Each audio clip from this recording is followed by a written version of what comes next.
The last thing Alex Rider remembered was the weight of a god. It wasn't a metaphor. It was a literal, crushing, reality-bending pressure. The sky above a burning Chicago had split open, revealing a face made not of flesh, but of swirling galaxies and dead stars. A hand, larger than a mountain range, descended.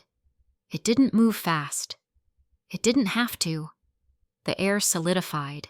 His bones turned to dust inside his skin, and his final, desperate roar of defiance was silenced before it could even form. The world didn't go black. It was simply erased. He had fought for a decade. He had clawed his way up from street-level survivor to a leader of the resistance, a so-called transcendent who could shatter buildings with a punch. It meant nothing.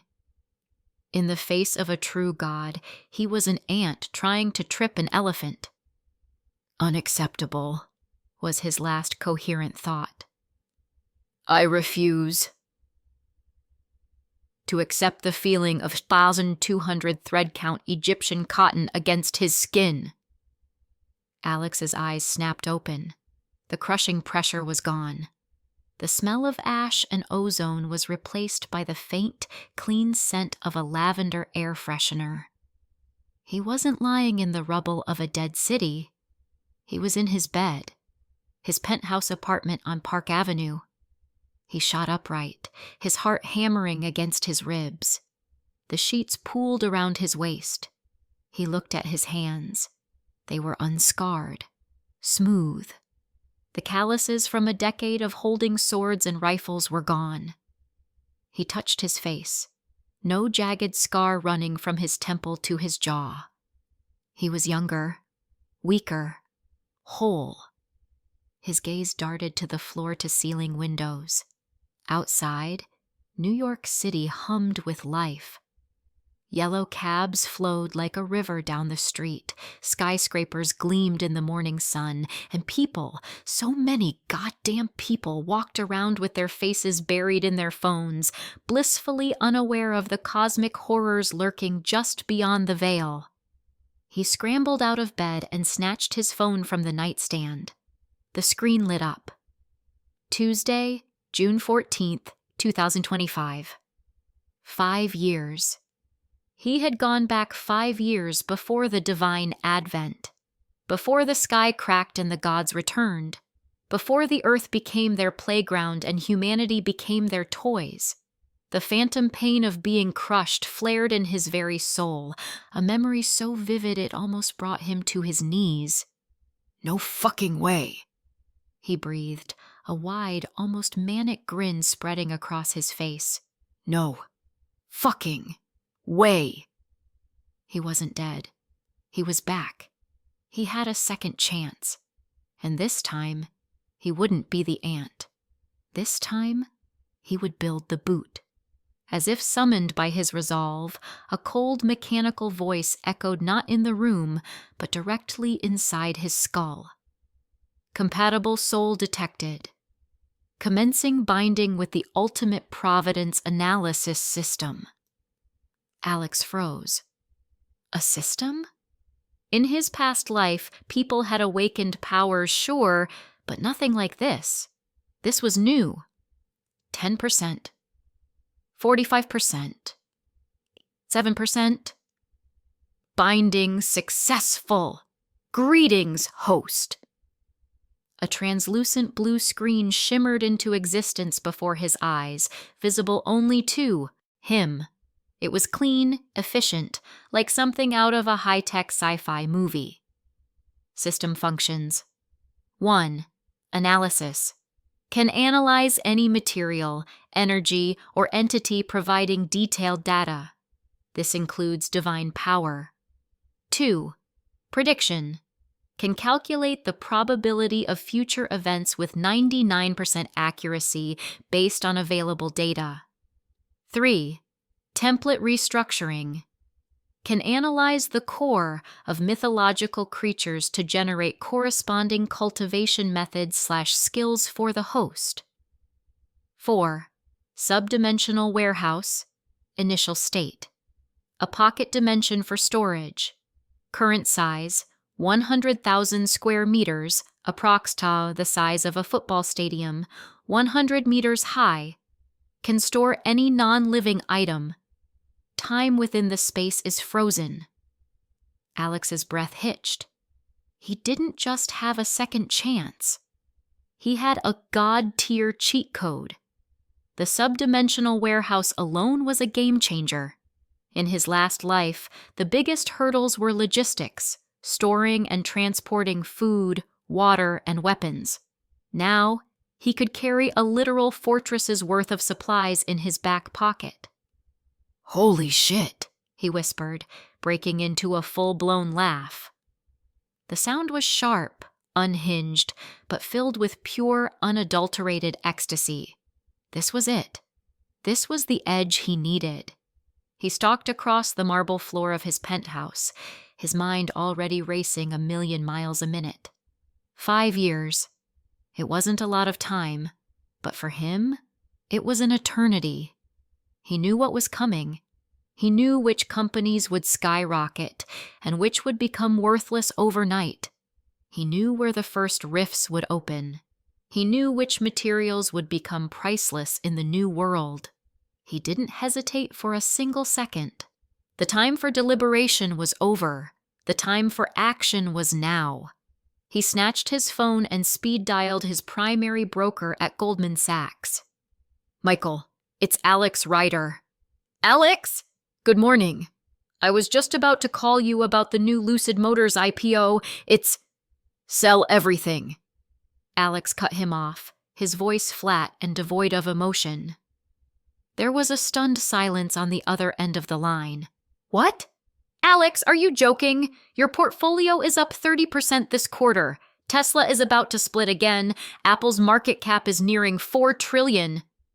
"I don't care," Alex said, walking over to his fully stocked bar and pouring a glass of water. His hand was perfectly steady. "Liquidate it all. Every stock, every bond, every real estate investment trust. Convert it all to cash. I want it in my personal account by the end of the day." "Alex, this is insane!"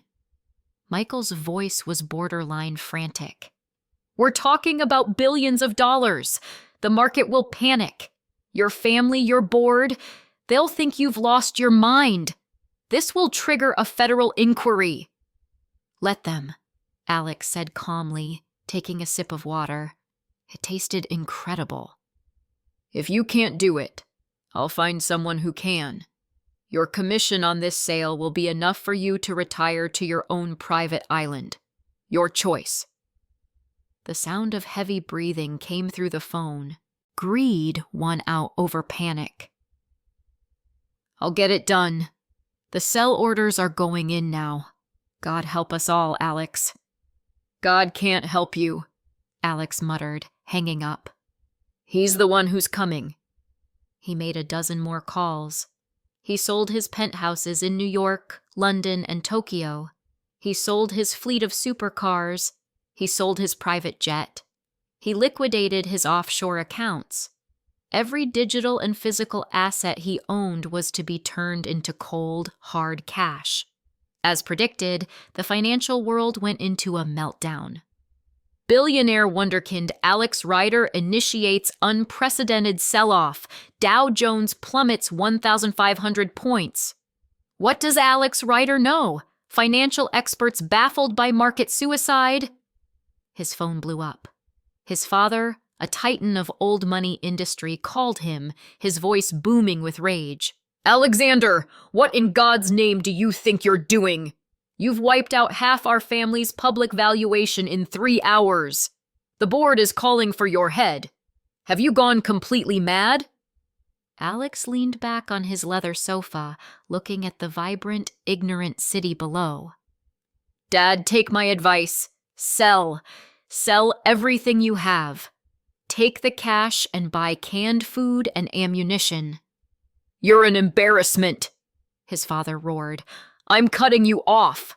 You're out of the family business. You're out of the will. You're on your own, you lunatic." The call ended. Alex felt nothing. Family? In his last life, they were the first to be torn apart by a pack of maddening shriekers in their secure Hampton's panic room. Their wealth couldn't save them. Their connections couldn't save them. He was truly alone now, and he had never felt more free. By the end of the day, the financial carnage was complete. His personal accounts, once spread across complex investment vehicles, now held a single staggering number: $27.3 billion in cash. The moment the final transaction cleared, the system pinged in his mind. Initial mission: accumulate $10 billion USD in liquid assets for apocalypse preparation. Status: complete. Evaluating performance. Mission completed in 8 hours. Rating: SSS. Distributing newbie gift pack. Alex sat up straight. A brilliant light flashed in his mind, and 3 distinct packets of information flowed directly into his consciousness. Reward 1, Blueprint, Miniaturized Geothermal Reactor. An entire engineering schematic, from geological surveying techniques to the exact material composition of the reactor core, unfolded in his brain. It was a complete package of knowledge, allowing him to build a self-sustaining power source that could run for centuries by tapping into the Earth's heat. It was the key to powering his future fortress. Reward 2, Technique, Basic gene splicing and cloning. The fundamental principles of genetic manipulation and rapid cloning were imprinted in his memory. He now knew how to create high-yield, genetically modified crops, and more importantly, how to clone livestock for an endless supply of protein. Food would be the currency of the new world, and he would be its federal reserve. Reward 3, Item, Marrow Cleansing Fluid, X10. 10 small crystalline vials appeared out of thin air and landed softly on the coffee table in front of him. They swirled with a faint, silvery light. Item, Marrow Cleansing Fluid. Effect, expels impurities from the body and strengthens cellular structure. Increases baseline physical attributes by 20% per dose. Recommended initial dosage, 5 vials. A 100% decrease in physical ability right off the bat. Without a second thought, Alex twisted the cap off 5 of the vials and downed them in one go. The taste was like cool mint, but the effect was like fire. A searing heat erupted from his bone marrow, spreading through his entire body like a wildfire. It felt like every cell was being torn apart and forcibly rebuilt. He collapsed onto the floor, his body convulsing. Black, foul-smelling sweat poured from his skin, staining the expensive white rug. The pain was immense, but to a man who had experienced the pressure of a god, it was little more than an aggressive workout. He gritted his teeth, his knuckles white as he gripped the leg of the coffee table. The process lasted for 10 agonizing minutes. When it finally subsided, Alex pushed himself up. He felt light, incredibly powerful. The air seemed crisper, the colors of the room more vivid. He balled his hand into a fist, feeling a density and strength that wasn't there before. He was twice as strong, twice as fast, twice as durable as he had been that morning. He had just taken his first step on the path to power, reaching the initial phase of the awakened stage. He walked over to the windows, ignoring the filth he had left on the floor. He looked down at the city, at the millions of souls living out the last few years of peace they would ever know. They saw a skyline. He saw a future graveyard. They saw a thriving economy. He saw a treasure trove of resources waiting to be plundered. They saw him as a madman who had committed financial suicide. He knew the truth. He was the only sane man left on Earth. 5 years, Alex said to his reflection in the glass, his eyes burning with cold fire. The clock is ticking. First step. Build my fortress. The Aegis fortress must rise. The day after his financial apocalypse, Alex Rider wasn't in New York.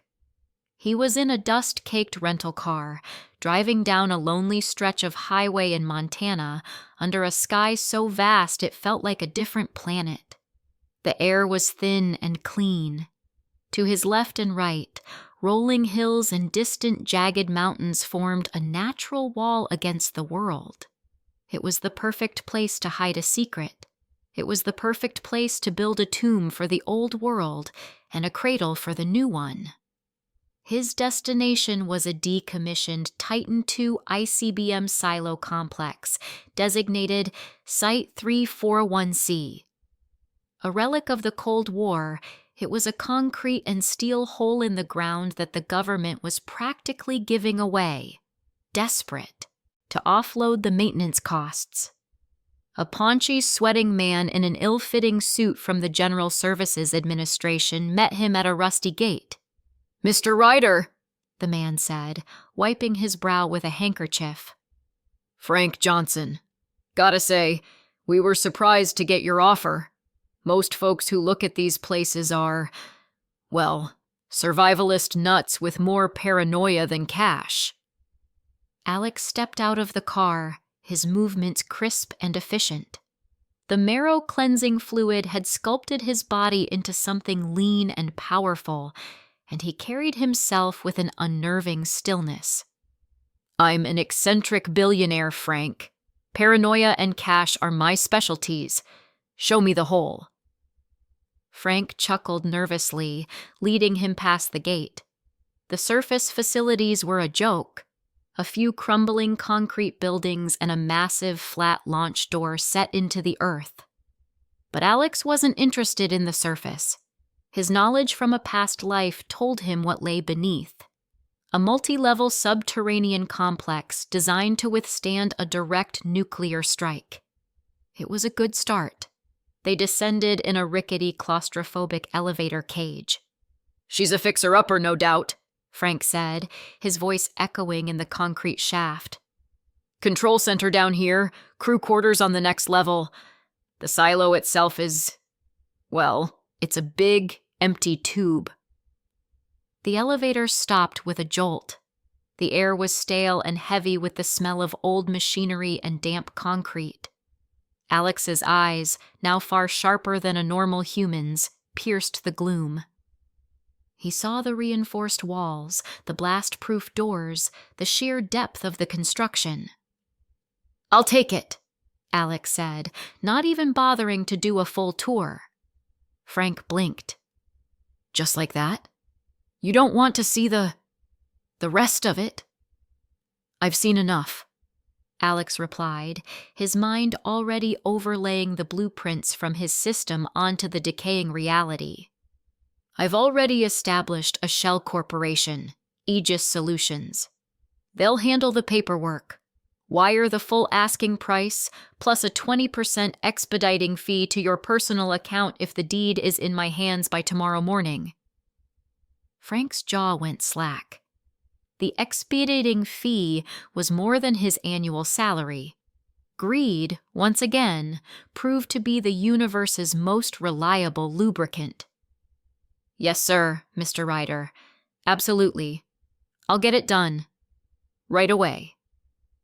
The next day, Site 341C belonged to him. The day after that, the first convoy arrived. It wasn't a trickle. It was a flood. A fleet of heavy-haul trucks, operating under the banner of Aegis Solutions, began a 24/7 pilgrimage to the remote Montana site. The official cover story was a masterpiece of corporate bullshit. A reclusive tech billionaire was building the world's most secure, self-sustaining data haven and private research facility. It was just plausible enough to deflect serious questions. No expense was spared. Alex hired the best private contractors in the world, the kind of shadowy engineering firms that built secret bunkers for dictators and panic rooms for oil sheiks, and paid them triple their asking rate with one condition: absolute secrecy and blistering speed. The site became a fortress even before it was a fortress. A perimeter fence went up, electrified and topped with razor wire. Automated surveillance drones patrolled the skies, and ex-Special Forces personnel, hired for obscene amounts of money, guarded every approach. The real work happened underground. The old concrete of the silo was just a shell. Inside, a new fortress was being born. Automated construction bots, purchased from a cutting-edge Japanese firm, swarmed over the walls, drilling, welding, and installing. They began lining the entire structure, from the surface to the lowest level, with a 2-meter-thick layer of custom-forged Titan tungsten alloy. It was an absurdly expensive and difficult material to work with, but Alex knew it was one of the few conventional materials that could withstand the physical and metaphysical energies of a god's arrival. The 100-ton launch door was ripped out and replaced with a new 500-ton multi-layered composite gate, a marvel of engineering that could seal the fortress off from anything short of a direct planetary impact. While the structural work was underway, a massive drill, normally used for deep-sea oil exploration, was brought in. It didn't drill sideways, it drilled down. For weeks, it bored deep into the Earth's crust, past aquifers and rock layers, until it tapped into a geothermal hotspot. The miniaturized geothermal reactor, a design straight from the system's gift pack, was lowered into place. With a low hum, the Aegis Fortress came online, powered by the planet's own heart. It had a power supply that would last for centuries. Below the main command center, 5 entire levels were excavated and converted into a massive hydroponics and aeroponics farm. Banks of UV lights mimicked the sun, and automated systems would soon cultivate the genetically modified, high-yield crops Alex had designed using the knowledge from his system. In another section, sterile labs were being set up, ready for the cloning vats that would provide an endless supply of protein. For 2 years, the work continued relentlessly. Alex oversaw it all, a phantom director pulling the strings, his face rarely seen by the workers. His fortune bled away at a terrifying rate, but every billion spent was another brick in the wall that would keep humanity's last hope alive. But building the shell was only half the battle. A fortress is useless without supplies. This was where Alex's true cheat code came into play: the sub-dimensional warehouse. "System," he commanded one night, standing alone in his temporary command post on site. "Open the warehouse." The air in front of him shimmered, and a rift opened into a vast, silent space. The football stadium was now a gross understatement. As his power had grown to the peak of the awakened stage, the space had expanded. It was now a plain of gray nothingness that stretched for what felt like miles in every direction, under a perpetually twilight sky. It was time to go shopping. This wasn't a trip to Costco. This was a logistical conquest on a global scale. Through dozens of shell companies and third-party brokers, Alex began a purchasing campaign that would have baffled any economist. He didn't just buy canned food, he bought entire food processing plants in the Midwest that were on the verge of bankruptcy. One day they were struggling.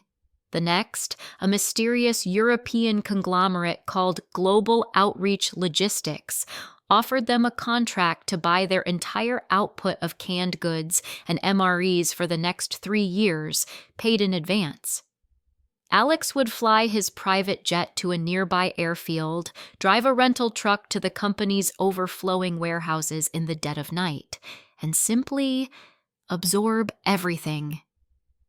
He'd stand before a literal mountain of 100,000 pallets of food, place a hand on the nearest box, and whisper, "Store." The entire mountain would vanish without a sound, leaving behind a bewildered night watchman who would question his own sanity in the morning. He did the same with medicine. He found pharmaceutical companies in India and Brazil with warehouses full of antibiotics, painkillers, and surgical supplies nearing their expiration dates. His charity front would buy the entire stock for pennies on the dollar for humanitarian distribution. Entire shipping containers, supposedly loaded onto freighters bound for Africa, would instead be diverted to a leased warehouse in a port city where Alex would make them disappear into his warehouse. Time was frozen inside. Expiration dates were meaningless. He cornered the market on raw materials. He bought metric tons of steel, titanium ingots, copper wiring, raw polymers, and basic chemicals. The London Metal Exchange noted the strange, aggressive purchasing from a new, unknown investment firm, but the money was good, so no one asked too many questions. The most audacious part was his acquisition of weapons. Under the guise of supplying private military contractors in unstable regions, he legally and illegally acquired a staggering arsenal. He bought thousands of AR-15s straight from American manufacturers. He sourced Glock pistols from Austria. Through a notoriously corrupt general in a former Soviet bloc country, he acquired crates containing hundreds of heavy machine guns, RPGs, and even a handful of older but still functional T-72 tanks, all for the price of a few dozen kilograms of gold.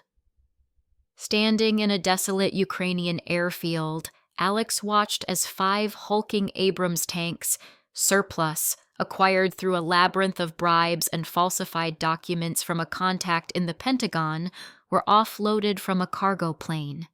The fixer, a nervous man named Dmitri, couldn't believe his eyes.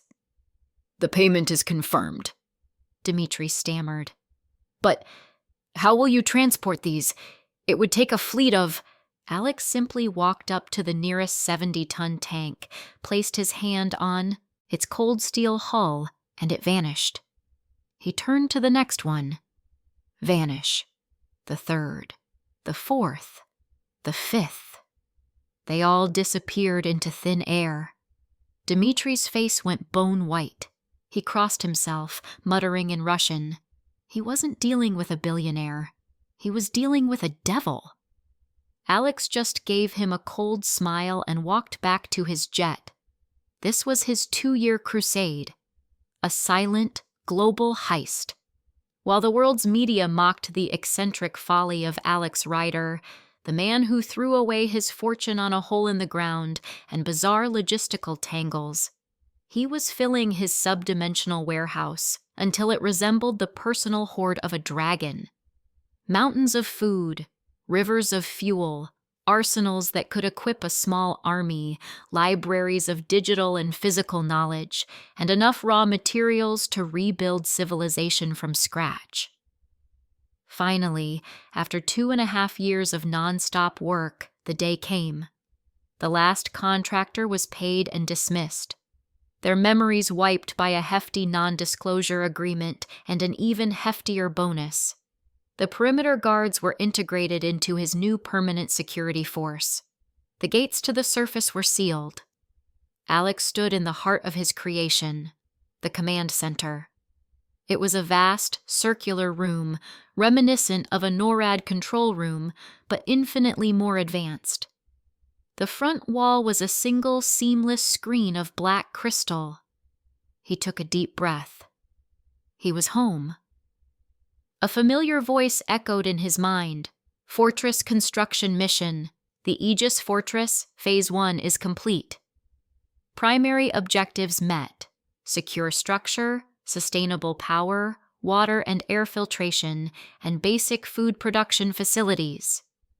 Evaluating overall integrity and defensibility. Rating, 85%. Basic security achieved. Distributing mission reward. Unlocking fortress management interface. Alex's eyes snapped to the black crystal wall. With a soft chime, it lit up. A breathtakingly detailed three-dimensional holographic model of the entire fortress coalesced in the center of the room. It was a perfect, shimmering blue replica, from the geothermal reactor deep below to the disguised solar panels on the surface.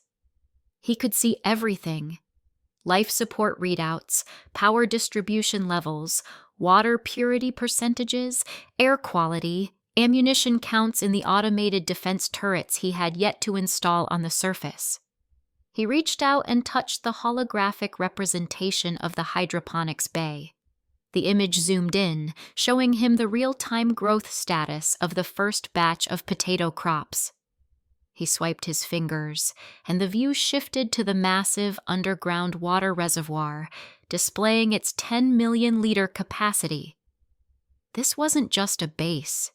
It was an extension of his will. He was the ghost in this machine, the god of this small, man-made world. Leaning back in the command chair, a throne of leather and steel, Alex Rider allowed himself a rare, genuine smile. He had spent over $20 billion. He had worked tirelessly for nearly 3 years.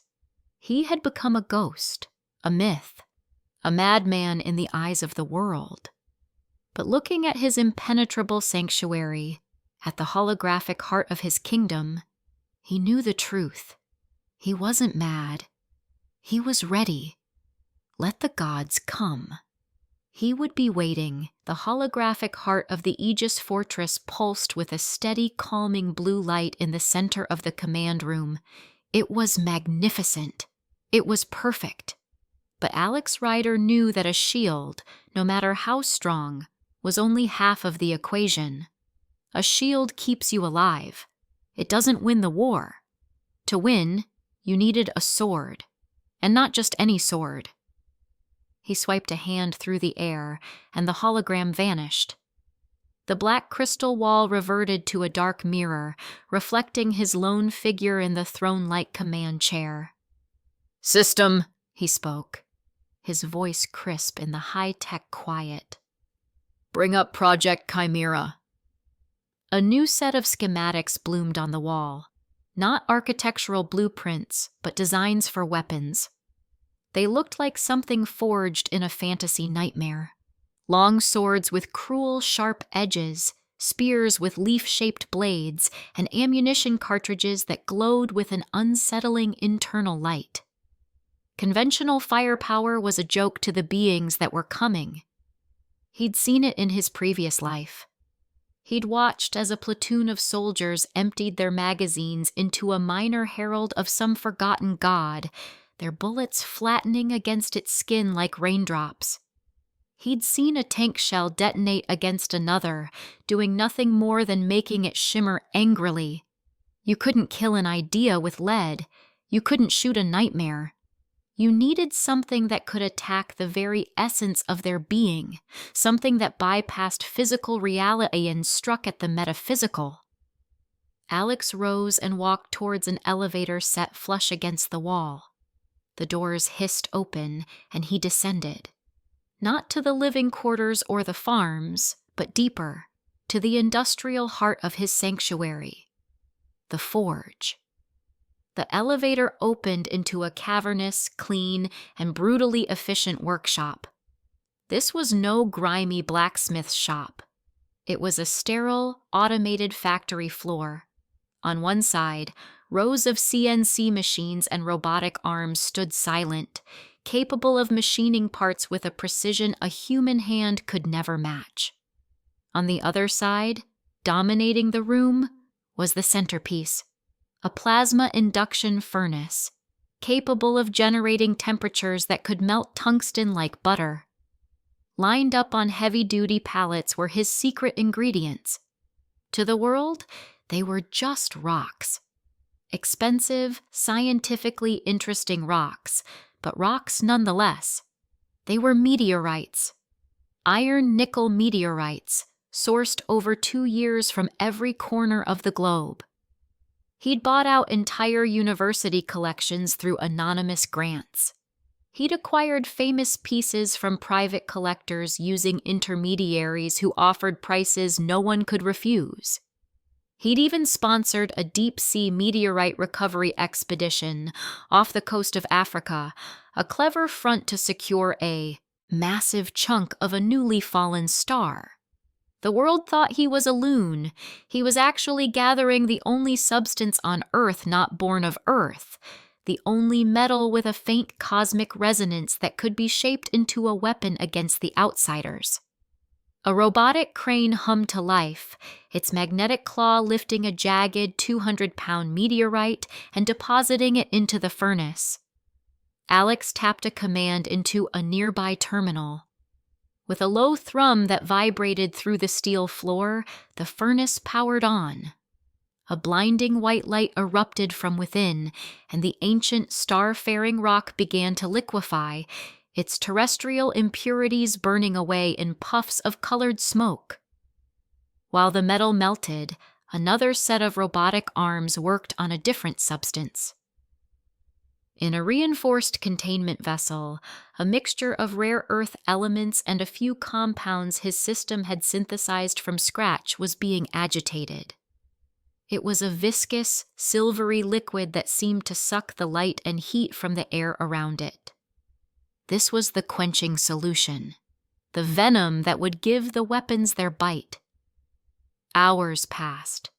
The furnace refined the cosmic iron, and the system analyzed its composition in real time, instructing the furnace to inject trace amounts of tungsten and carbon to create a perfect, otherworldly alloy.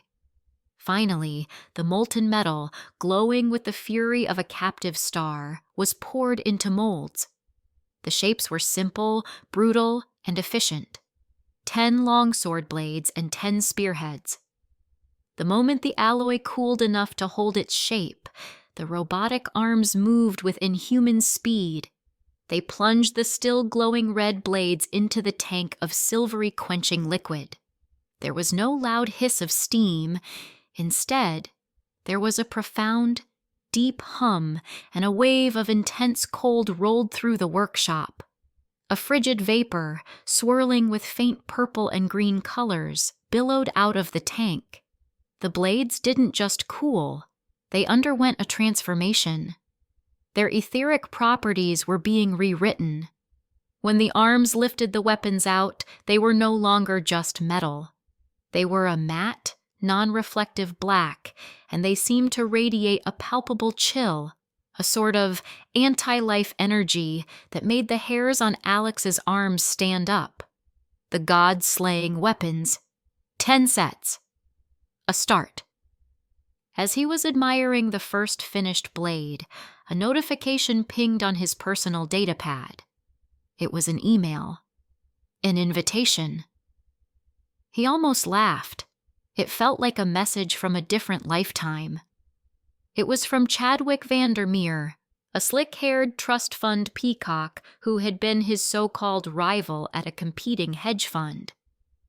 "Alex, my man, heard you went off the deep end, liquidating everything for your little hole in the ground in Hickville.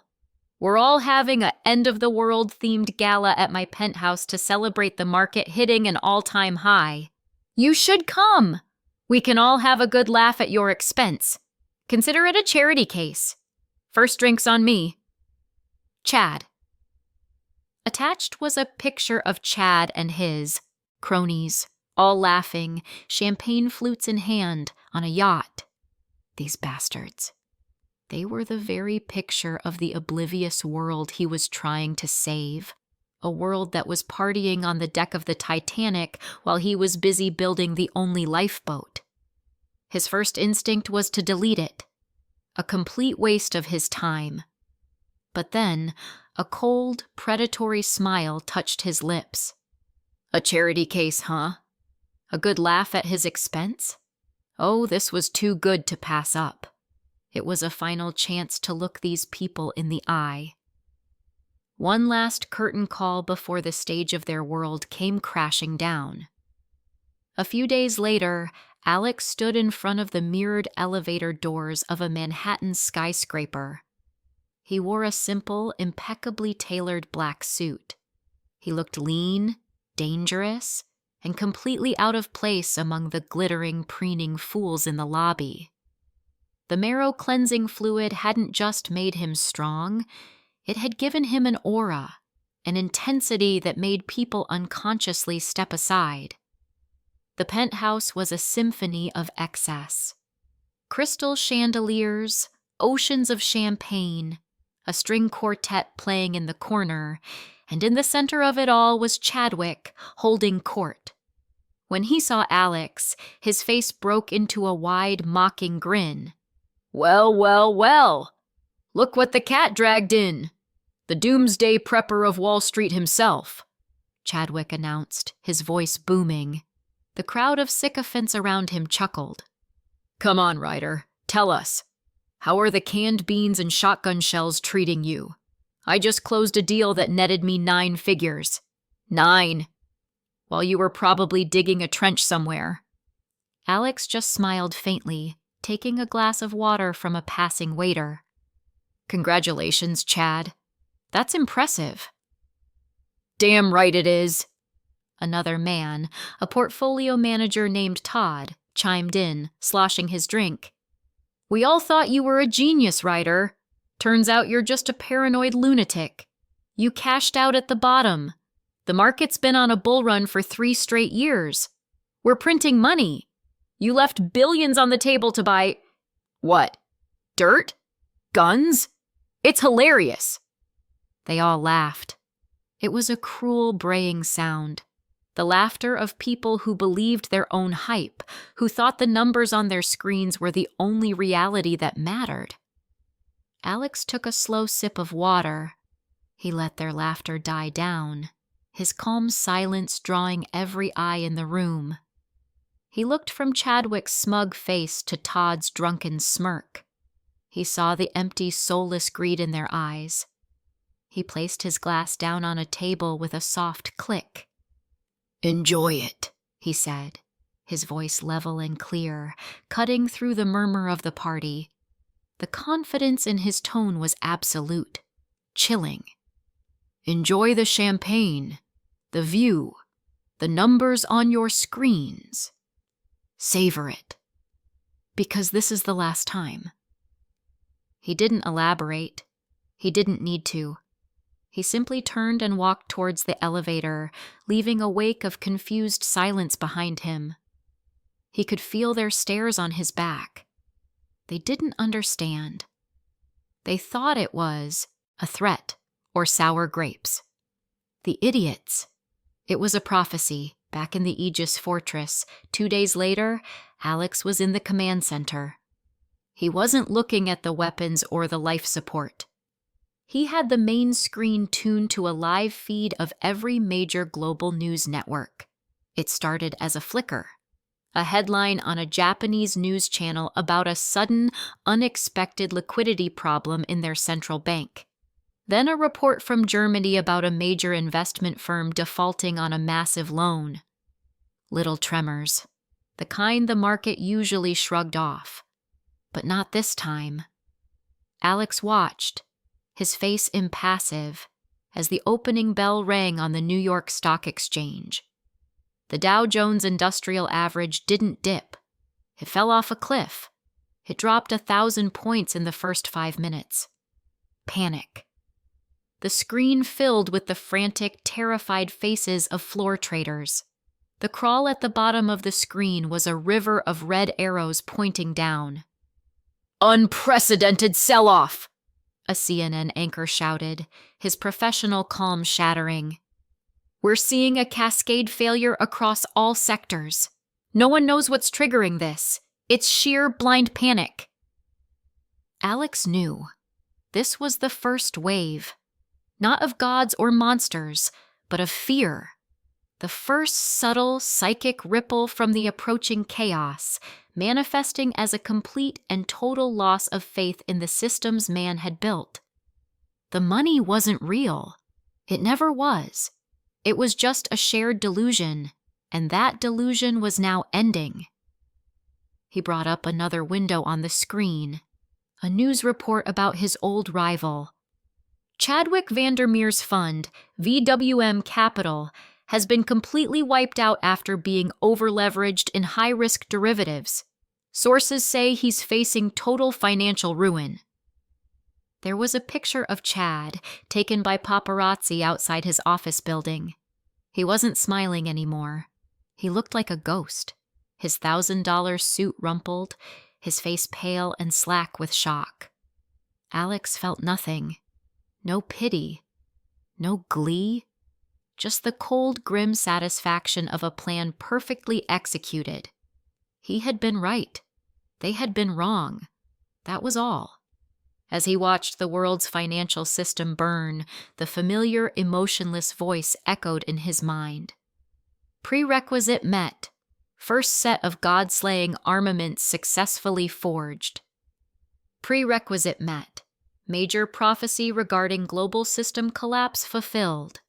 Analyzing users' understanding of metaphysical vulnerabilities. Unlocking related skill tree. New skill tree available. God-slaying arts.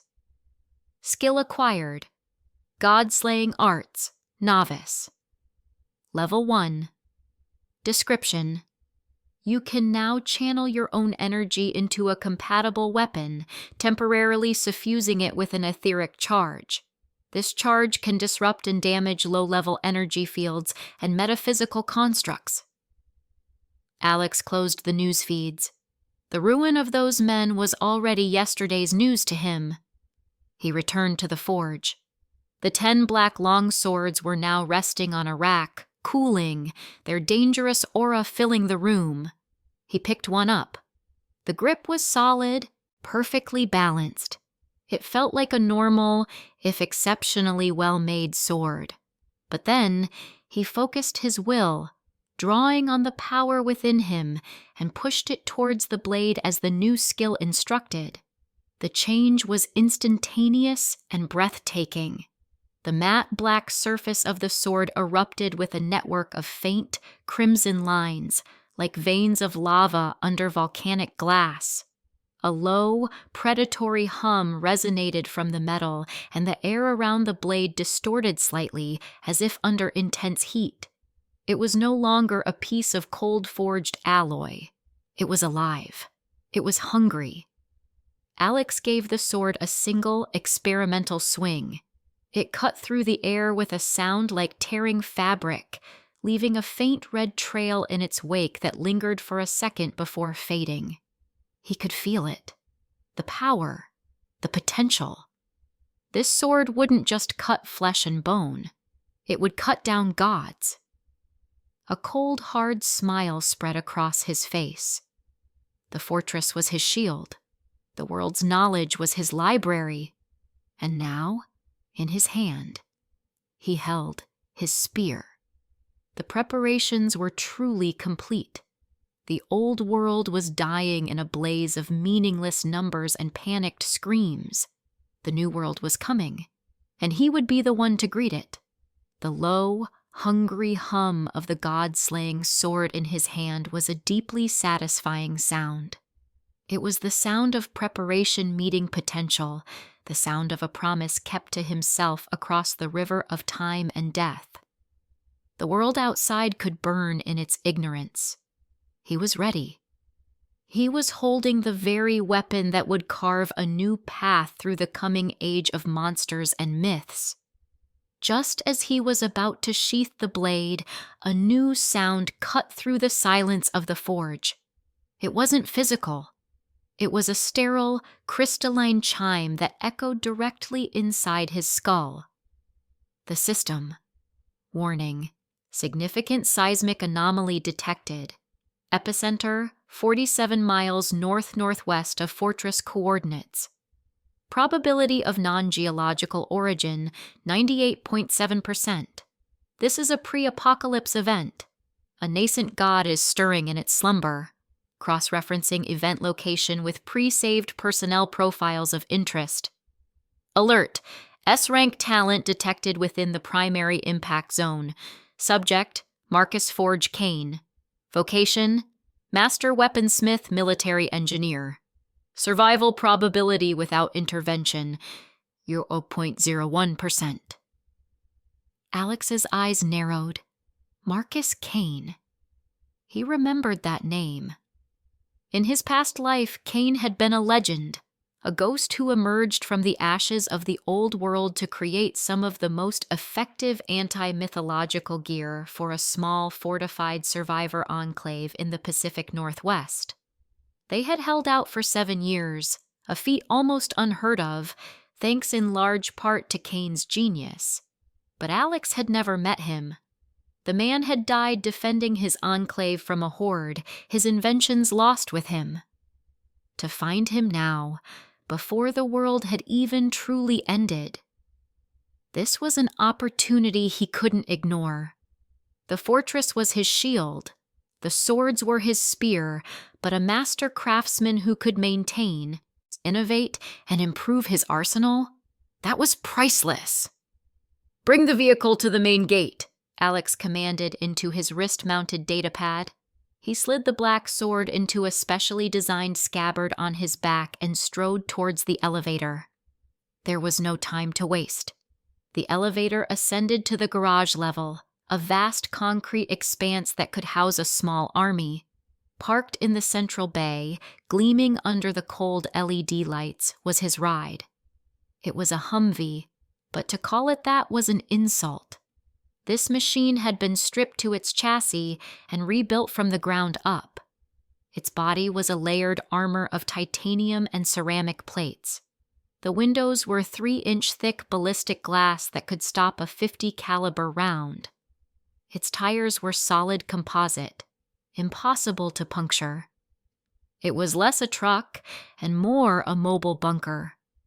He called it the Juggernaut. The massive 100-ton gate of the Aegis Fortress began to slide open with a deep, grinding groan. For the first time since he had sealed himself inside to complete his preparations, Alex was stepping back out into the world. The air that hit him was wrong. It was thick, heavy, carrying a faint, metallic tang. The sky, visible through the mountain pass, was no longer a crisp Montana blue, but a sickly, bruised yellow-gray, even though it was the middle of the day. The ground beneath his feet trembled, a low, constant vibration that wasn't just a tremor, but the planet itself groaning in its sleep. He climbed into the driver's seat.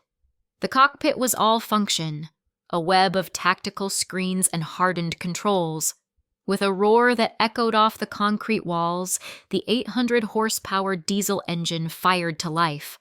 Alex didn't hesitate. He slammed the Juggernaut into gear and shot out of the fortress, the massive gate sealing shut behind him like the maw of a great beast. The 47-mile drive was a journey into the first chapter of hell. The tremors grew more violent, shaking the 10-ton vehicle on the road.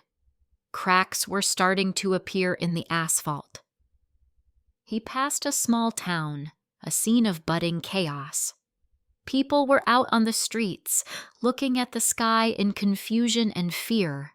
A few opportunistic morons were already trying to smash a storefront window, the first tiny cracks in the veneer of civilization. He ignored them. They were background noise. The nav screen guided him to an industrial park on the edge of the town, the epicenter. The system highlighted a single building, a large, old-looking metal fabrication plant. Kane's Custom Steelworks. The vibrations here were so intense that dust was shaking loose from the corrugated metal roof. A section of the wall had already buckled inward.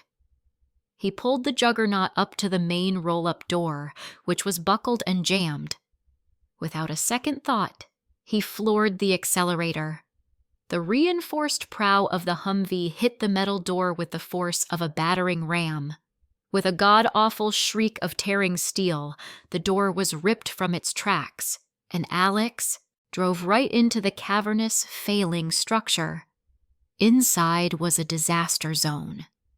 The air was choked with concrete dust. Overhead lights swung wildly, casting shifting, insane shadows.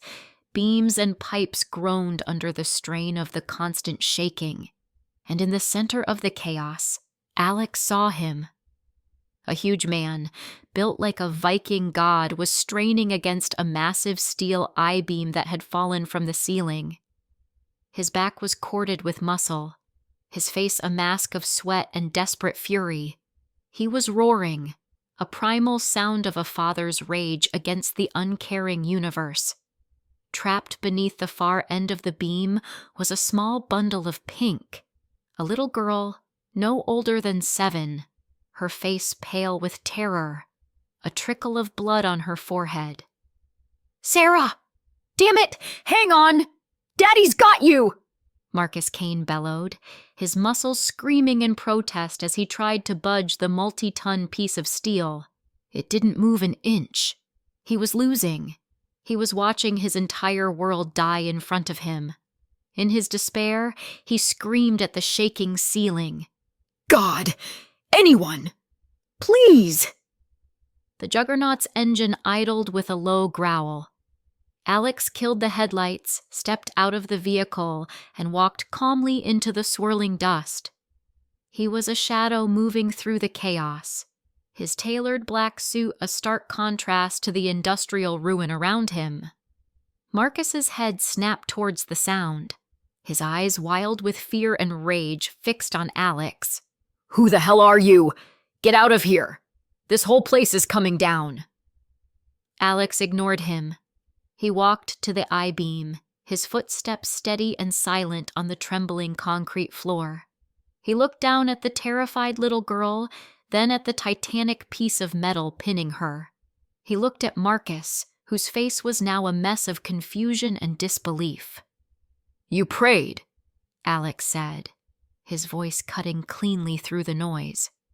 "Someone answered." Before Marcus could even process the words, Alex reached down. He didn't brace himself. He didn't grunt with effort. He simply placed one hand flat against the cold, rusted steel of the I-beam. He channeled the raw, explosive power of the marrow-cleansing fluid that now flowed through his veins. With a motion as casual as lifting a briefcase, he raised the I-beam. Marcus Kane's world stopped. The roar of the earthquake, the grinding of metal, the fear for his daughter, it all faded into a silent white shock. He stared, his jaw hanging open, as this stranger, this man in a suit, lifted a piece of steel that had to weigh at least 5 tons with a single hand, holding it aloft as if it were made of cardboard. It was impossible. It was a violation of every law of physics he had ever known.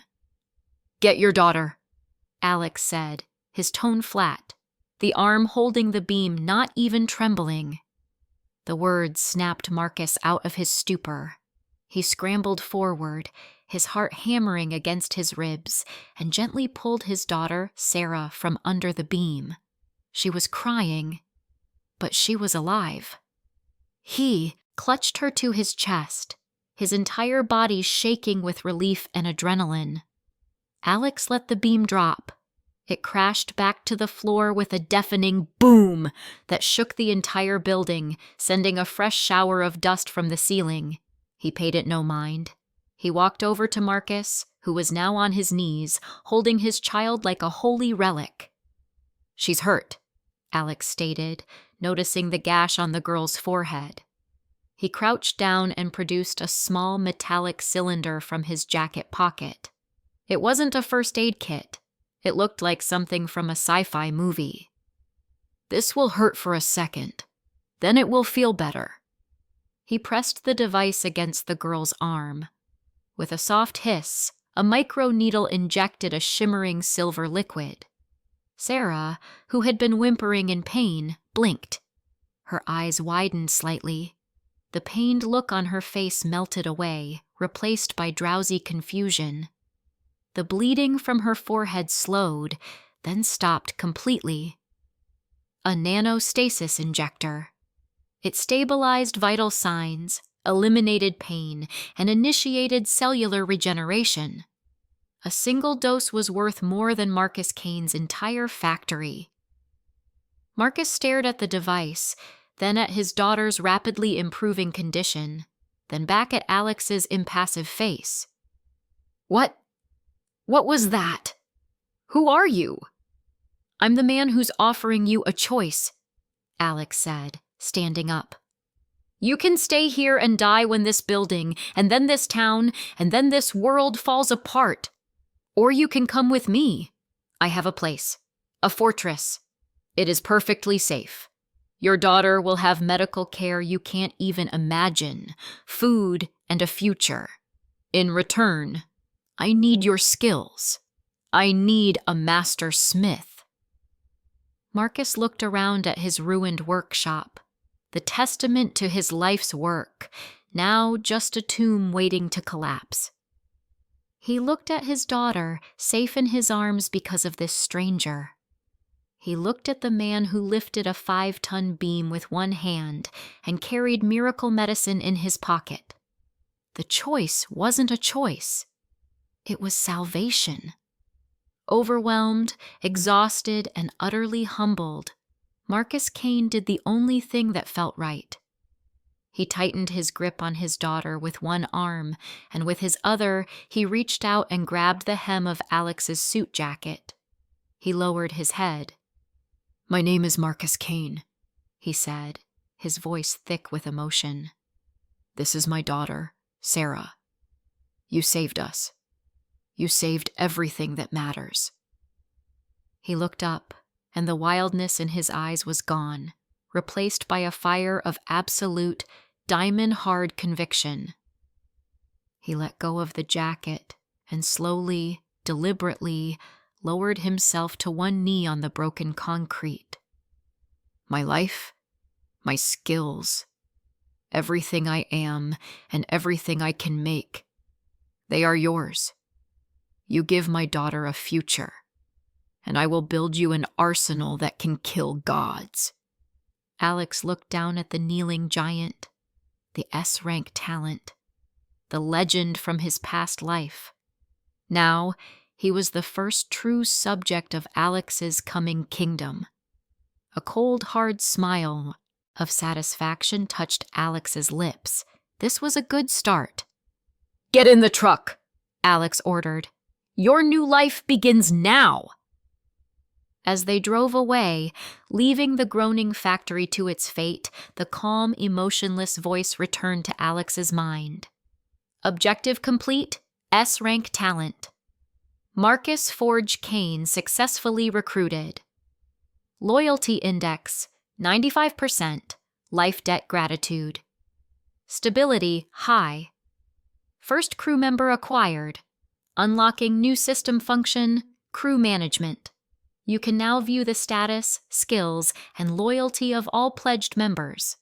Recruitment bonus unlocked. Due to the high-tier nature of the talent, a unique schematic has been generated.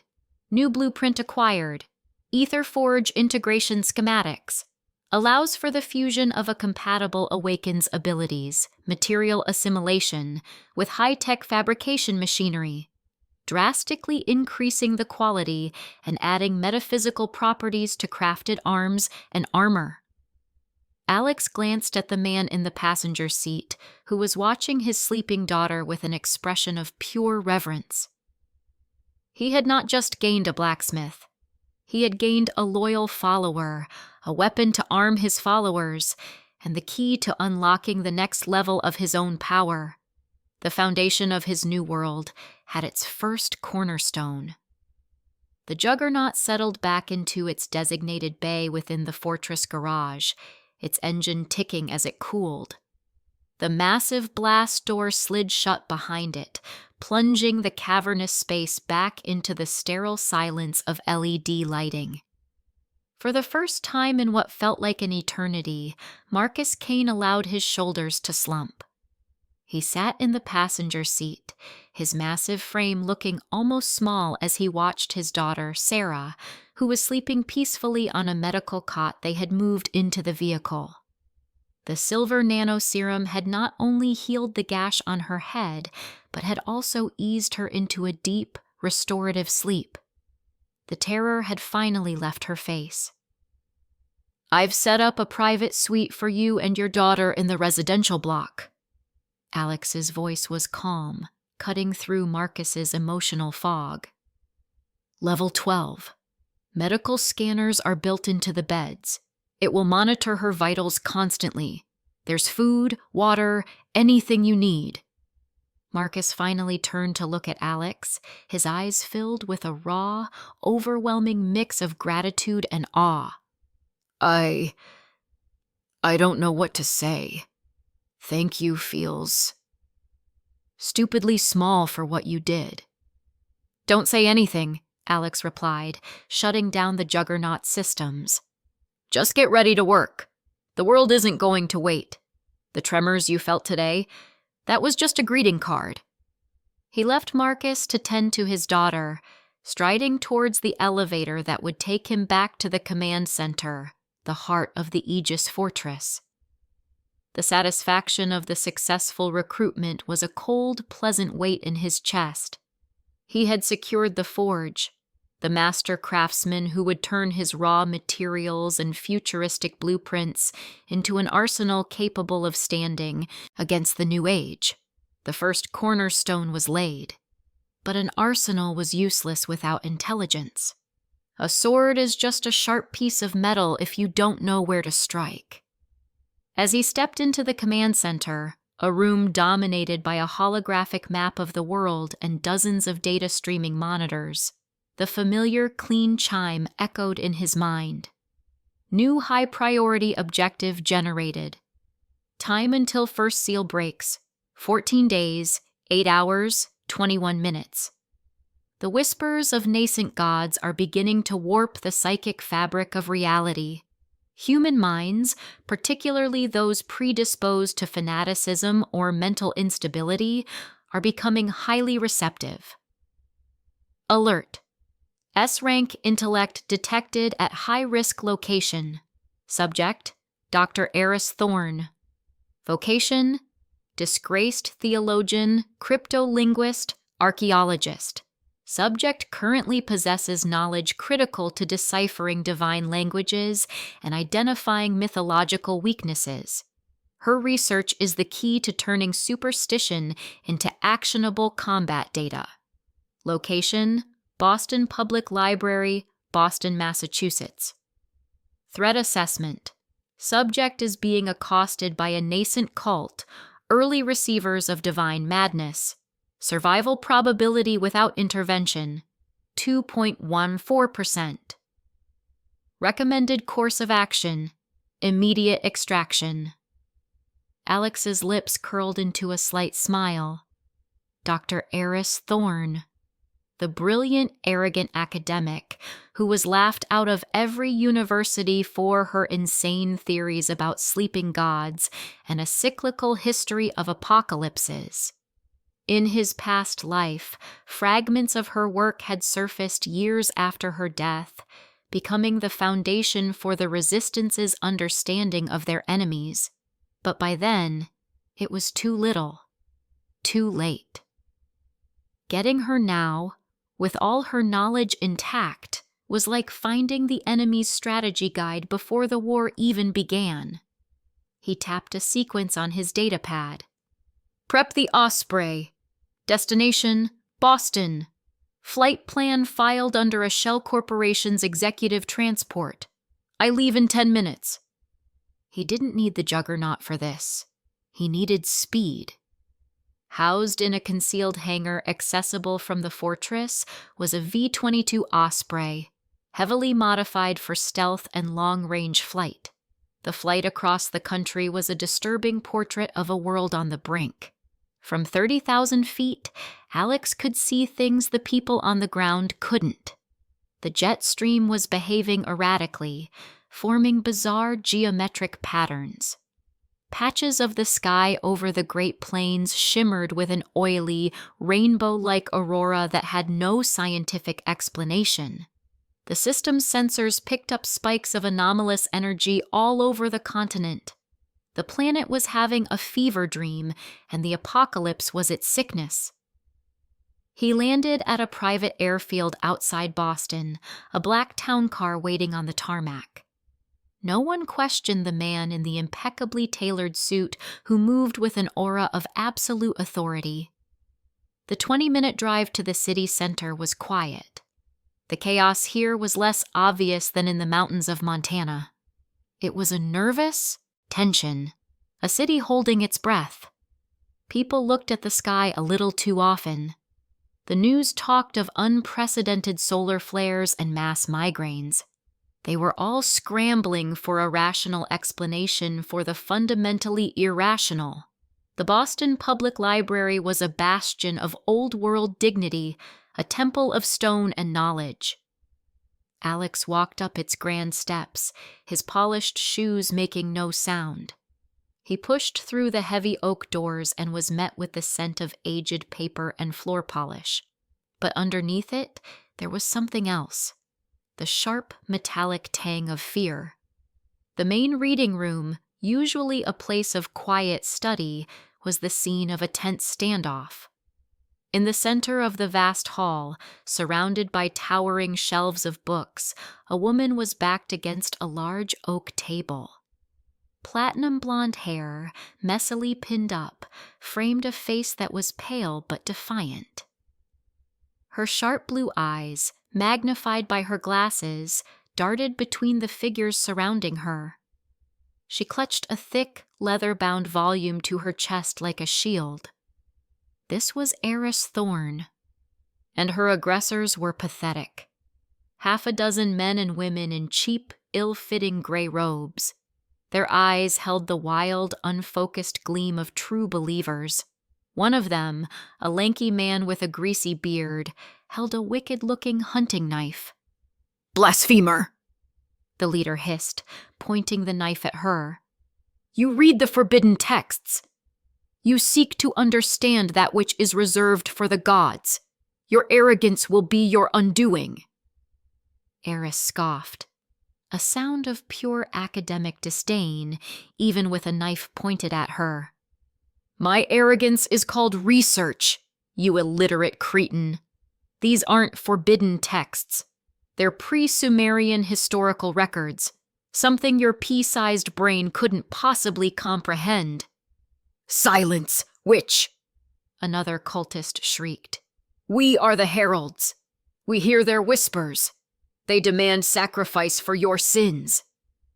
They started to close in, a tightening circle of grimy robes and insane conviction. Eris's composure finally started to crack, a flicker of genuine fear crossing her face. It was then that Alex decided to intervene. He didn't shout. He didn't announce himself. He just moved. He covered the 50 feet between the entrance and the confrontation in a blur of motion that was too fast for a normal eye to track. Before the knife-wielding leader could even register his presence, Alex's hand shot out and clamped around the man's wrist. Crack! The sound of snapping bone was sickeningly loud in the quiet hall. The man screamed, a high-pitched sound of shock and agony, the knife clattering uselessly to the marble floor. Alex didn't stop.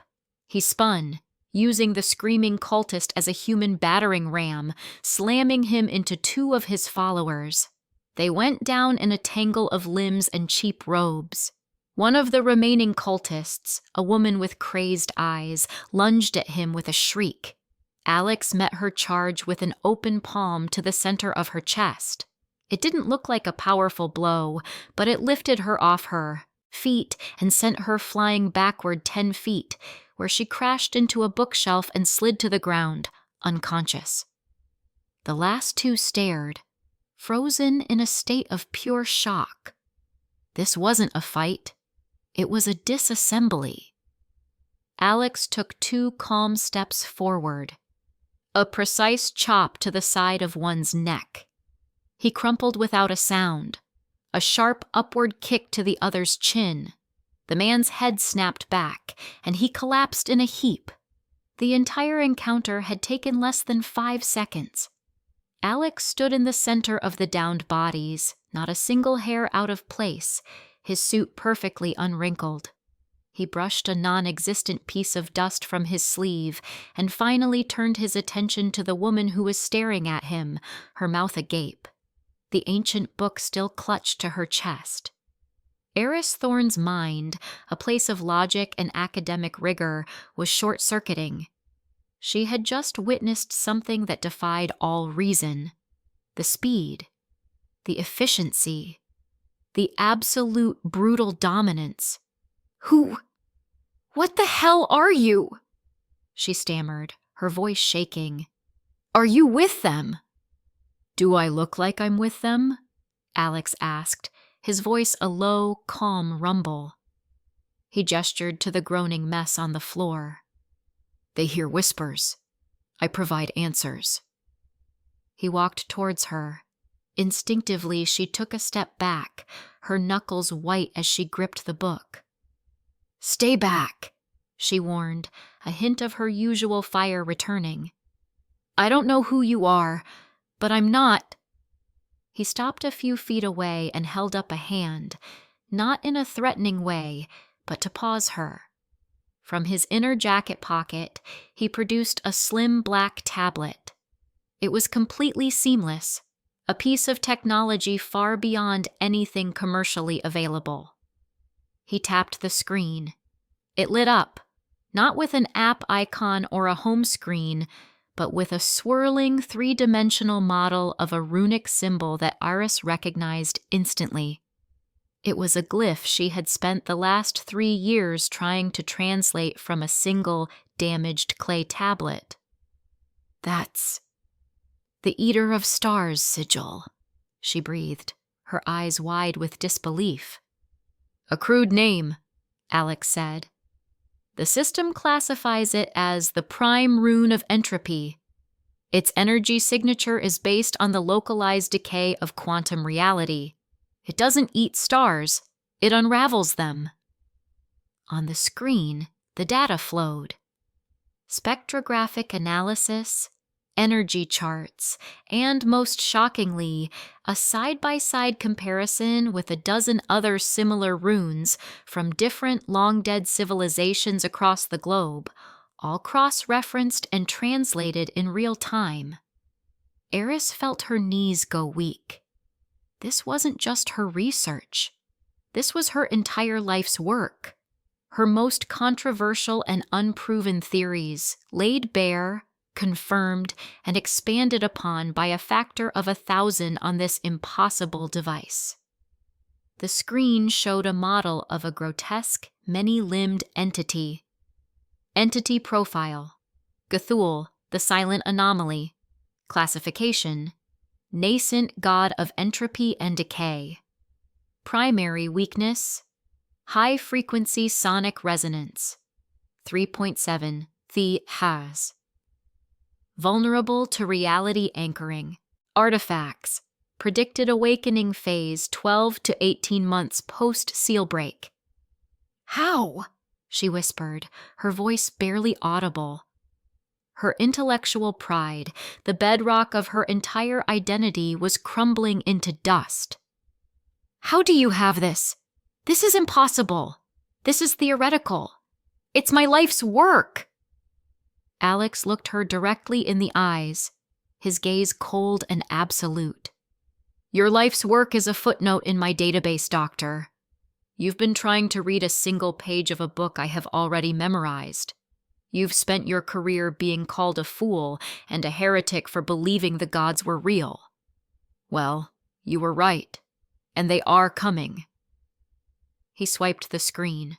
A new file appeared. It was a dossier. It was about her.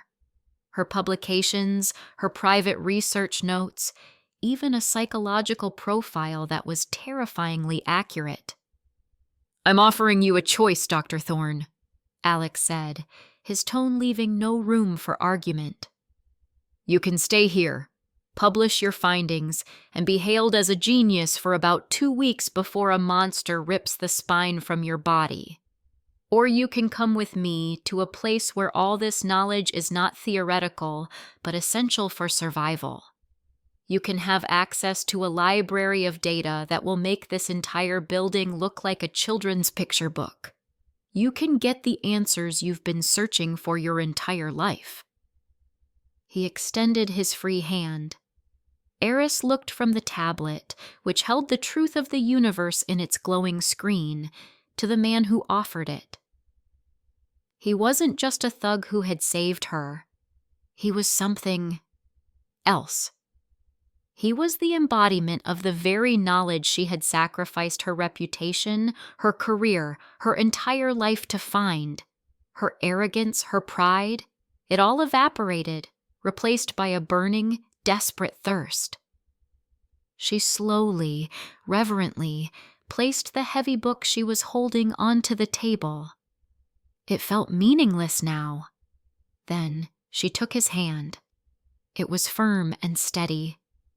"You're right," she said, her voice clear and resolved. "You're the only one who can give me the answers." As they walked out of the library, leaving the groaning cultists to the eventual arrival of the bewildered security guards, the calm voice chimed in Alex's head one last time. "Objective complete. S-rank intellect. Dr. Eris Thorne successfully recruited. Loyalty index, 75%. Knowledge-driven ambition. Stability, moderate.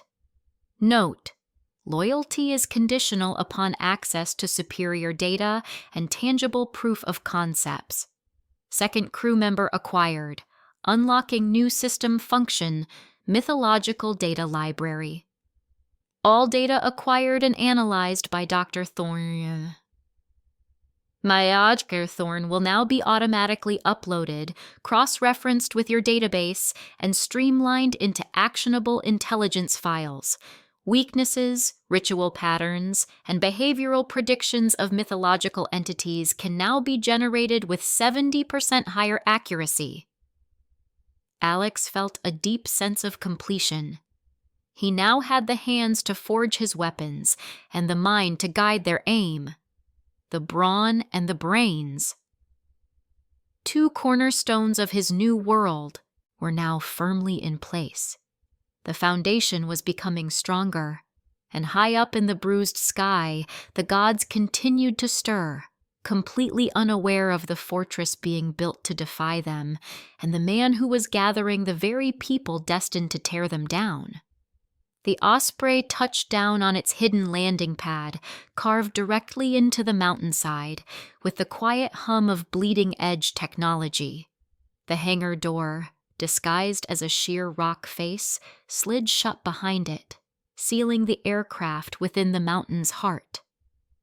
Alex strode from the cockpit, Eris Thorne trailing a few steps behind him, her sharp eyes taking in the immensity of the subterranean structure with a look of pure, unadulterated scholarly hunger. The air was cool, filtered, and clean. It was the air of a new world. "Marcus," Alex spoke into the comms unit clipped to his collar. "Our guest has arrived. Show her to residential block level 11, suite 001. Give her full access to the preliminary historical and mythological database. And connect her workstation to the main server. I have one last stop to make." "Copy that." Marcus's voice, a low rumble, came back. "Will an armed escort be necessary?" "Negative," Alex replied. "I'll handle this one myself." He didn't head for the command center or the Juggernaut's Bay. Instead, he took a service elevator that ascended rapidly, not to the surface, but to a sub-level exit connected to a reinforced tunnel. Waiting at the end was a matte black Ducati Diavel, a beast of a motorcycle that looked more like a weapon than a vehicle. In minutes, he was roaring out of a camouflaged exit miles away from the main fortress entrance, merging onto a deserted highway under the bruised twilight sky. His destination was a colossal, nondescript warehouse on the industrial outskirts of Billings. From the outside, it looked like any other logistics hub for a major corporation. Inside, it was one of his primary surface-level caches, a dragon's hoard of preserved food, medical supplies, and raw materials that could sustain a small city for a decade. He had dozens of these, scattered across the continent. But this one was special. It was the final collection point before everything was moved into the fortress's infinite dimensional space. Tonight was the last night of the old world. The interior was a cathedral of pragmatic preparation. Towering steel shelves reached 60 feet into the air, holding billions of dollars worth of everything imaginable. Pallets of MREs, mountains of freeze-dried goods, drums of purified water, crates of antibiotics, and stacks of raw titanium ingots. The sheer scale of it was obscene, a testament to a prescience so absolute it bordered on the divine. Alex walked the aisles, his footsteps the only sound in the cavernous space. He was performing a final, personal inventory, though he already knew the system had accounted for every last grain of rice. It was a ritual, a final goodbye to the world he was about to leave behind. It was then that a subtle, almost imperceptible alert pinged in his mind. Not a blaring alarm, but a gentle notification from the system. Anomaly detected. Unauthorized biological entity within secured perimeter. Standard security measures, thermal motion seismic, bypassed. Analysis. Subject is utilizing a low-level nascent ability, shadow weaving, to dampen sensory output. A primitive form of the onbo skill. Subject is a non-threat. Recommended action. Observation. Alex's lips quirked into a ghost of a smile. He stopped beside a pallet stacked high with ammunition cans and looked up into the network of catwalks and shadows near the ceiling. He saw nothing. A normal person, even a trained soldier, would have seen nothing. But the system highlighted a faint distortion, a patch of darkness that was just a little too dark, moving with a fluid, predatory grace. "Hold all positions," he murmured, a silent command to the hidden automated turrets that had already locked onto the anomaly.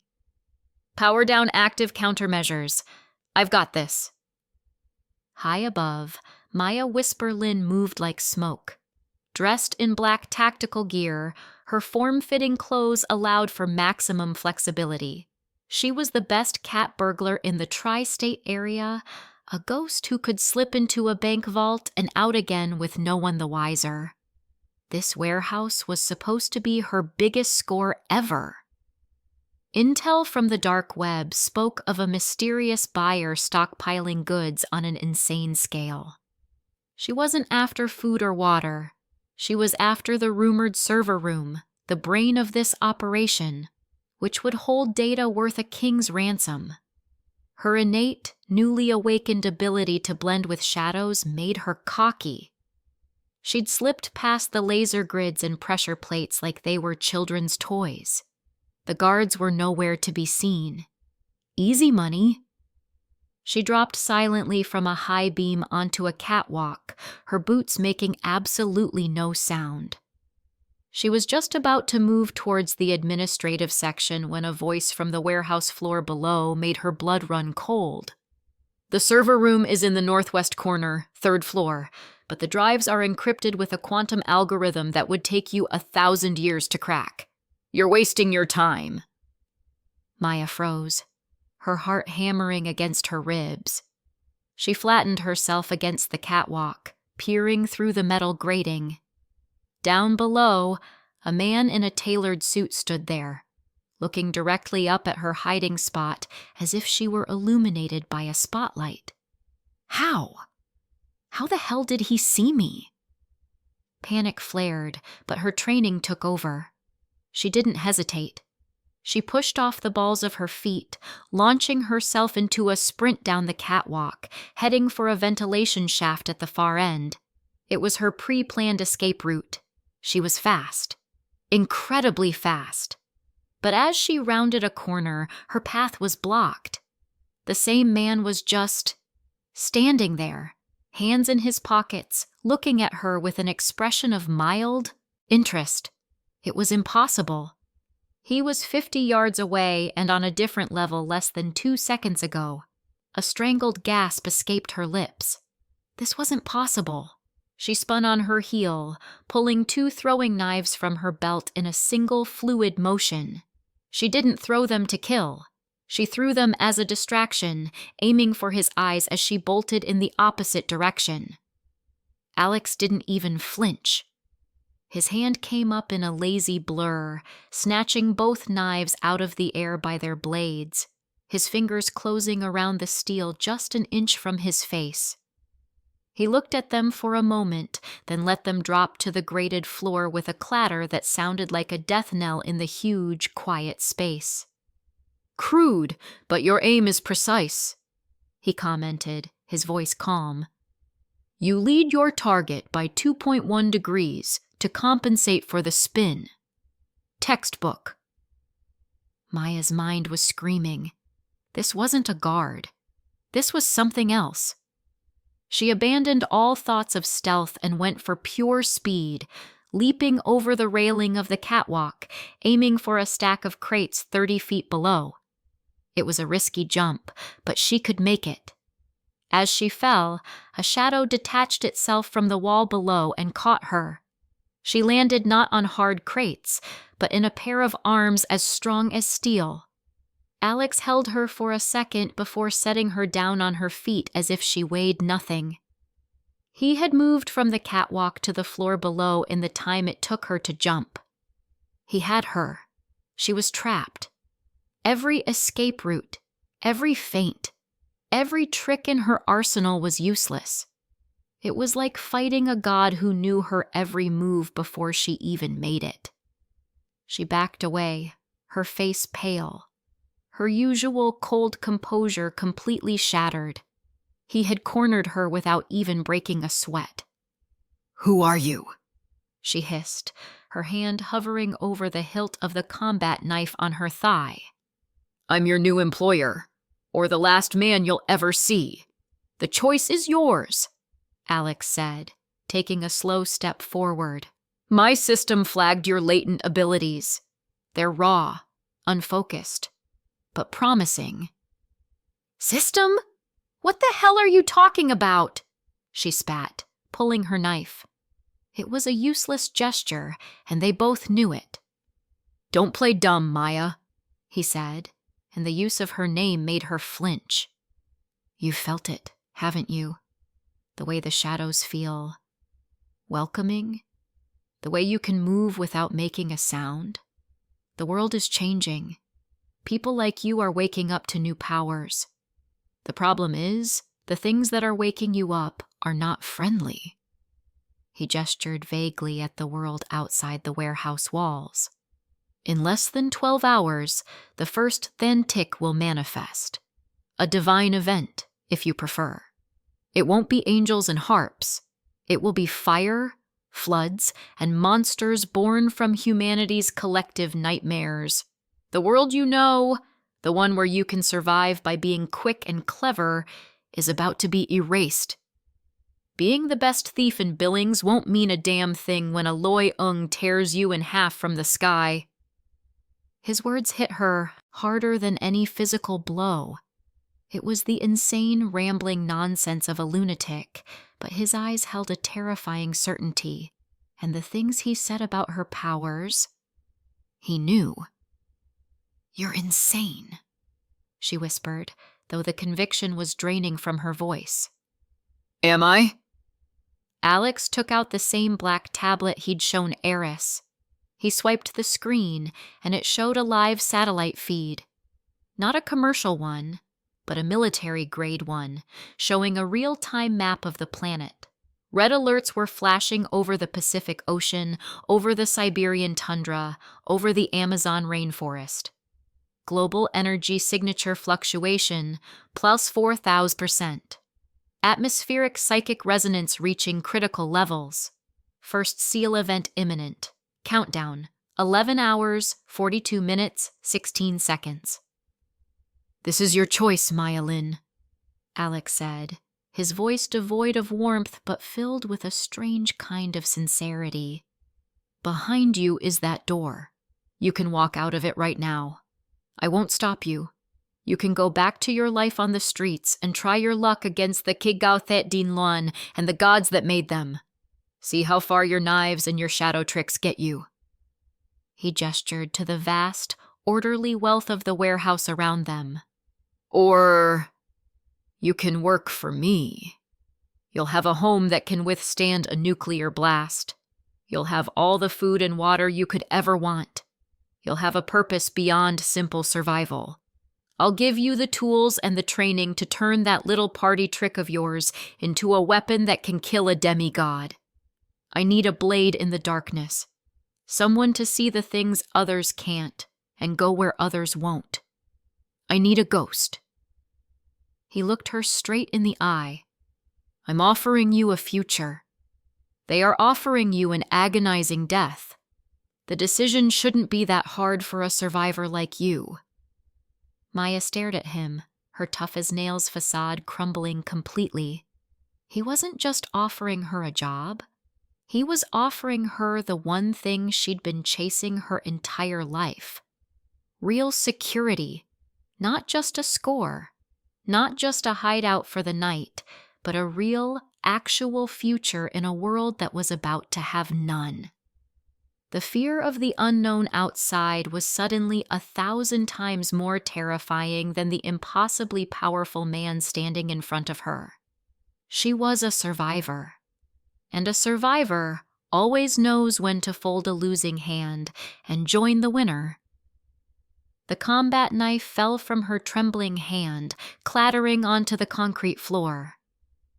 Okay, she said, her voice barely a whisper. Okay, I'm in.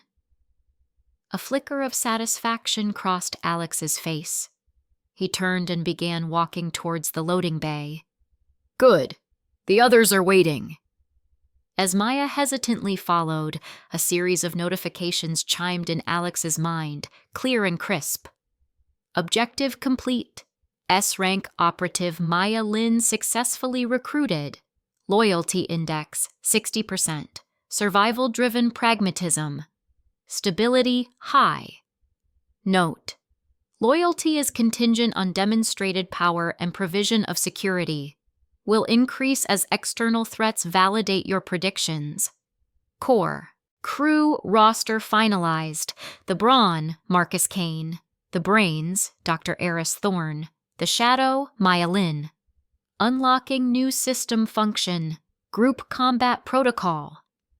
This protocol allows core members equipped with designated communication devices to share a unified tactical heads-up display.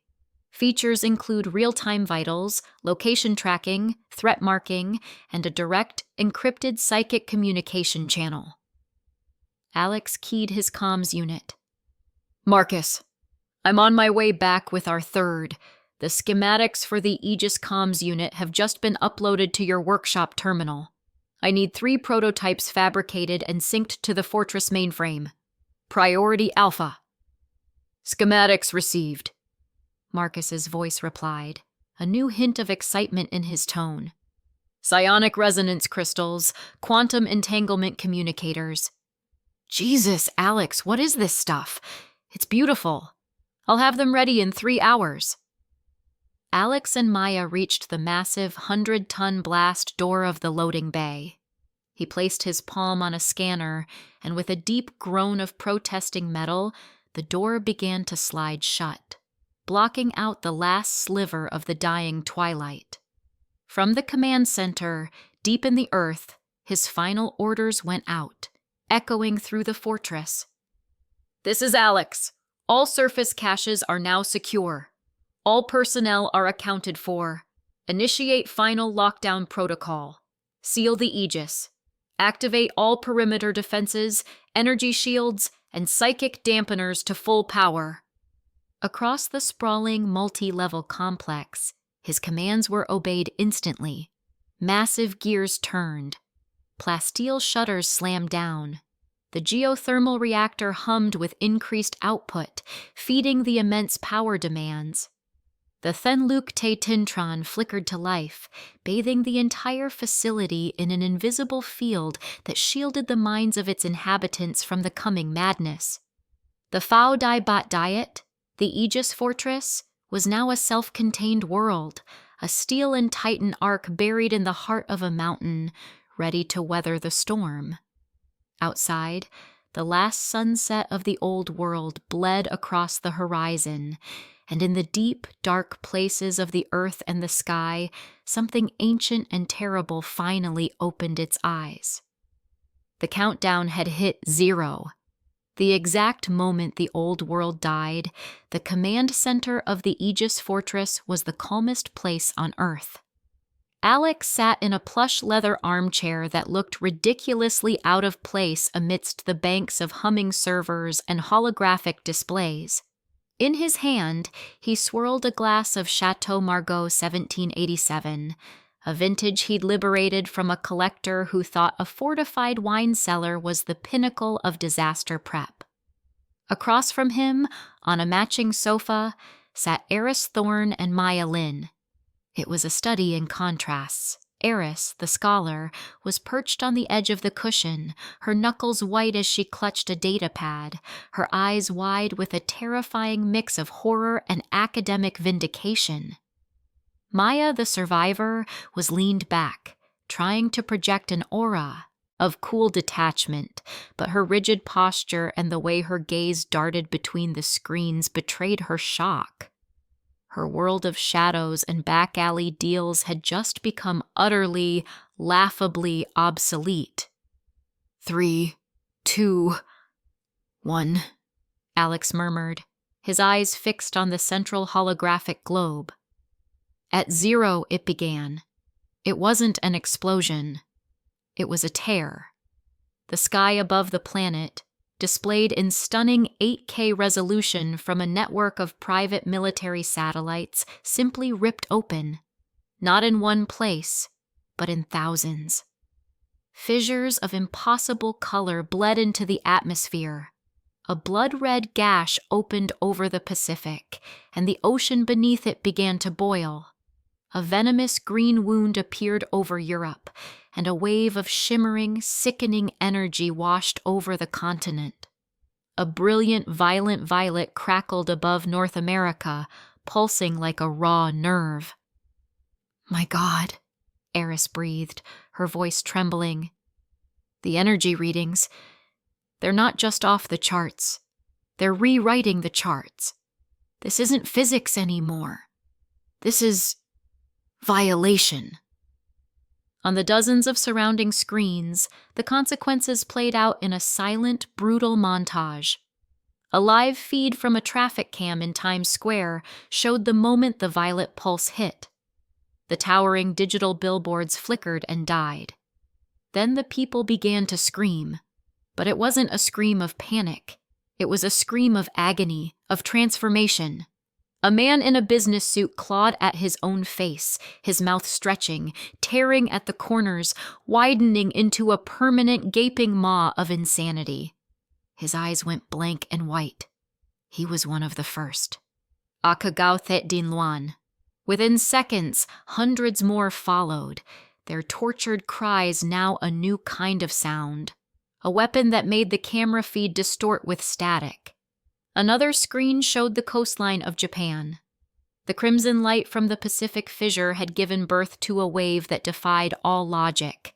It wasn't just water.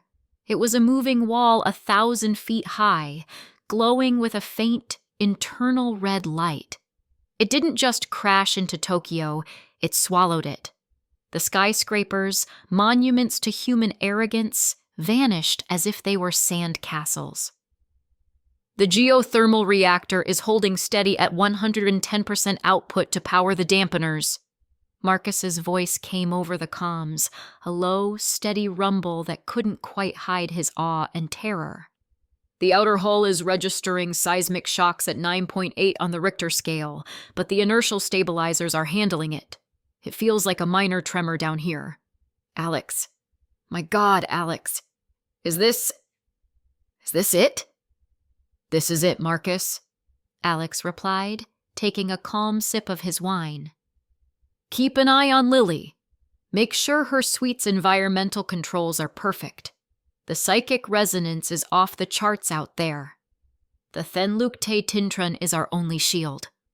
Copy that. She's watching a cartoon. She has no idea. The relief in Marcus's voice was as thick as concrete. He, a master of metal and machines, understood better than anyone the sheer impossibility of the fortress he now lived in. He understood that without Alex, he and his daughter would be screaming on the surface right now, or worse. Maya finally spoke, her voice a dry rasp. So that's it. Everyone out there, they're just gone? She gestured at a screen showing downtown Chicago, where massive, thorny vines covered in glowing blue fungus were erupting from the concrete, tearing buildings apart and pulling people into their embrace. Not everyone, Alex said, his expression unreadable. Some will survive. Some will awaken, like you did. They'll fight. They'll cry. They'll form pathetic little tribes and kill each other over a can of beans. For a while. He put his glass down, and with a flick of his finger, a new window opened on the main screen. It showed the interior of another bunker. Not a $100 billion military-grade fortress, but a luxury survival condo in Kansas, built into a decommissioned missile silo, a cheap imitation of his own masterpiece. The man on this screen was Chadwick Worthington III, the billionaire hedge fund manager who had publicly laughed at Alex a year ago at a charity gala. Selling blue-chip stocks for canned food and bullets? Alex, my boy, you've lost your mind. When the market corrects, I'll buy your father's company for pennies on the dollar while you're huddled in your hole eating dog food. He could still hear the condescending laughter of Chadwick's cronies. Now, Chadwick wasn't laughing. His bespoke suit was soaked. His expensive haircut was plastered to his forehead, and his face was a mask of pure terror. The luxury bunker was failing. Red emergency lights flashed, reflecting off the water that was already ankle-deep.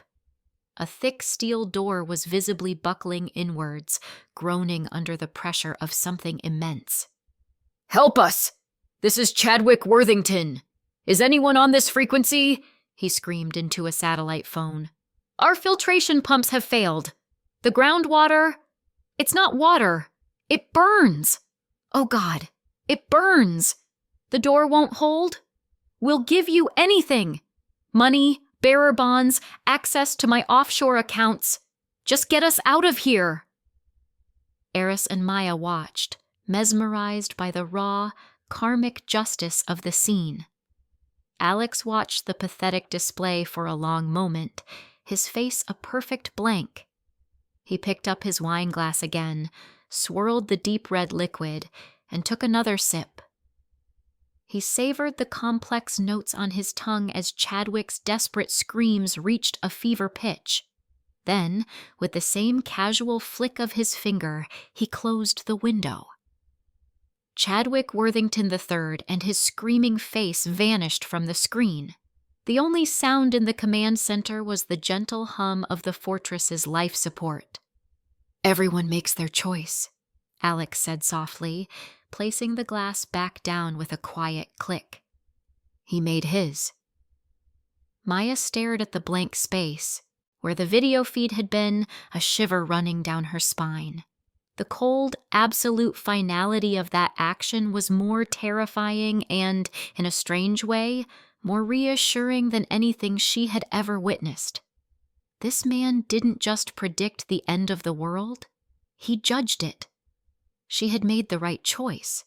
Her loyalty, once a pragmatic calculation for survival, now felt like something deeper. It was the instinct of a predator recognizing a much, much greater one. What was that thing trying to get into their bunker? Eris asked, her scientific curiosity overriding her shock. Based on the energy signature and the location, probably a geoda worm, Alex answered without looking. A silicon-based life form that feeds on geothermal energy, attracted by their poorly shielded reactor. They're Tier 1 threats. Annoying, but easily dealt with if you have the right equipment. They obviously did not.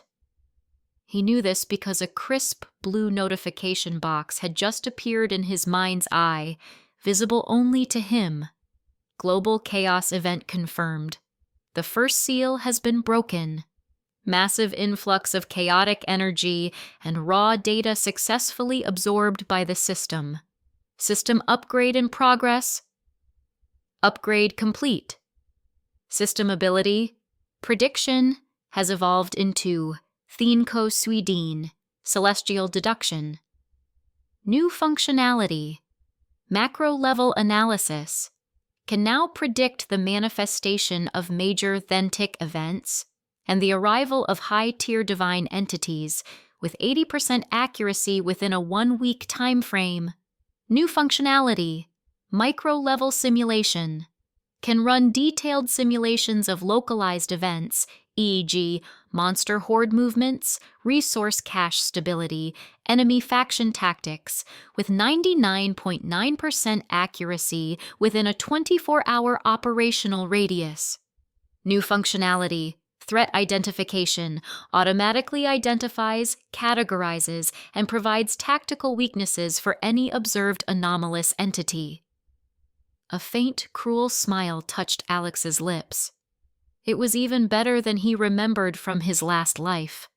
The world was burning. Humanity was screaming its last breath, and he was getting a power-up. He stood up, the tailored suit unwrinkled, the man perfectly composed amidst the digital apocalypse. Eris, use your new terminal access. Cross-reference the energy signatures from the green fissure over Europe with any myths related to plague, madness, or sound. I want a full report on the potential weaknesses of those shrieker things. Maya, he turned to the dark-clad assassin.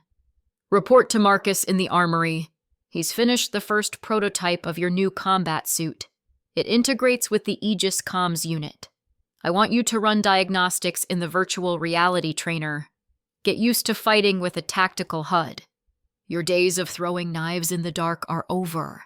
From now on, you are my ghost, and you will be properly equipped.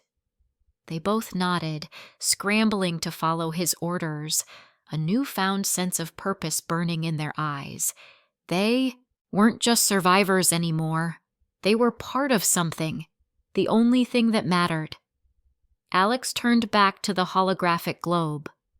It was a horrifying, beautiful sight. The planet was scarred with raw, magical energy. Cities were dark patches, wiped from the grid.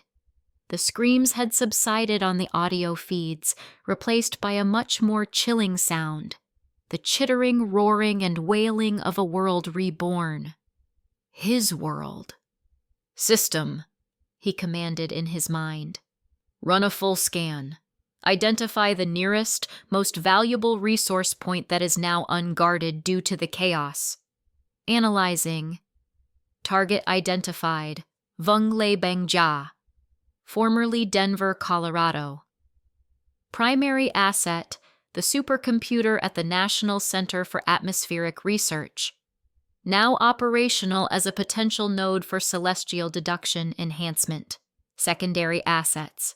Intel fabrication plant, rare metals, silicon, mile-high stadium depot, long-term food supplies, medical gear. Threat assessment, moderate. Nascent Loi-Ung broods have nested on skyscrapers. Low-level Tuiqui are present in the frozen waters. A small disorganized remnant of the U.S. National Guard is attempting to secure the area. They are not a significant threat. Recommended action. Prepare expeditionary force. Alex's smile widened. The game was just beginning. Marcus, he said into his comms. Get the Juggernaut prepped and ready to roll. We're going on a road trip. A week. 7 days since the world had cracked open and bled madness onto the earth. Inside the Aegis fortress, a new, strange rhythm of life had begun. The 24-hour news cycle was dead, replaced by the 24-hour operational cycle. The initial shock among the few dozen hand-picked technicians and support staff had worn off, replaced by a focused, almost religious dedication to their tasks. They had seen the feeds from the outside. They understood that this fortress wasn't a shelter. It was a heaven surrounded by a planet-wide hell, and Alex was its sole deity. In the Central Command Center, the atmosphere was one of intense, productive calm. Dr. Eris Thorne had claimed an entire bank of terminals, her corner of the room now a chaotic nest of digital files, cross-referenced ancient texts, and holographic energy schemas. Her hair was no longer in a perfect bun. It was held up by a pencil, and the sleeves of her white shirt were rolled up to the elbows. Her eyes, magnified by her glasses, darted across screens displaying Norse runes, Egyptian hieroglyphs, and raw data from the green fissure over Europe. She was a woman possessed, finally given an infinite library on the subject that had made her a pariah, and she was devouring it. Across the fortress, in the cavernous virtual reality training chamber, Maya Lin moved like a phantom. She was clad in a form-fitting matte black combat suit woven from micro-layers of Kevlar and dampening polymers. A sleek helmet covered her head, its visor dark. Inside, a tactical HUD streamed data directly into her vision. Threat vectors, structural weak points, ammo count. She weaved through a simulated urban war zone, her movements a liquid dance of death. 2 vibro daggers, specially crafted by Marcus, hummed in her hands. With a flicker, she used her on-bow ability, dissolving into the shadow of a burned-out bus and reappearing behind a holographic projection of a Loi Ung. The blade slashed through the simulation's neck, and the creature dissolved into pixels. Her proficiency was increasing exponentially. The girl who stole to survive was being forged into a weapon of mythic proportions. And in the main hangar, amidst the symphony of humming machinery and plasma welders, Marcus Kane put the finishing touches on their chariot. He called it the Juggernaut. It was an M1 Abrams tank chassis that had been stripped down and rebuilt from the ground up. Its armor was now a composite of titanium, tungsten, and layers of ablative ceramic. Its 120mm cannon was recalibrated to fire custom-made shells packed with god-slaying shrapnel. It was less a vehicle and more a mobile extension of the fortress itself. His massive frame moved with a surprising grace, his Vat Chat Donghua ability allowing him to feel the integrity of the welds, the balance of the turret, the very soul of the machine he was creating. His daughter, Lily, was safe in their residential suite, watching cartoons, blissfully unaware of the monsters outside or the one her father was building. For that, Marcus would have torn down mountains for Alex. Alex watched all of this on his command throne, a quiet sense of satisfaction filling him. His pieces were moving into place. His assets were growing sharp. The plan was working. That was when the first alert chimed. It wasn't loud or frantic. It was a calm, professional tone, but it cut through the hum of the command center like a knife. "Sir," a technician called out, his voice tight. "Perimeter sensors are picking up something. A convergence of anomalous biosignatures. West slope. "Put it on the main screen." Alex ordered, his voice flat. The holographic globe of the scarred Earth shrank, replaced by a high-resolution topographical map of the mountain range they were buried under. Dozens, then hundreds of red dots began to appear, swarming towards a central point. Their point. "Switch to external cameras, thermal and kinetic," Alex commanded. The view shifted to the craggy, pine-strewn mountainside, now cast in the eerie, perpetual twilight of the wounded sky. At first, nothing seemed out of place.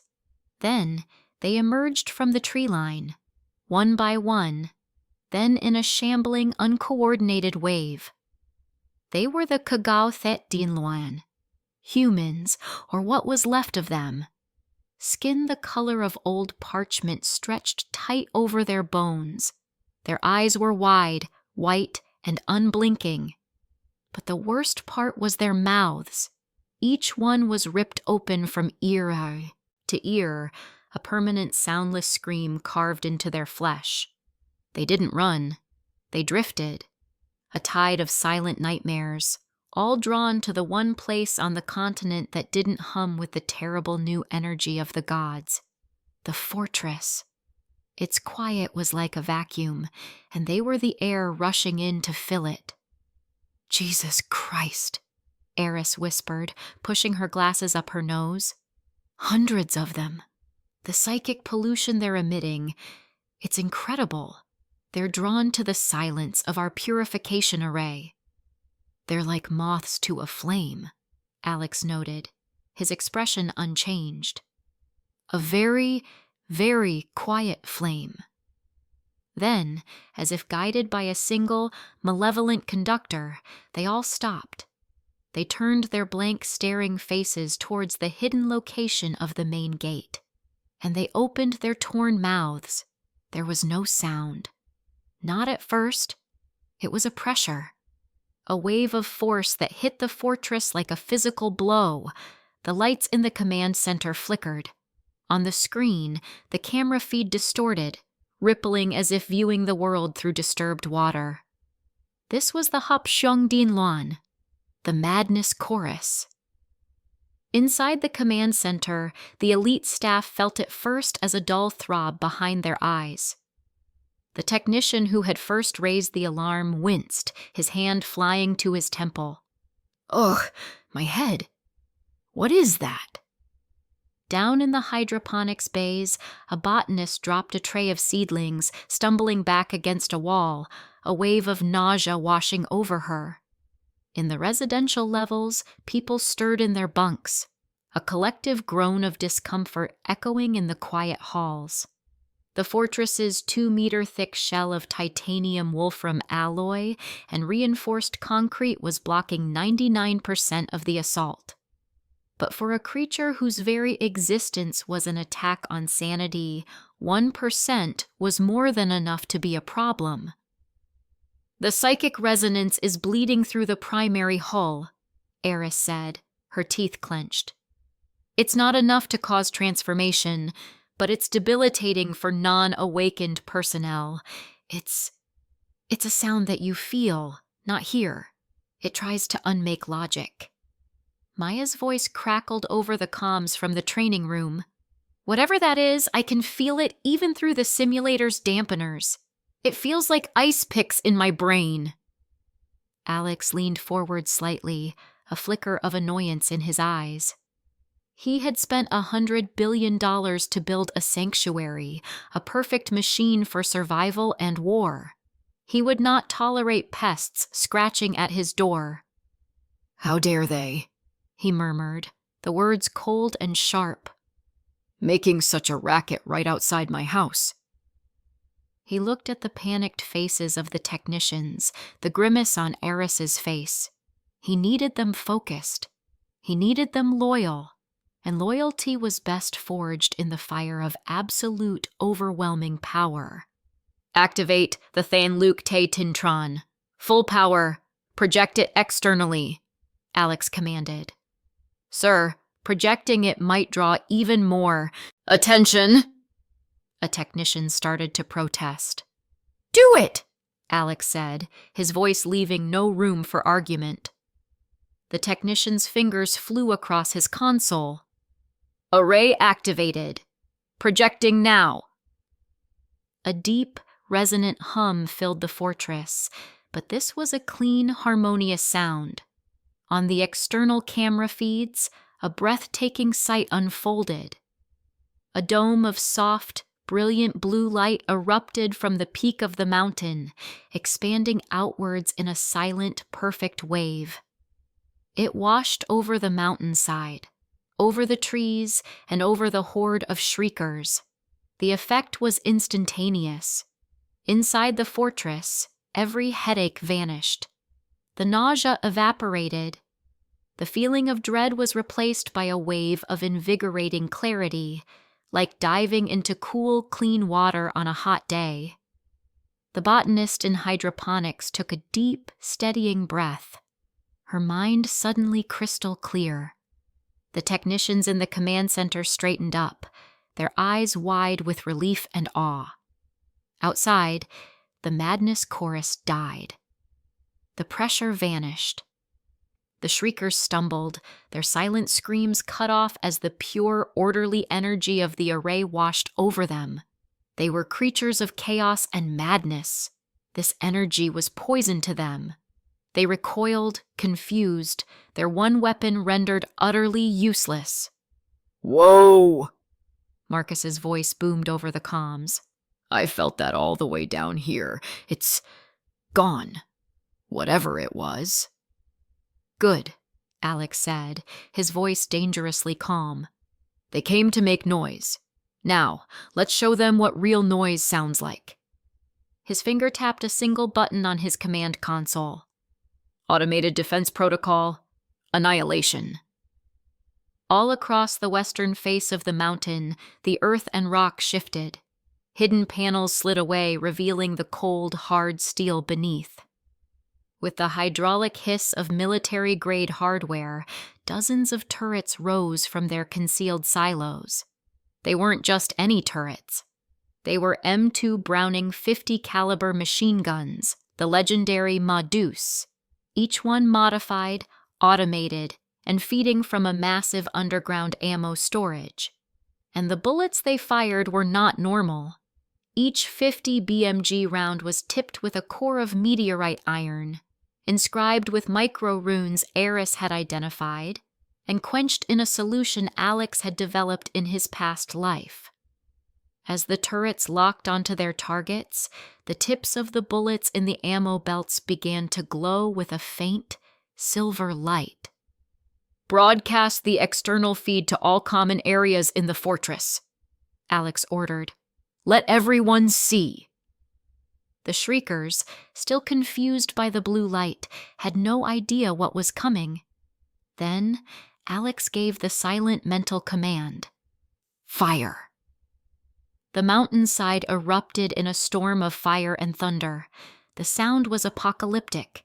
The deep, deafening thump, thump, thump of 50 heavy machine guns firing in perfect synchronization was a physical force, a hammer blow that shook the very air.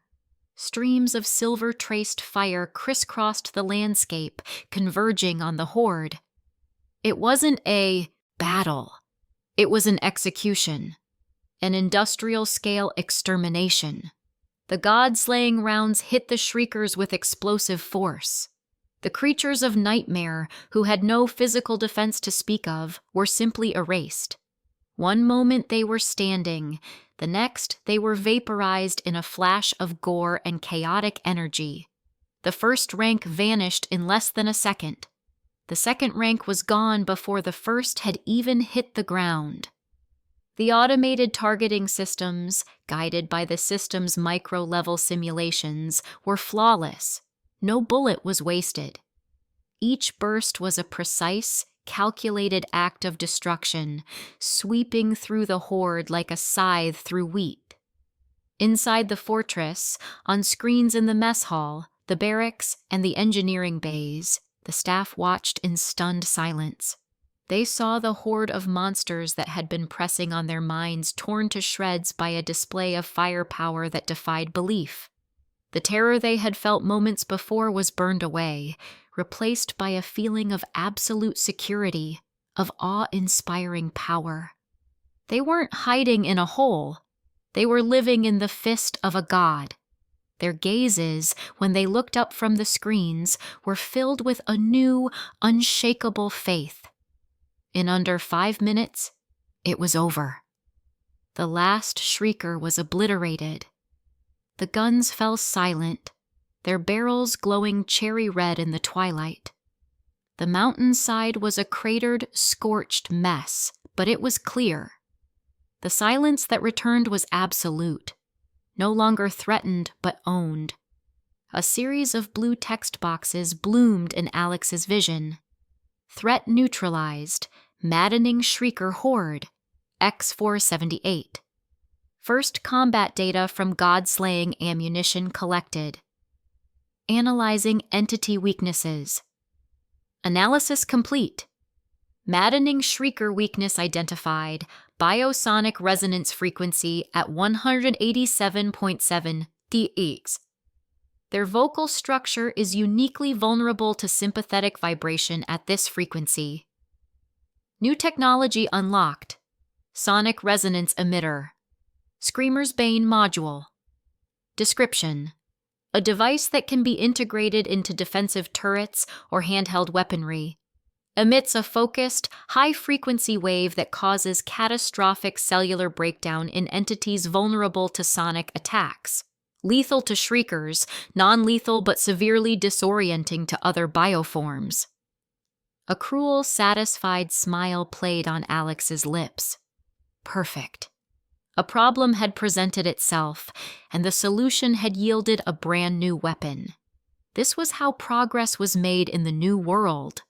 The turrets retracted back into their silos as seamlessly as they had appeared, the mountain healing its own wounds, leaving no trace of the arsenal hidden within. Alex leaned back in his chair, the picture of calm control. He tapped his comms link. "Marcus," he said, his voice echoing through the now pristine quiet of the command center. "The trash has been taken out. Is the Juggernaut ready to go?" A beat of silence, then Marcus's voice returned, filled with a new level of reverence. "Yes, sir. Fueled, armed, and ready to roll on your command." "Excellent," Alex said, turning his gaze back to the map where Denver, the Vungle Bangja, was highlighted. "We leave in 1 hour. It's time to go on the offensive." The hour passed in a blur of focused activity. While the rest of the fortress staff ran final systems checks and secured their stations, Alex, Eris, Maya, and Marcus gathered in the command center. The planned expedition to Denver was a major undertaking, the first true foray from their sanctuary. But before they rolled out the Juggernaut, Alex needed to see the state of his immediate domain. "Launch the Ghost Hawk," he commanded, his eyes fixed on the main holographic display. "I want a low-altitude sweep of the surrounding 50 miles. Real-time feed, full spectrum." From a camouflaged silo several miles from the main gate, a sleek, matte black drone ascended into the sky with barely a whisper. It was a custom design, a fusion of stealth bomber aesthetics and cutting-edge surveillance technology, completely invisible to any pre-apocalypse radar and shielded against the new chaotic energies that now saturated the atmosphere. The command center's main screen flickered to life, showing a bird's-eye view of a broken world. The images were sickeningly clear. They swept over a small town first, or what was left of it. Houses were burned out shells, cars were flipped over and rusting, and the streets were littered with debris. But it was the people who were the real horror show. Society hadn't just collapsed, it had devoured itself. The feed zoomed in on a gas station where a small group of desperate-looking people were trying to pry open an underground fuel tank. Suddenly, a modified pickup truck bristling with spikes and armed men, roared around the corner. The confrontation was brutal and quick. Gunshots echoed, sharp and ugly, and the feed quickly panned away as the victors began looting the bodies of the vanquished. "My God," Eris breathed, her hand flying to her mouth. She had theorized about the collapse of civilization, but seeing it raw and unfiltered was a different kind of shock. "This is the new normal," Alex stated, his voice completely level. He had seen this 1,000 times in his past life. This was humanity stripped of its laws and comforts. The Ghost Hawk continued its patrol, relaying scene after scene of savagery. They saw impromptu gangs fighting over a half-empty grocery store. They saw a handful of people who had clearly awakened weak, useless abilities being hunted like animals by a stronger group, their powers nothing more than parlor tricks in the face of a shotgun. The strong preyed on the weak, and the weakest simply died. Then came the scene that made even Marcus, the stoic giant, clench his fists. The drone focused on a makeshift camp in the ruins of a suburban park. A man, thin and gaunt, was breaking what looked like his last piece of bread. He gave half to a small, crying child, huddled beside him. It was a tiny spark of decency in a world of darkness. As the child began to eat, another figure emerged from behind a shattered park bench. He moved silently, his face a mask of primal hunger. A sharpened piece of rebar flashed in his hand. He plunged it into the first man's back without a sound. The man collapsed, his eyes wide with shock, and the killer snatched the remaining piece of bread from the ground, ignoring the child's terrified screams as he scrambled away into the ruins. "That son of a bitch!" Maya hissed, her voice a low growl. The scene struck a chord deep within her, a reminder of the life she had escaped. Alex just watched, his expression unreadable. He didn't feel anger or pity. He felt confirmation. This was why he'd built the fortress. This was why he trusted no one but the people he chose, the assets he vetted. The world outside wasn't worth saving. It was a resource pool and a hunting ground. He switched off the feed. "The world is as I expected." The heavy atmosphere in the room was palpable. Alex knew he needed to reinforce the chasm between them and that, between the Aegis fortress and the hell outside. "It's been a month since we sealed the gates," he announced, his tone shifting. "We've survived the first wave. That calls for a celebration. Meet in the main mess hall in 30 minutes. 30 minutes later, the four of them were seated at a large, polished steel table. The contrast was so extreme it was almost violent. While the drone had shown people killing each other for a crust of bread, a service robot glided silently to their table and placed 4 plates down. On each plate was a thick, perfectly grilled ribeye steak, seared on the outside, pink and juicy on the inside. Beside it was a pile of fresh asparagus drizzled with hollandaise sauce and a baked potato loaded with butter and chives. The beef came from the fortress's cloning vats, the vegetables from the hydroponic farms. Another robot poured a deep red Cabernet Sauvignon from a case of 2010 Chateau Margaux Alex had acquired into crystal glasses. Marcus stared at his plate, his massive shoulders slumping slightly with emotion.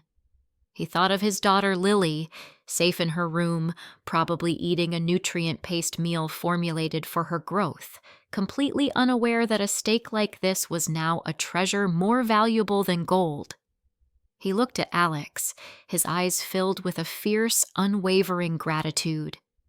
"Sir, I don't know what to say." "Just eat, Marcus," Alex said, cutting into his steak. "This is our reality. Never forget that." Eris picked up her fork, a thoughtful look on her face. She saw the meal not just as food, but as a statement of power. It was a demonstration of a completely self-sufficient system, a middle finger to the chaos outside. The resources required to produce this, the energy, the biotech, the security. This isn't a shelter, Alex. It's a new city-state, a kingdom of one. Maya was the last to move. She looked at the stake, her expression guarded. She remembered days, weeks of gnawing hunger. She remembered the taste of garbage, the feeling of a stomach so empty it ached. This meal felt like a dream, a trick. But the smell was real. The warmth rising from the plate was real. Slowly, she picked up her knife and fork. Her first bite was hesitant, but then her eyes closed. The rich, savory flavor was an explosion in her mouth. It wasn't just food. It was safety, security, and a future she'd never dared to imagine. A single tear escaped her eye and traced a path down her cheek, but she wiped it away before anyone could see. Her loyalty, once a reluctant contract of survival, was now being cemented in steel and blood and, surprisingly, in the taste of a perfect steak. As they ate, one of the side screens in the mess hall, linked to the command center, lit up with a new drone feed. Alex had left it on a passive scanning protocol. This feed showed a different scene. A small group of about 15 survivors, mostly families, old people, and children, were huddled in the shell of a destroyed church. They were being surrounded by a band of about 30 raiders. The raiders were loud, arrogant, and heavily armed with scavenged weapons. Their leader was a big guy in a leather jacket, and sparks of orange flame were dancing around his hands. A fire-based awakened, a low-level one, judging by the uncontrolled nature of his power, but in this new world, that made him a king. "Give us everything!" the fire user shouted, launching a small fireball that exploded harmlessly against the church's stone wall. It was more for intimidation than actual damage. "Food, water, women, or we burn you all." Alex watched, chewing his steak thoughtfully. The church was about 5 kilometers from the fortress's perimeter. It was, for all intents and purposes, his backyard, and he didn't like noisy, worthless trash in his backyard. "That arrogant bastard," Marcus growled, his hand instinctively going to where a sidearm would be. "His control is pathetic," Eris commented clinically. "He's barely at the initial stage of awakening. He's just a bully with a new toy." Alex finished his bite of steak, dabbed his lips with a linen napkin, and took a sip of wine. He then turned to Marcus. "Marcus, bring me long shot. And one god-slaying round. The 50 caliber APFSDS." Marcus's eyes lit up. "Yes, sir." He returned minutes later with a weapon case that looked like it could hold a missile.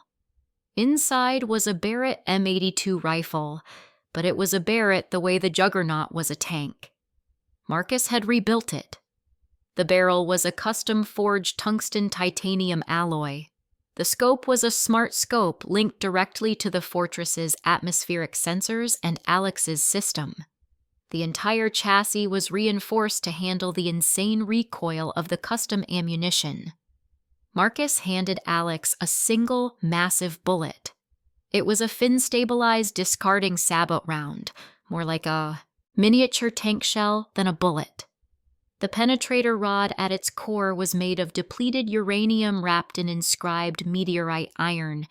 It glowed with a faint, deadly silver light. Alex didn't even stand up. He remained seated at the table, the plate with his half-eaten steak still in front of him. A section of the mess hall's armored wall slid away, revealing a firing port with a clear view of the distant mountains. A robotic arm positioned the massive rifle in front of him. He settled in behind the scope. The view screen connected to it popped up in his vision. The system immediately began its work. Target acquired, low level awakened, fire affinity. Distance 5,142 meters. Calculating trajectory. Factoring for wind shear 7 ma. WSW. Corrupted energy atmospheric distortion 1.3%. Coriolis effect. Target's latent heat signature. Target has a weak unformed energy shield. Estimated resistance 4%. Negligible. Optimal firing solution calculated. A green crosshair appeared in the scope, hovering directly over the fire user's head. The man was still posturing, laughing as he prepared to throw another fireball at the terrified survivors. Alex didn't hesitate. His fingers squeezed the trigger. The mess hall was rocked by a deafening crack boom that was more like an artillery piece firing than a rifle. The recoil from the massive weapon was entirely absorbed by the robotic mount. 5 kilometers away, the fire user's head simply ceased to exist. One moment, he was laughing, a ball of flame growing in his hand. The next, a silver streak, invisible to the naked eye, tore through the air. His head and torso were instantly vaporized in an explosive flash of red mist and silver energy. The fireball in his hand sputtered and died. For a second, everyone, raiders and survivors alike, froze in utter confusion. Their leader was just gone. There was no sound of a gunshot, no warning, just an empty space where he used to be. The sheer, incomprehensible violence of his death shattered their morale. The raiders looked at each other, their faces pale with terror. They weren't facing a rival gang. This was something else, an act of God. One of them screamed and ran. Then another. Within 10 seconds, the entire gang had broken and fled into the wilderness, tripping over each other in their haste to escape the invisible, vengeful deity that had just erased their leader from existence. In the mess hall, Alex pulled back from the scope and took another sip of wine. He gestured for the robotic arm to retract the rifle. "Pest control," he said calmly, as if he'd just swatted a fly. He turned back to his steak. Maya and Eris stared at the screen, then at Alex, then back at the screen. The sheer, casual, godlike power on display was staggering. This wasn't just strength. It was dominance on a scale they couldn't have imagined. A series of new notifications appeared in Alex's vision. Threat neutralized. Low-level awakened raider. Leader. Social dominance pattern analyzed. Survivor group behavior analyzed. Cross-referencing with drone surveillance data from the past month. Analysis complete. New system function unlocked. Real-time faction distribution map. Description: a dynamic overlay for your regional map. It automatically identifies and classifies human settlements, raider gangs, awakened hotspots, and neutral survivor enclaves within a 500-mile radius. Data is updated in real time based on drone intel and satellite scans. Each faction is color-coded based on threat level and potential value, resources, special personnel. A faint, cruel smile touched Alex's lips. Perfect. He had cleaned up some trash, and in return, the system had given him a tool to see all the other trash and all the potential treasures on the board. He brought up the new map on the main holographic display. The area around the fortress lit up with dozens of icons. Red skulls for raider bands, blue houses for survivor camps, yellow lightning bolts for lone awakened, and gray question marks for unclassified anomalies. His gaze swept over the cluttered map, past the small fry factions, and settled on the large, pulsating red zone far to the east. Denver. The icy mire. Now, the real game could begin. The holographic map glowed with a deadly beauty, its icons pulsing like malevolent stars in the command center's gloom. Alex's gaze dismissed the scattered red skulls of raider gangs and the small blue houses of desperate survivor camps. His focus was locked on the distant, angry red blotch that was Denver. That was the prize. But before the main event, there was the M-Day aftermath to deal with. Eris, what's the status on our perimeter? He asked, not taking his eyes off the map. Eris Thorne, seated at a secondary console, typed rapidly. Her reflection in the screen was sharp and focused. Sensors are showing 0 life signs from the survivors at the church. They scattered after your demonstration. But there's something else. The defensive grid went active 3 times last night. Subsonic deterrents neutralized multiple packs of those things. A new window popped up on the main display. Night vision footage showed dozens of the pale, wide-mouthed creatures, the maddening shriekers, fruitlessly clawing at the invisible energy fence that surrounded the fortress's vast territory.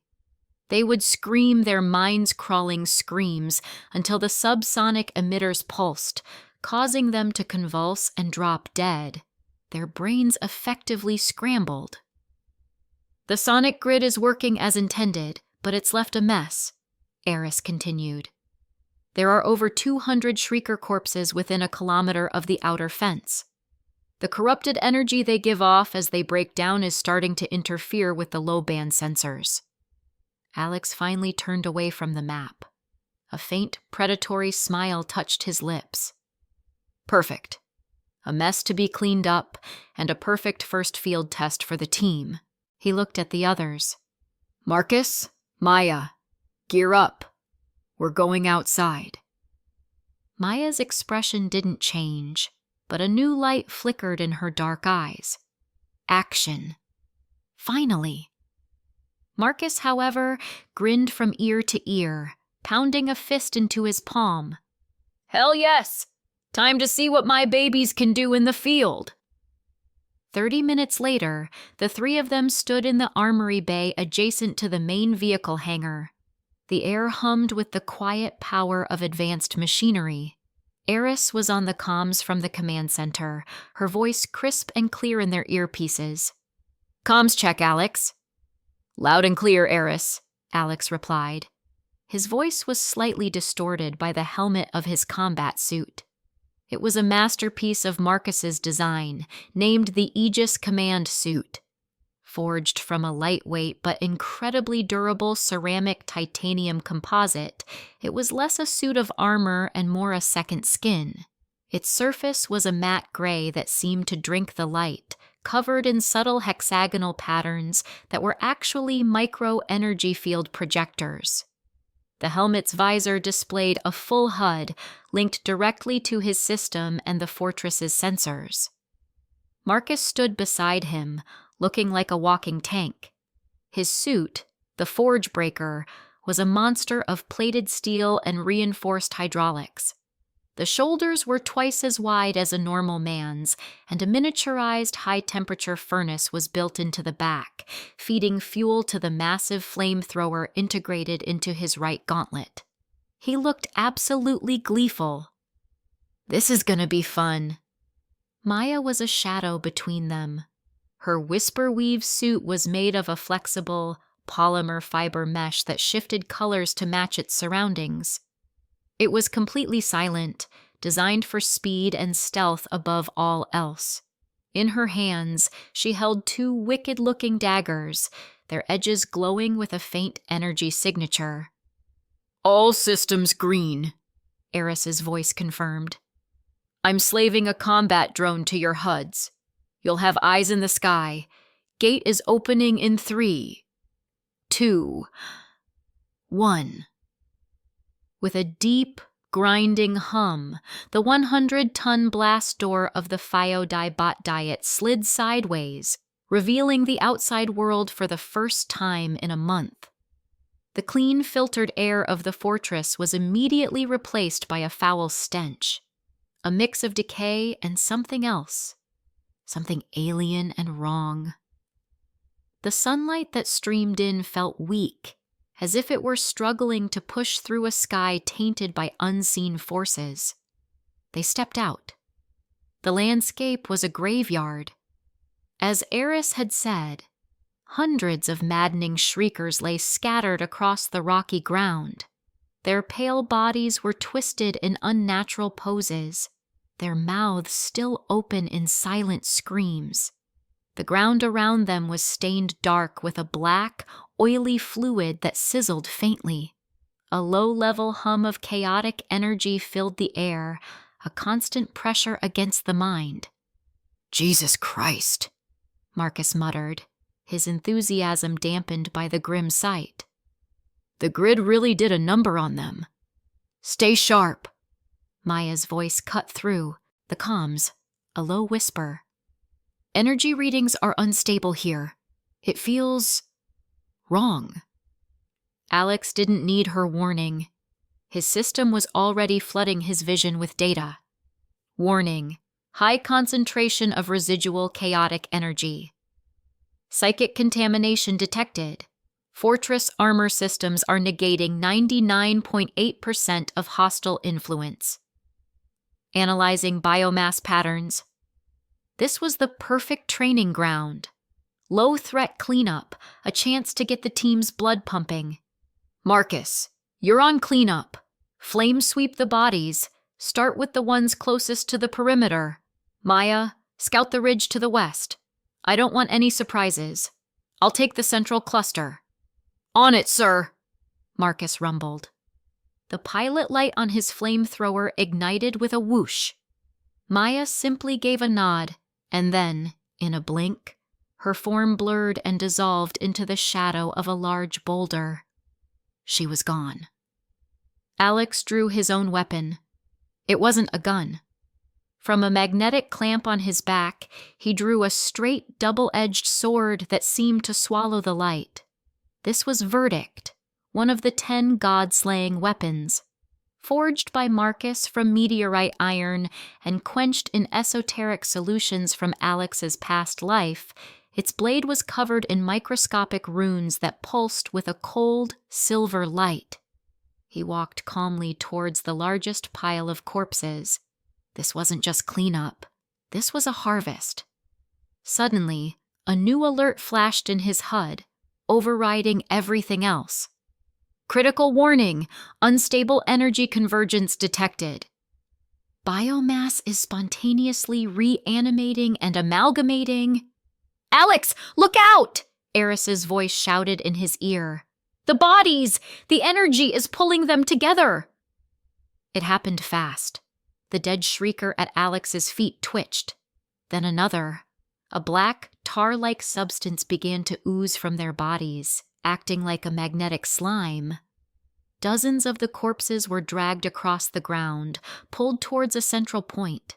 Flesh, bone, and torn limbs mashed together in a stomach-turning display of unnatural creation. The sound was a wet, tearing squelch, like a butcher shop in Fast Forward. Within seconds, the mass of bodies had fused into a single, towering entity. It was 3 times the size of a normal shrieker, a grotesque sculpture of pale limbs, gaping mouths, and dozens of staring, empty eyes. It stood on 4 mismatched legs, its torso a writhing knot of torsos. From the top of the disgusting amalgamation, a single dominant head snapped up, its jaw unhinging to an impossible degree. This was a maddening shrieker elite. What the hell is that thing? Marcus yelled, turning his flamethrower towards it. The elite monster ignored him. All of its dozens of eyes fixed on Alex, the closest and most potent source of life energy. It opened its massive collective mouth. But instead of a sound, a wave of pure psychic force erupted from it. It was a silent scream that didn't need ears to be heard.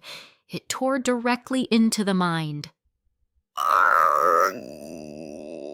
Marcus roared in pain, dropping to one knee and clutching his helmet. My head! Even through the Forge Breaker's shielding, the psychic attack was overwhelming. His HUD fizzled with static. From 100 meters away, Maya stumbled out of a shadow, one hand pressed to her temple. "Mental attack! It's strong!" "Guys, your vitals are spiking!" Eris yelled over the comms. "Get back! That thing's psychic output is off the charts!" But Alex didn't move. He stood perfectly still, just 20 meters from the monster. The wave of madness washed over him, a tsunami of terror, despair, and insanity designed to shatter any mortal mind. It showed him visions of his death in his past life, of worlds burning, of gods laughing from cosmic thrones. And he felt nothing. A notification calmly displayed on his HUD. High-level psychic attack detected. Origin, maddening shrieker, elite. System's will of the sovereign protocol activated. Attack negated. Analyzing attack pattern. Pathetic. A cruel smirk played on Alex's lips beneath his helmet. "Is that all you've got?" he murmured. The elite shrieker seemed to recoil in shock.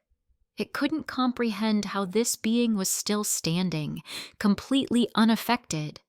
It let out another silent scream, this one so powerful the very air around it seemed to warp. Alex took one step forward, then another. He walked towards the monster with the casual air of a man strolling through a park. He raised his sword, verdict, and the silver runes on its blade flared to life, casting a pure, cold light that cut through the chaotic energy like a hot knife through butter. "My turn," he said. With a burst of speed that his armor's hydraulics made effortless, he closed the distance in an instant. The monster flailed its malformed limbs, but they were laughably slow. Alex was a blur of gray and silver. He didn't bother with fancy moves.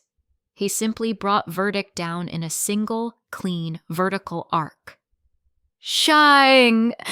There was no sound of tearing flesh or breaking bone. There was only a high-pitched harmonic chime as the god-slaying blade made contact. The silver light from the sword erupted, enveloping the monster. For a split second, the elite shrieker was bisected by a line of pure, cleansing energy. Then, its entire body, from top to bottom, dissolved into black ash and foul-smelling smoke. The psychic pressure that had crippled Marcus and Maya vanished instantly. Alex stood in the epicenter of the now empty space, swinging his sword once to flick off a non-existent speck of dust. He was completely untouched. The fight, if you could even call it that, had lasted less than 5 seconds. Marcus and Maya stared, their minds still ringing from the assault, their jaws metaphorically on the floor. They had just been brought to their knees by a force they couldn't even fight, and Alex had walked through it like it was a summer breeze and erased the source with a single swing. "Sir, what?" Marcus stammered, getting back to his feet. As the black ash settled, something clattered to the rocky ground. It was a crystal, the size of a man's fist, a murky, smoky gray color. It pulsed with a faint, chaotic light. Alex walked over and picked it up. His system immediately identified it. Divine Power Core, low grade, acquired. Source, Insanity attribute. This core can be absorbed to increase energy reserves or used as a catalyst for system functions. Recommended action: absorb. This, Alex said, holding up the crystal for the others to see, is why we fight. This is the spoils of war. Without any further ceremony, he closed his fist around the crystal. It shattered into 1,000,000 points of light and streamed into his body through the gauntlet of his armor. A wave of cold, chaotic energy coursed through him, but his system immediately grabbed it, refined it, and converted it into pure power. absorbing low-grade insanity core. Conversion complete. Energy reserve increased. Progress to stage 2. Fused. 10-20. Unique energy signature insanity analyzed. System function. Divine template reconstruction activated. Reconstructing attribute model. Creating new skill. New skill unlocked. Mental roar. LV-1. Description. Release a non-lethal psychic shockwave in a 10-meter radius, causing disorientation, momentary paralysis, and fear in targets with low mental resistance. A new icon appeared on his HUD. Alex focused on it. He could feel the new power coalesce within him, a tool waiting to be used. He looked at the remaining Shrieker corpses scattered around the area. Let's test this. He took a deep breath and activated the skill. He didn't shout or make a sound. Instead, a wave of invisible power radiated out from him. The corpses within 10 meters all jumped and convulsed as if hit by a bolt of lightning. Marcus and Maya, standing further away, felt the edge of the wave. It wasn't painful, but it was a jolt, a primal spike of fear that shot up their spines and made their hair stand on end. "Whoa! What was that?" Marcus exclaimed, taking a step back. "A new toy," Alex said, pleased with the result. "A little something I picked up from that piece of trash." He deactivated his helmet's faceplate, letting it retract with a hiss. The fresh, tainted air hit his face, but he didn't care. He looked at the faces of his two companions, saw the mixture of awe, fear, and absolute loyalty in their eyes, and knew this trip was a complete success. He had demonstrated his absolute power, solidified his team's cohesion, and gained a tangible upgrade. "Eris," he said into the comms, his voice calm and full of authority. "The trash has been taken out. Tell Marcus where to burn the rest. Maya, resume your patrol. The test is over." He glanced down at his hand, where the power of the core still lingered, then looked up towards the distant hazy mountains in the direction of Denver. This was just the beginning. A single low-grade core from a fused elite. The real treasures, the real power were still out there, waiting for him to come and take them. 2,000 miles away, in the cold, sanitized heart of a repurposed military command bunker beneath the ruins of Washington, D.C., the air was stale with recycled oxygen and simmering ambition. On a central throne-like chair, Thung-Nisi Augustus Kane watched a holographic map of North America. It was a tapestry of chaos, pockmarked with raging storms, zones of monstrous infestation, and the flickering lights of survivor enclaves. He ignored the noise.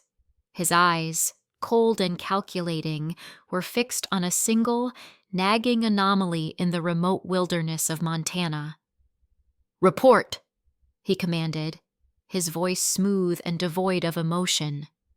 A young aide in a crisp black uniform, the insignia of the Tan Trot Tu Huaki on his collar, stepped forward.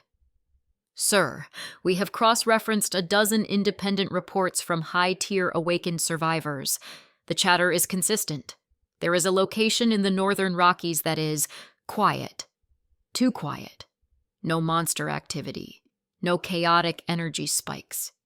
They're calling it the Silent Mountain or the Ghost Zone." Kane steepled his fingers, his polished nails gleaming under the tactical lighting. "Rumors. The last bastion of the desperate and the foolish." "Perhaps, sir," the aide agreed quickly. "But the sources are reliable. Independent warlords, scavenger guilds, even one of our own deep cover agents who was tracking a rogue faction confirmed it.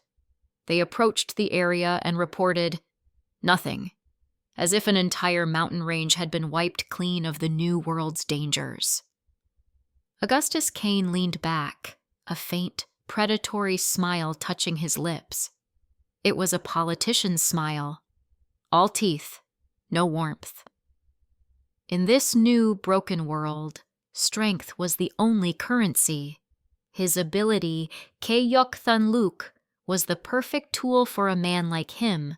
He didn't need to be the strongest. He just needed to own the strongest. His fledgling Tantrat too was built on these covenants, a pyramid of power with him at its absolute apex. But an unknown variable? An area of absolute safety he didn't control? That was not just a resource to be coveted, it was an insult to his authority. A power that can pacify a territory that large is not to be trifled with, he mused aloud. But neither is it to be left alone. It's either a threat to my new order, or it is the new order's greatest asset. In either case, it must be brought under my control. He swiped his hand, and the profile of a man appeared on the hologram. He was ruggedly handsome, with a jaw of steel and eyes that looked like polished gunmetal. Major Corbin, status? The man's voice crackled through the speakers, live from a forward training base. Team Gamma is ready for deployment, Senator. My ability, Ferrokinesis, is at peak strength. We can handle anything this world throws at us. Excellent, Major, Kane said smoothly. You have a new assignment. Take your team to these coordinates in Montana. I want eyes on this silent mountain. Find out what is there. Is it a geographical anomaly? A powerful awakened? A new type of god? And the rules of engagement, sir? Corbin asked, a hint of eagerness in his voice.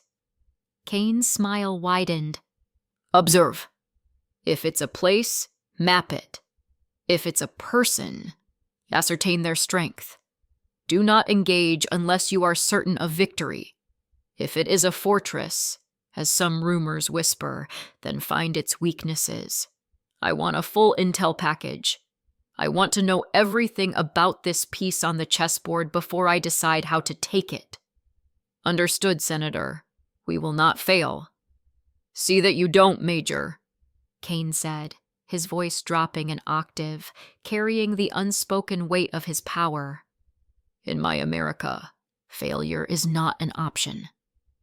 He cut the communication and stared back at the map, at the blinking question mark over Montana. Whatever you are, he thought, you will belong to me. Back in the Phao Dai Bat Diet, the atmosphere was the polar opposite of Kane's suffocating bunker. In the command center, the victory from the day's field test was still fresh. Marcus was practically vibrating with excitement, pacing back and forth in front of the main holographic display, which showed slow-motion replays of Alex's single, perfect sword stroke. I mean, holy shit, Alex. The verdict sword. The telemetry data is insane. The energy output from those runes when it made contact. It didn't cut the monster, it just unmade it. Do you know the kind of physics that breaks? It's beautiful. Eris Thorne, ever the academic, pushed her glasses up her nose. The divine power core is the more fascinating discovery. Low grade, you said, and the system was able to analyze it and grant you a new skill based on its insanity attribute? This confirms my theory. The divine is not just power, it's information. A codex we can learn to read and replicate. She was already pulling up data on different mythologies, cross-referencing concepts of madness and psychic power. Maya was silent, as usual. She stood in the corner, cleaning her energy-laced daggers. But her eyes kept flicking to Alex, a new, profound respect in them. She had felt the psychic attack. It had been like a needle of ice shoved into her brain. Alex had walked through it like it was nothing. He wasn't just a strong leader with resources. He was on a completely different level of existence. The choice she'd made in that warehouse months ago was looking more and more like the only sane decision she'd ever made. Alex sat in the commander's chair, calmly observing his team. Their reactions were exactly what he'd hoped for. Marcus's loyalty was now fused with fanatical devotion to the technology they could create.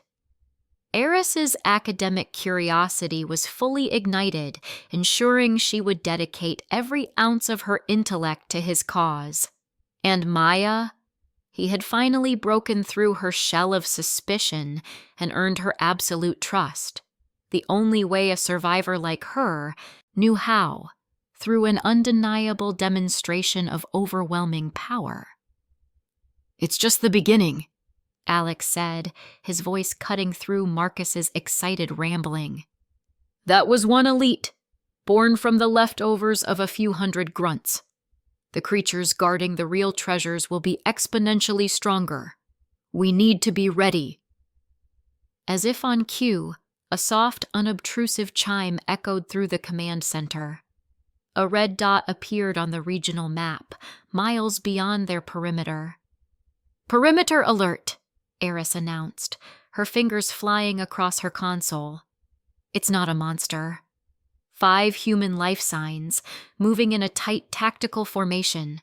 Energy readings are high. All of them are awakened. On the main screen, a satellite image zoomed in, enhanced by the fortress's powerful sensors.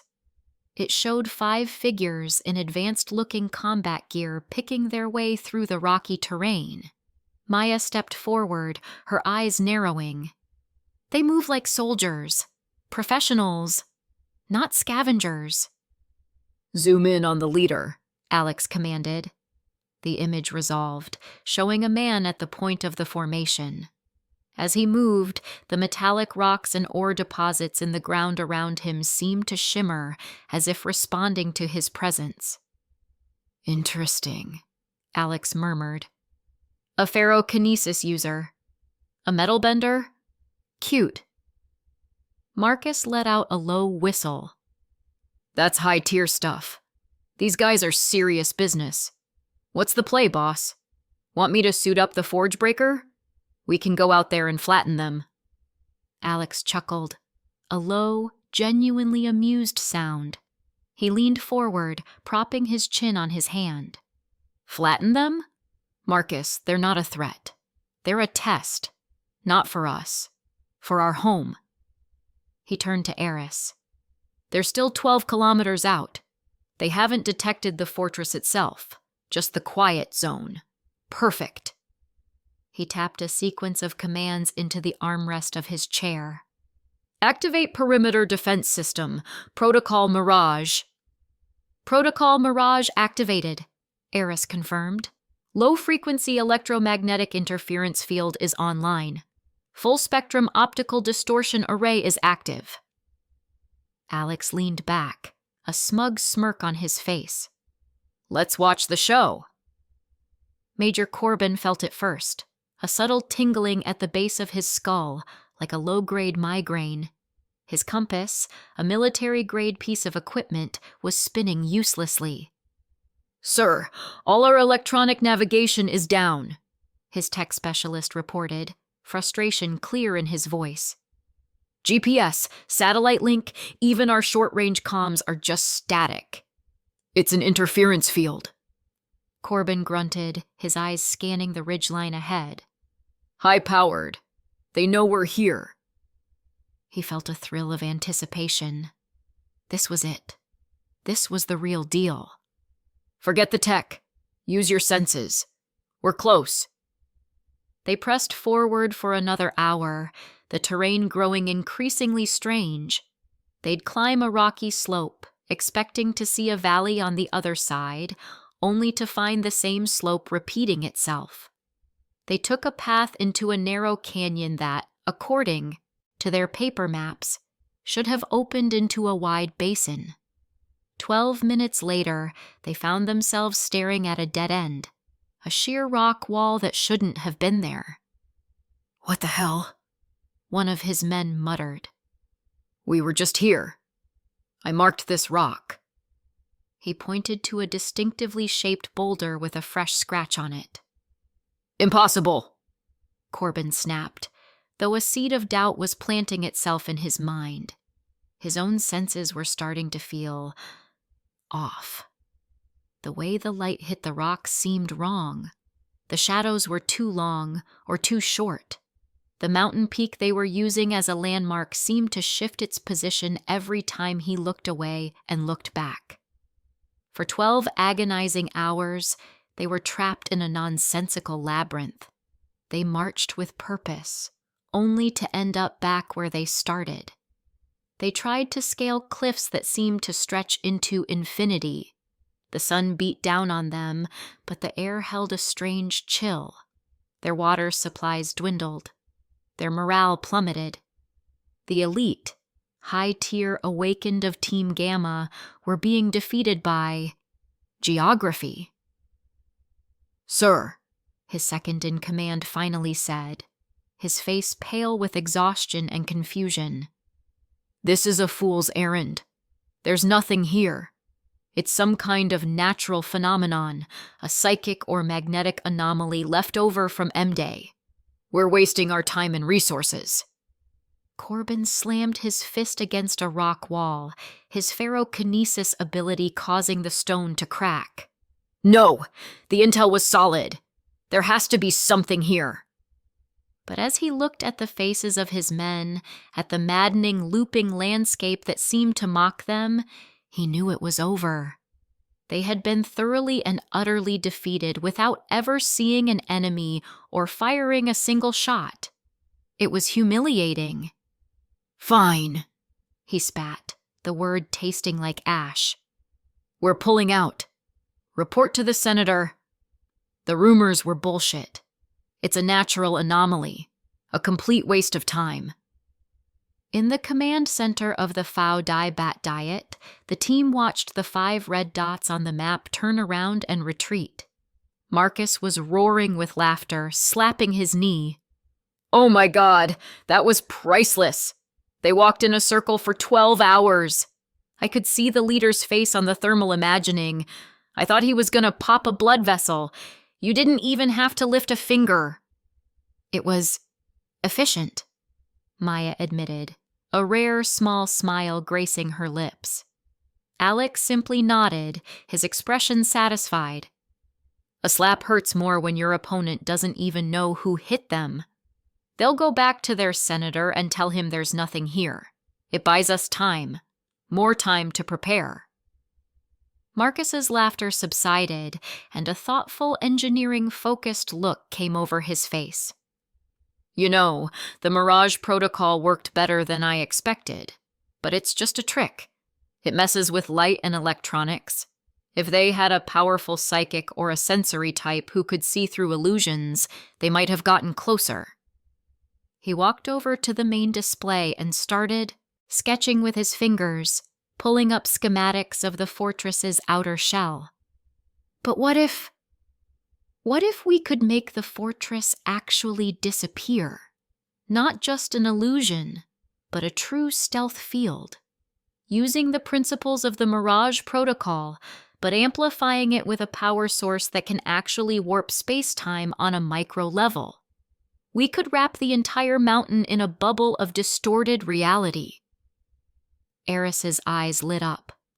A localized perception filter on a macro scale. Theoretically possible, but the power requirements would be astronomical. You'd need a core that has authority over space or illusion. Something far beyond the grade of that Shrieker elite. Alex looked at the new schematic Marcus was excitedly drawing. A fortress that was not just fortified, but completely invisible to the outside world. An ace in the hole against men like Cain and the gods themselves. It was perfect. He had just given his new enemy an invisible slap. Now, it was time to build a cloak of invisibility. "Then that's our next objective," Alex declared, his voice ringing with absolute authority. "Find us a creature that can bend space to its will. We're going hunting." The command center buzzed with a low, triumphant energy. Marcus was still replaying the sensor logs of Team Gamma's humiliating retreat, a wide, gleeful grin plastered on his face. "I could watch this all day," he chortled, pointing a thick finger at the holographic display. "Look at that asshole Corbin! You can almost feel the rage coming off him in the thermal feed. He's probably halfway back to D.C. to tell his senator boss that Montana is haunted." "It was a sound strategy," Eris conceded, a glint of professional appreciation in her sharp green eyes. "Psychological warfare is often more effective than direct confrontation. You defeated an elite squad without them ever knowing they were in a fight. It preserves our anonymity and resources." Alex leaned back in his commander's chair, the satisfied smirk from before having settled into a look of calm calculation. "It bought us time. That's all. A man like this Senator Kane won't be put off by ghost stories for long. He'll send something else. Something better. We need to be invisible, not just tricky." Maya, who had been sharpening a wicked-looking combat knife in the corner, finally spoke. Her voice was as soft and sharp as the blade she held. "The illusion was strong, but a powerful sensory type, maybe a precog or a high-level psychic, could have seen through it." "Exactly," Alex affirmed, nodding to her. "Which is why we need to upgrade from a mirage to a true cloak, and for that—" Before he could finish his sentence, a new alert chimed through the command center.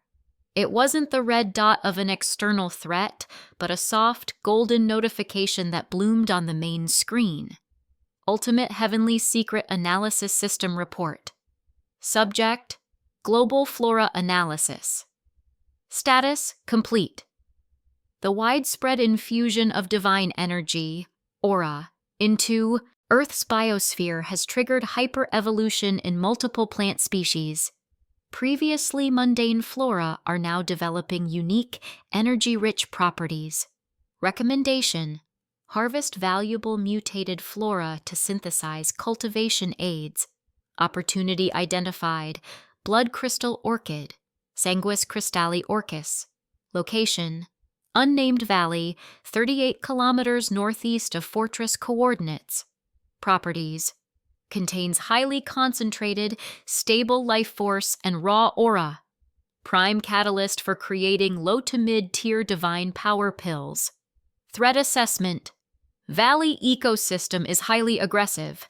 Indigenous fauna have undergone significant mutation. High probability of a pack-based territorial predator. Marcus whistled, his earlier glee shifting to greedy excitement. Divine power pills? That sounds like some next-level shit. What's the deal, Alex? Steroids for awakened? Something like that, Alex said, his eyes fixed on the golden dot on the map. In his past life, resources like this were fought over by entire armies. Cities were razed for a single stalk of a divine herb. Now, a whole valley of them was blooming right on his doorstep, untouched. It was a gift from his second chance. They're a shortcut, a massive one. They purify the energy you absorb and supercharge your body's ability to integrate it. With these pills, we can achieve in a month what would normally take a year of hard training. Eris was already at her console, her fingers a blur. Fascinating. The system is confirming it. The aura isn't just creating monsters, it's terraforming the planet on a biological level. A new magical ecosystem. This valley, the energy signature is off the charts. It's like a small paradise. Paradise is just another word for a well-disguised trap, Maya murmured, her instincts flaring. Alex smiled. She's right. The system warns of a territorial predator.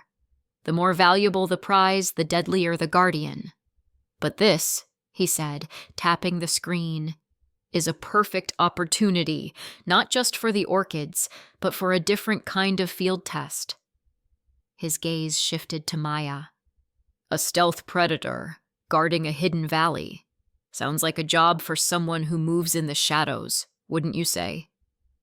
A flicker of understanding and something like anticipation sparked in Maya's dark eyes. This wasn't just a mission, it was a challenge tailored specifically for her, a chance to prove her worth beyond just being a bodyguard. "I'm in," she said, her voice flat but firm. "Hell yeah, let's gear up," Marcus boomed, cracking his knuckles. "I'll get the Forge Breaker armor prepped.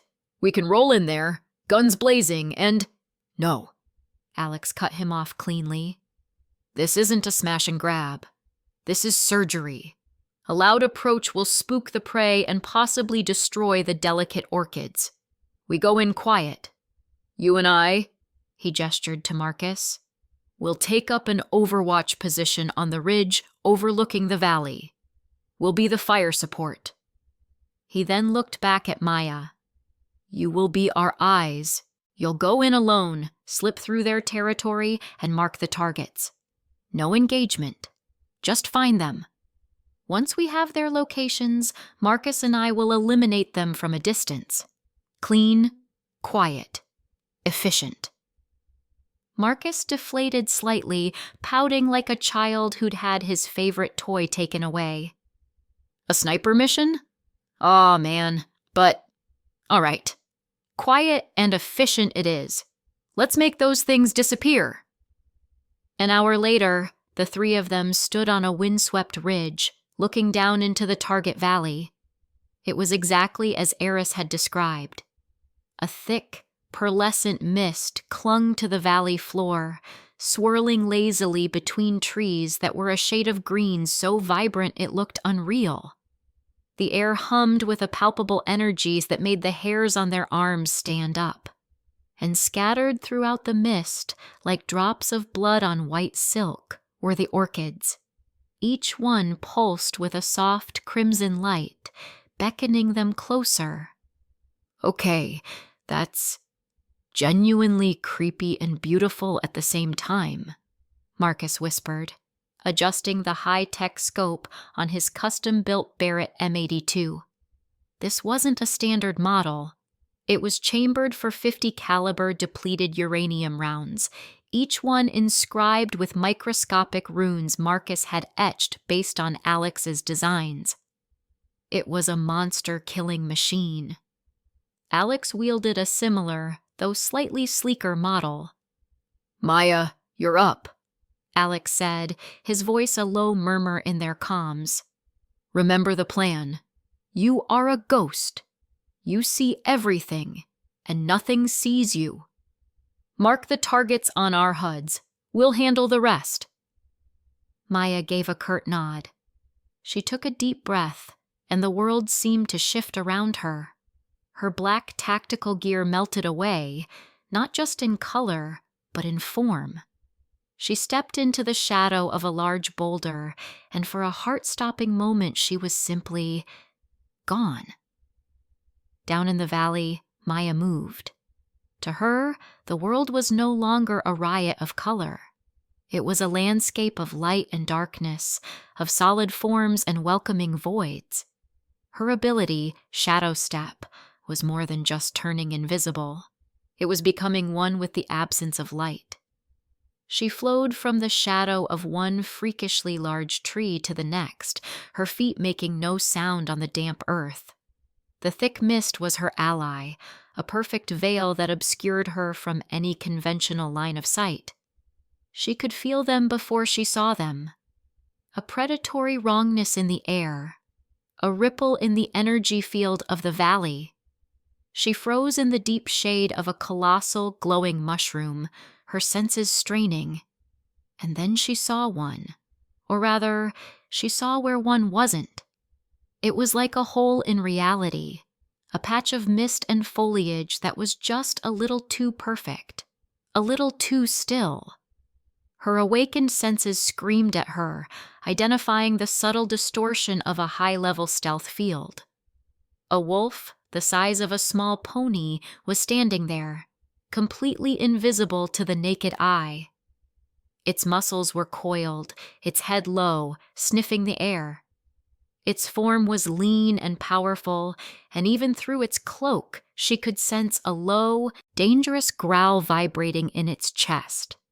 With a flick of her thought, a small red digital marker appeared on the creature's location, instantly transmitted to the scopes of the two men on the ridge above. Her voice came through their comms, a bare whisper. On the ridge, Alex and Marcus saw the red diamond pop into existence on their heads-up displays. "Got him," Marcus breathed, his hand steady as a rock. "He's a big boy." "Wait for the others," Alex commanded. "It's a pack. Never just one." Maya continued her silent dance through the valley. She was in her element. This was the hunt she was born for. She flowed through the shadows, a phantom among predators. One by one, she located them. A second wolf, crouched behind a waterfall of phosphorescent moss. A third, lying flat on a low-hanging branch of an ancient gnarled tree. A fourth and fifth, patrolling the edges of the largest patch of blood crystal orchids. The alpha, a truly massive beast with faint scars visible even through its shimmer, stood on a rocky outcrop in the center, its head held high. 6 targets in total, all marked. "Copy that." Alex's voice was calm, a surgeon preparing for the first incision. "Marcus, you take the 3 on the left. I have the 3 on the right. On my mark. Fire simultaneously on the first shot. Prioritize the alpha." Marcus grinned. "This is gonna be fun." "Mark," Alex said. The world seemed to hold its breath. Inside their scopes, Alex and Marcus tracked their targets. The powerful computers in their rifles calculated for the mist, the energy interference, the slight shimmer of the stealth fields. Crosshairs locked. "Execute!" Thwip. Thwip. 2 nearly silent high-velocity rounds left their barrels. Miles away, the alpha wolf's head simply vanished in a red mist, its massive body slumping to the ground without a sound. Simultaneously, the wolf on the branch jerked once and dropped like a stone. The remaining 4 wolves were momentarily stunned. Their alpha was dead. They hadn't heard a thing. Their stealth fields flickered as confusion warred with their predatory instincts. It was all the time Alex and Marcus needed. Thwip, thwip, thwip, thwip. 4 more shots, fired in a perfect, synchronized rhythm. Each wolf dropped exactly where it stood, its advanced stealth ability utterly useless against enemies it couldn't see, hear, or sense. The entire engagement was over in less than 5 seconds. The valley, once filled with a silent, deadly menace, was now just quiet. Maya stepped out from the shadow of a tree, her knife back in its sheath. She looked at the carnage, at the 6 massive bodies now becoming visible as their stealth fields failed in death. She looked up at the ridge miles away. It was a display of overwhelming, untouchable power. It was terrifying and, she had to admit, incredibly reassuring. Back in the pristine, brightly lit biolab of the Aegis Fortress, the air smelled of ozone and something faintly floral. The 6 wolf corpses were being processed by automated drones for any useful materials, but the real prizes were laid out on a sterile titanium table, 3 dozen blood crystal orchids. They still pulsed with a gentle crimson light, filling the room with an aura of vitality. "Okay, system," Alex said aloud, standing before a complex alchemical apparatus that looked like a cross between a chemistry set and a particle accelerator. "Let's do this." Analyzing blood crystal orchid. Analysis complete. Purity, 98.7%. Life force concentration, high. Cross-referencing with available materials. Maddening Shrieker's Divine Power Core. Formulating optimal synthesis protocol for Divine Power Pill. Beginner. Protocol generated. Displaying instructions. A holographic interface appeared in front of Alex, showing a complex multi-stage process. Marcus and Eris watched, mesmerized. Alex worked with a practiced ease that was almost hypnotic. He crushed the orchids into a glowing red paste, using a small, focused energy field to separate the essence from the pulp. He then carefully introduced the powdered tin hawk from the K-Gauthet they had killed earlier. As the two substances met, there was a violent hiss. The red life force of the orchids and the chaotic psychic energy of the core clashed, threatening to explode. "Whoa, careful," Marcus yelped. "It's fine," Alex said, his hands never faltering. He made a minute adjustment to the energy frequency of the containment field, following the system's guidance. "The core's energy is chaotic. The orchid's energy is stable. You don't mix them. You use the stable energy to tame and purify the chaotic one. You're not making a cocktail. You're breaking a wild horse." Under his precise control, the chaotic purple energy of the core was slowly enveloped, compressed, and purified by the vibrant red glow of the orchids. The violent reaction subsided, and the mixture began to swirl, forming a perfect, shimmering vortex of red and purple light. With a final command, Alex activated a crystallization sequence. The liquid rapidly condensed, and with a soft chime, 10 small marble-sized pills dropped into the collection tray. Each one was a perfect sphere of deep ruby red with a faint purple star glowing in its core. Synthesis complete. Divine Power Pill, Beginner, X10. Effect: increases user's aura absorption and integration efficiency by 50% for 24 hours. Minor purification of existing energy channels. "Holy shit," Marcus breathed, staring at the pills. "They're beautiful." "There's enough for the 4 of us, with plenty to spare," Alex said, picking up 4 of the pills. He handed one each to Marcus, Eris, and Maya. "Don't just stare at it. Take it. We need to get stronger, and we need to do it now." One by one, they swallowed the pills. The effect was instantaneous. Marcus let out a loud grunt, his eyes widening. "Whoa! It's like I can feel every piece of metal in the fortress. Not just see it, but feel it. The hull plates, the wiring in the walls, the rebar in the concrete. It's all singing to me." He clenched his fist, and a discarded wrench on a nearby table twitched and levitated an inch off the surface before clattering back down. His control was becoming more intuitive, more powerful. Eris gasped, stumbling back a step. She gripped her head, her eyes squeezed shut. The words! My God, the words! Ancient texts, fragments of divine language I've only ever seen in books. They're not just images anymore. I can almost hear their meaning, the cadence, the intent. Her divine language comprehension was deepening, evolving from simple translation to true understanding. Maya remained silent, but her posture changed. Her shoulders relaxed, and she seemed to sink into the ambient shadows of the lab even while standing in the bright light.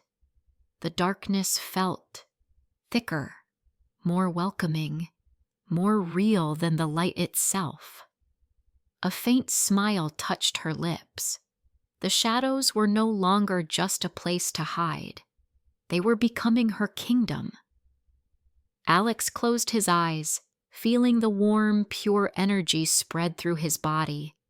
It was a familiar sensation from his past life, but no less potent.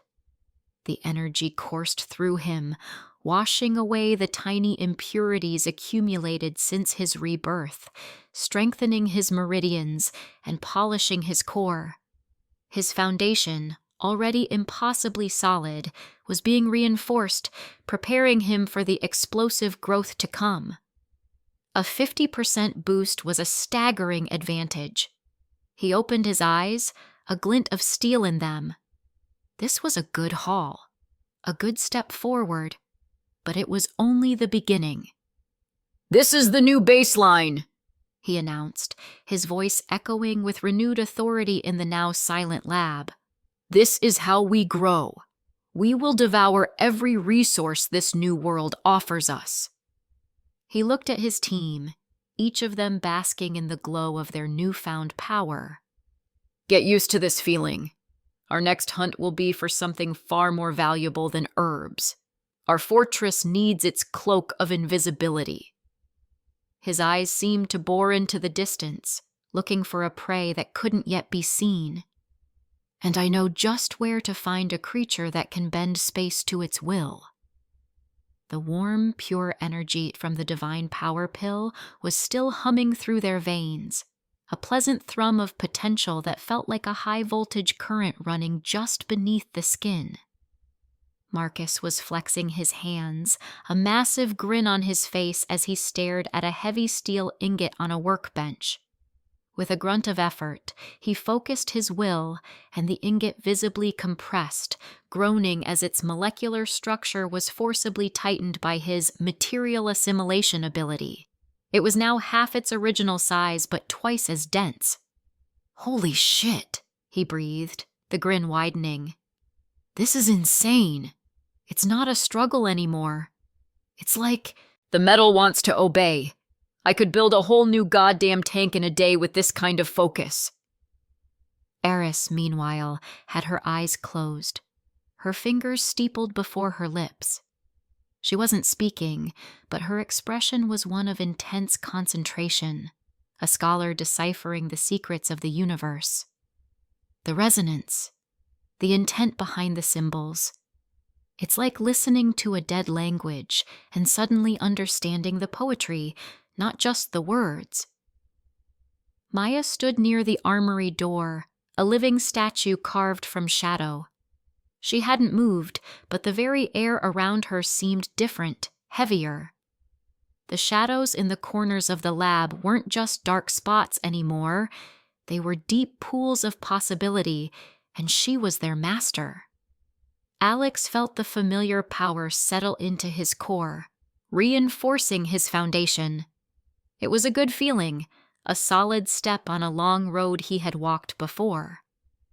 He was about to lay out the next phase of their plan, the hunt for the space-bending creature, when a klaxon, sharp, urgent, and unfamiliar, blared through the fortress.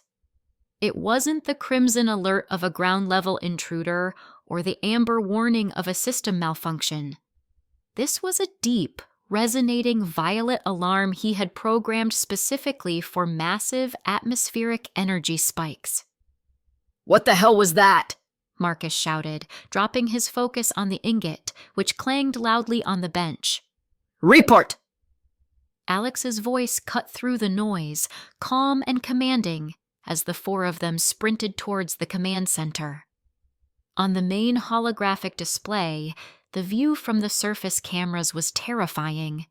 The clear Montana sky from moments ago was gone, replaced by a churning, boiling mass of black and purple clouds that had appeared from nowhere. They swirled directly above the mountain, forming a vortex. Lightning, thick as tree trunks and an unnatural shade of violet, arced between the clouds, not striking the ground, but building energy within the storm. The air pressure plummeted. Ultimate Heavenly Secret Analysis System alert. Event type: Minor Divinity Manifestation. Lightning / storm attribute. Source: Unidentified entity. The fortress's geothermal reactor's energy output, amplified by recent activity, has acted as a beacon. Threat detected: swarm of storm raptors. Quantity: 50+. The threat assessment: extreme aerial danger. High energy plasma attacks. High-speed dive bombing tactics. Pack-based intelligence. "Son of a bitch!" Eris swore, her hands flying across her console. "The reactor! We're a lighthouse in a sea of monsters. They were drawn to our power signature. On screen, the clouds parted. The swarm descended. They were exactly as the system had described them in its database. Creatures the size of cars, shaped like eagles but made of crackling, semi-solid plasma. Their wings were arcs of raw lightning, and their shrieks were the sound of tearing metal and ozone. They dove from the sky like living thunderbolts, a storm of claws and electricity aimed directly at the Pomio. Phalanx. Marcus, to the gunnery station, Alex barked. This is a live fire test. Show me what our new toys can do. With pleasure, Marcus roared, a wild, almost joyful light in his eyes. He slammed into the weapons control chair, his hands gripping 2 joysticks. A dozen different targeting displays lit up in front of him. Aegis air defense online. Let's make it rain, motherfuckers! On the surface of the mountain, hidden panels slid away, revealing the deadly hardware Marcus had spent months building and perfecting. 6 heavy laser cannons and 2 experimental electromagnetic railguns rose from their armored silos, their barrels swiveling to track the incoming swarm.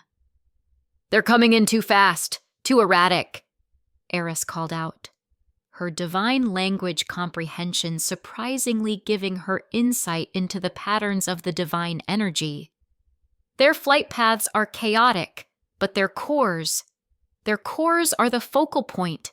It's their weak spot, a concentrated ball of unstable energy in their chests. Target the damn cores. You heard the lady, Marcus yelled. Designating weak points. Firing solution locked. He jammed the triggers forward. Vash. Boom! Fish! Boosh!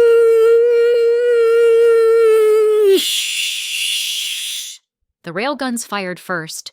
2 streaks of superheated metal, barely visible to the naked eye, shot into the sky at Mach 10. They slammed into 2 of the lead storm raptors. There was no explosion, just a silent, violent implosion as the unstable cores were pierced.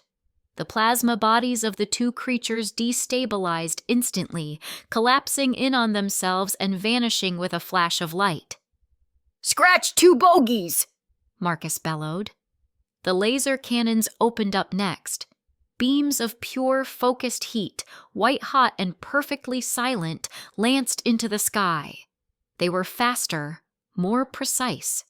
One beam caught a storm raptor mid-dive, slicing its wing clean off. The creature tumbled, its form dissolving as it fell. Another beam punched straight through a raptor's chest, hitting the core dead on.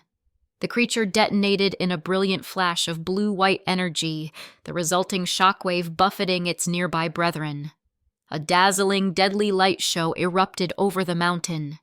Beams of white laser fire crisscrossed the sky, while the railguns boomed methodically, each shot a guaranteed kill.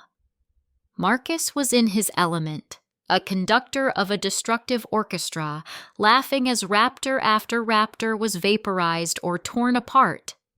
Maya watched the tactical display, her sharp eyes calling out targets that tried to flank them. 3 coming in low from the east. They're using the ridge for cover. Not on my watch, Marcus grunted, swiveling a laser battery. The beam swept across the ridge, and 3 flashes of light confirmed the kills. They were holding. The fortress's defenses were even more effective than they had simulated, but the creatures weren't stupid. They learned. Suddenly, one storm raptor, easily twice the size of the others, broke from the main swarm. Its plasma body was a deeper, more violent shade of violet, and scars of pure black energy crackled across its form. The Alpha. It ignored the smaller gun emplacements, its glowing eyes fixed on the massive, multi-layered main entrance to the fortress. With a mind-shattering screech that overloaded the external microphones, it tucked its wings and dove. It was too fast. It weaved through the laser fire, its smaller kin acting as shields, absorbing shots meant for it. It barrel-rolled to evade a railgun slug that passed inches from its head. "The Alpha! It's going for the main door!" Eris yelled. "Impact in 10 seconds!" "I've got a lock, but it's juking too much. I can't guarantee a core hit," Marcus snarled, sweat beading on his forehead. "Stay on the swarm." Alex's voice cut through the comms, cold as ice. "I'll handle the big one." Before anyone could object, Alex had turned and sprinted from the command center. They watched his biotracker icon on the schematic move at an impossible speed, heading for the primary elevator. Up on the roof of the fortress, the hurricane-force winds generated by the Alpha's dive threatened to tear a normal person from their feet. The air was thick with the smell of ozone and the pressure of 1,000,000 volts. Alex stepped out onto the reinforced landing pad, his clothes whipping around him. He stood alone against the descending god beast. He looked up at the violet meteor screaming towards him. Without taking his eyes off it, he stretched out a hand. A ripple in space appeared beside him, and from his infinite dimensional space, he drew a single weapon. It was an 8-foot spear, forged from the cold, dead iron of a meteorite. It was simple, unadorned, and black as a starless night. "Activate.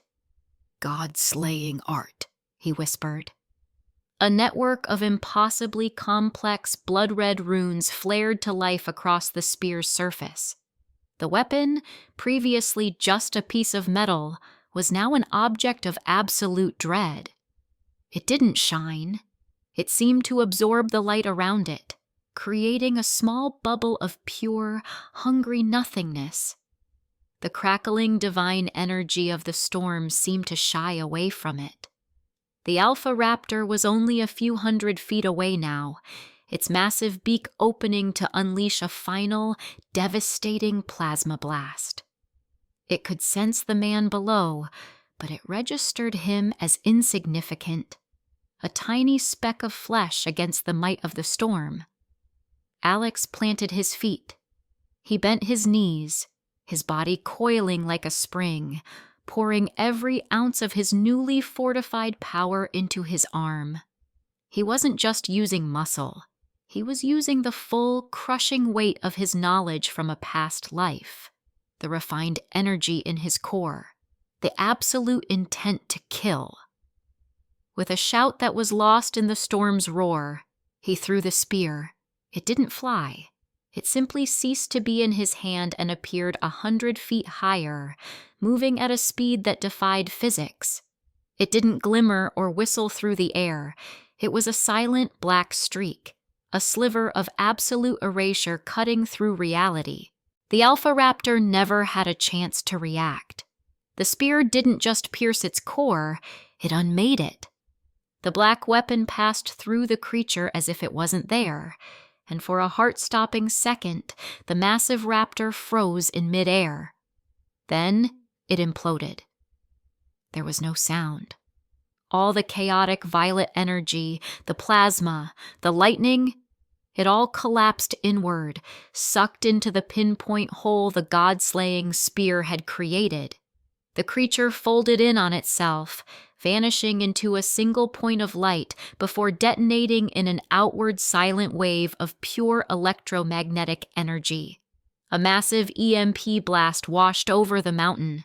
In the command center, the external sensor feeds went to static for a full second before the fortress's hardened shielding kicked in and rebooted them. When the image returned, the sky was clear of the Alpha. The remaining Storm Raptors, their leader gone, shrieked in confusion and fear, their organized attack falling apart. Marcus, Eris, and Maya stared at the screen, then at Alex's calm biotracker icon on the rooftop, their mouths agape. Did he just one-shot that thing?" Marcus stammered, his bravado gone, replaced by pure, unadulterated awe. Alex stood on the roof as the spear rematerialized in his hand, its red runes fading back to black. The rest of the swarm was now just a disorganized mess. He raised his voice, letting it carry over the comms with chilling finality. "Marcus, clean up the trash." That broke the spell. With a renewed, almost fanatical vigor, Marcus went to work. The disorganized raptors were now just fish in a barrel. The Aegis defense systems methodically, ruthlessly, wiped them from the sky. Minutes later, the team stood on the landing pad. The storm had dissipated as quickly as it had arrived, leaving behind a sky stained with lingering ozone and dozens of glowing, fist-sized crystals scattered across the mountainside where the raptors had fallen. Automated drones were already zipping out to collect them. The largest prize lay at Alex's feet, retrieved by a heavy-lift drone. It was a pulsating violet crystal the size of a human heart, taken from the remains of the Alpha. The Divine Marrow. Battle report. Hostiles eliminated. Storm Raptor. Cadden 54. Loot acquired. Lightning Core. X-53. Storm Raptor Divine Marrow. X-1. Energy absorbed. User power level increasing. 72%, 75%, 80%. User has reached 80% of fusion stage threshold. Awaiting breakthrough. Alex felt the surge of power, a significant leap forward. The quality of energy from these divine beasts was leagues beyond the maddening shriekers. Marcus cautiously poked the divine marrow with his boot. "So this is the good stuff, huh? I can feel the juice coming off this thing. I could infuse this into our ammo, create stormburst rounds, or forge a blade that crackles with lightning. An arc blade!" His mind was already racing, the possibilities endless. "The fortress first," Alex said, his gaze firm. "Eris, can we integrate this divine marrow into the geothermal reactor's primary conduit?" Eris was already running simulations on her tablet. Her eyes widened. "Yes. My God, yes. It's a perfect energy catalyst. It would act as a supercondenser, refining the raw geothermal power. It would boost the entire fortress's energy efficiency by at least 20% and further mask our signature by stabilizing the output." "Good," Alex said, a sliver of a smile on his face.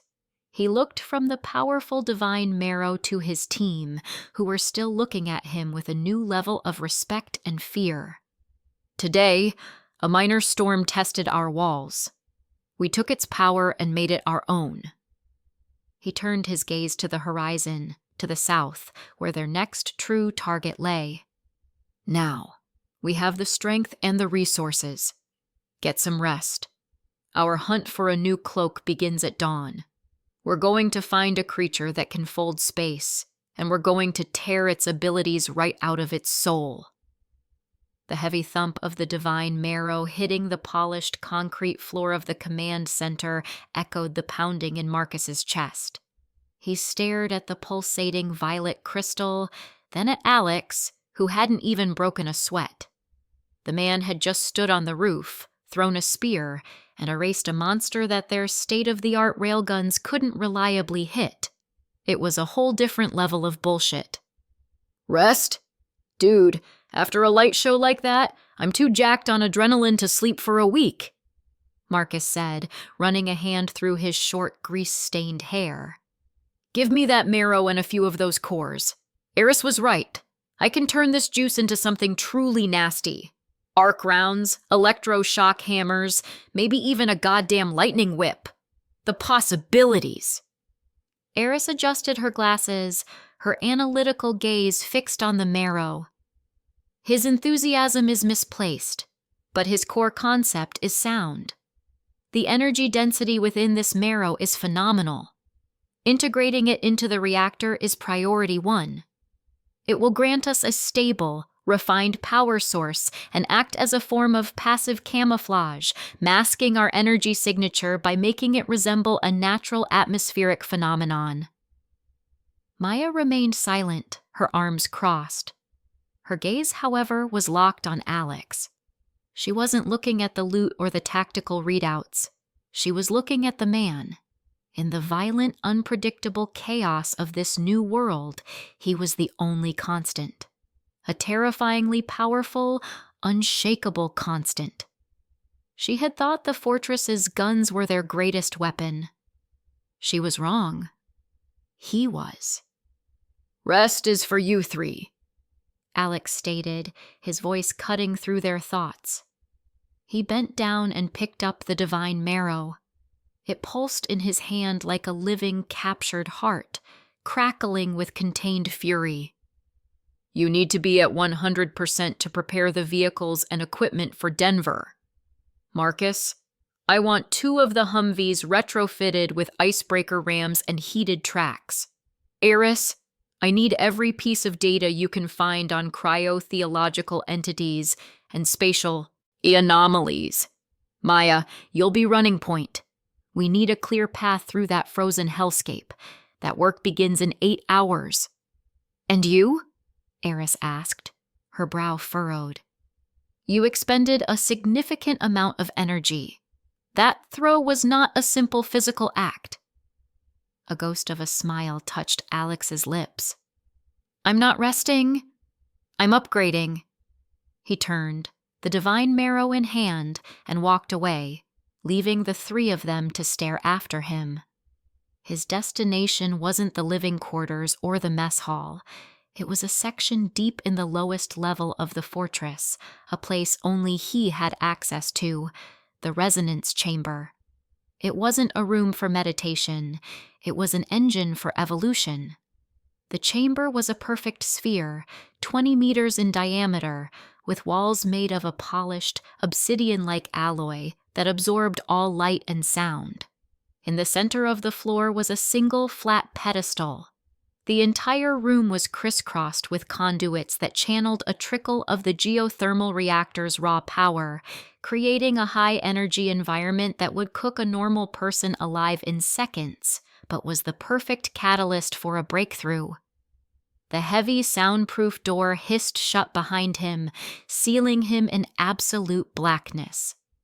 Alex walked to the center pedestal and sat cross-legged, placing the Storm Raptor Divine Marrow in front of him. In the oppressive dark, the crystal's violet light was a raging bonfire, casting dancing, electric shadows across his stoic features. Tiny arcs of lightning snapped from its surface into the air, zipping around with angry crackles. He took a deep breath, calming his mind. He could feel the power in his body from the recent battle, a tide rising against a dam. He was at 80% of the way to the fusion stage. This marrow was the final push, the flood that would break the dam and elevate him to a new plane of existence. Ultimate Heavenly Secret Analysis System engaged. Target: Storm Raptor Divine Marrow. Purity: 88%. Contains highly volatile and chaotic lightning attribute divine power.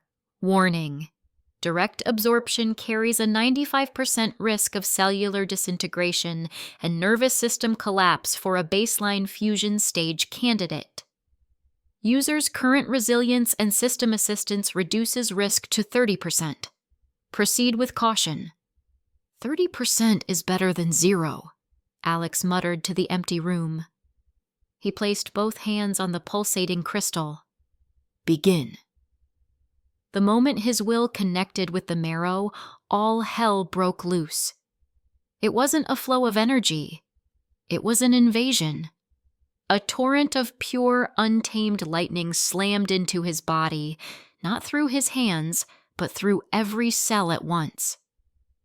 It was the feeling of being struck by 1,000 lightning bolts simultaneously. His vision went white with pain. A scream tore from his throat, a raw, animalistic sound of agony. The lightning energy was a wild beast, shredding his energy pathways, boiling his blood, and charring his muscles from the inside out. It was pure, elemental chaos with one purpose: to destroy. Massive cellular damage detected. Life force reserves are being automatically deployed for regeneration. System is forcibly filtering the chaotic energy, isolating pure lightning essence. Pain was a fire, but Alex's will was forged iron. He had died once before. Physical agony was a familiar, almost boring sensation. He ignored the feeling of his body being torn apart and focused on the system's guidance. He gritted his teeth, blood seeping from his lips, and seized control of the rampaging power. He didn't try to block it. That was suicide. He had to guide it, tame it, and make it his own. He visualized his body as a harness. The lightning was a wild horse, and he had to break it. He forced the searing energy down his arms, into his torso, through his legs. Each inch was a battle. His skin split open, glowing with violet light from within, only to be instantly sealed shut by the potent life force he had accumulated. His bones groaned, threatening to crack under the pressure, but were immediately reinforced by the system-guided energy. For 3 agonizing hours, this internal war raged. The resonance chamber, designed to contain energy, now struggled. The air itself crackled, and arcs of lightning, some as thick as his arm, blasted from Alex's body, slamming into the chamber walls and leaving scorched spider-webbing patterns on the black alloy. Outside, in the command center, the other 3 watched the fortress's energy readouts in horror. "What in God's name is he doing?" Marcus breathed, his face pale. "The resonance chamber's containment field is fluctuating. The whole damn mountain is vibrating." Eris stared at the numbers, her mind racing. The energy output. It's not geothermal anymore. It's something else. Something violent. Alive. He's absorbing that thing whole. Suddenly, the violent fluctuations ceased.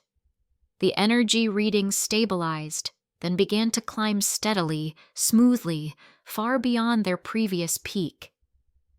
Inside the chamber, Alex's head snapped up. His body was a wreck, covered in a mixture of sweat, blood, and grime. But his eyes? His eyes were no longer human. They were 2 pools of pure, condensed lightning, glowing with an intense violet light.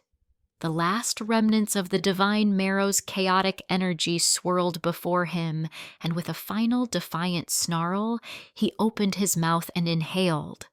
The energy shot into him like a homing missile, absorbed completely. A wave of incredible power washed over him, a feeling of absolute completion. The pain vanished, replaced by a strength so profound it felt like he could shatter the mountain with a single punch. He let out a final thunderous roar, a sound that was not of pain, but of triumph. It shook the very foundations of the chamber. He had done it. He had broken through.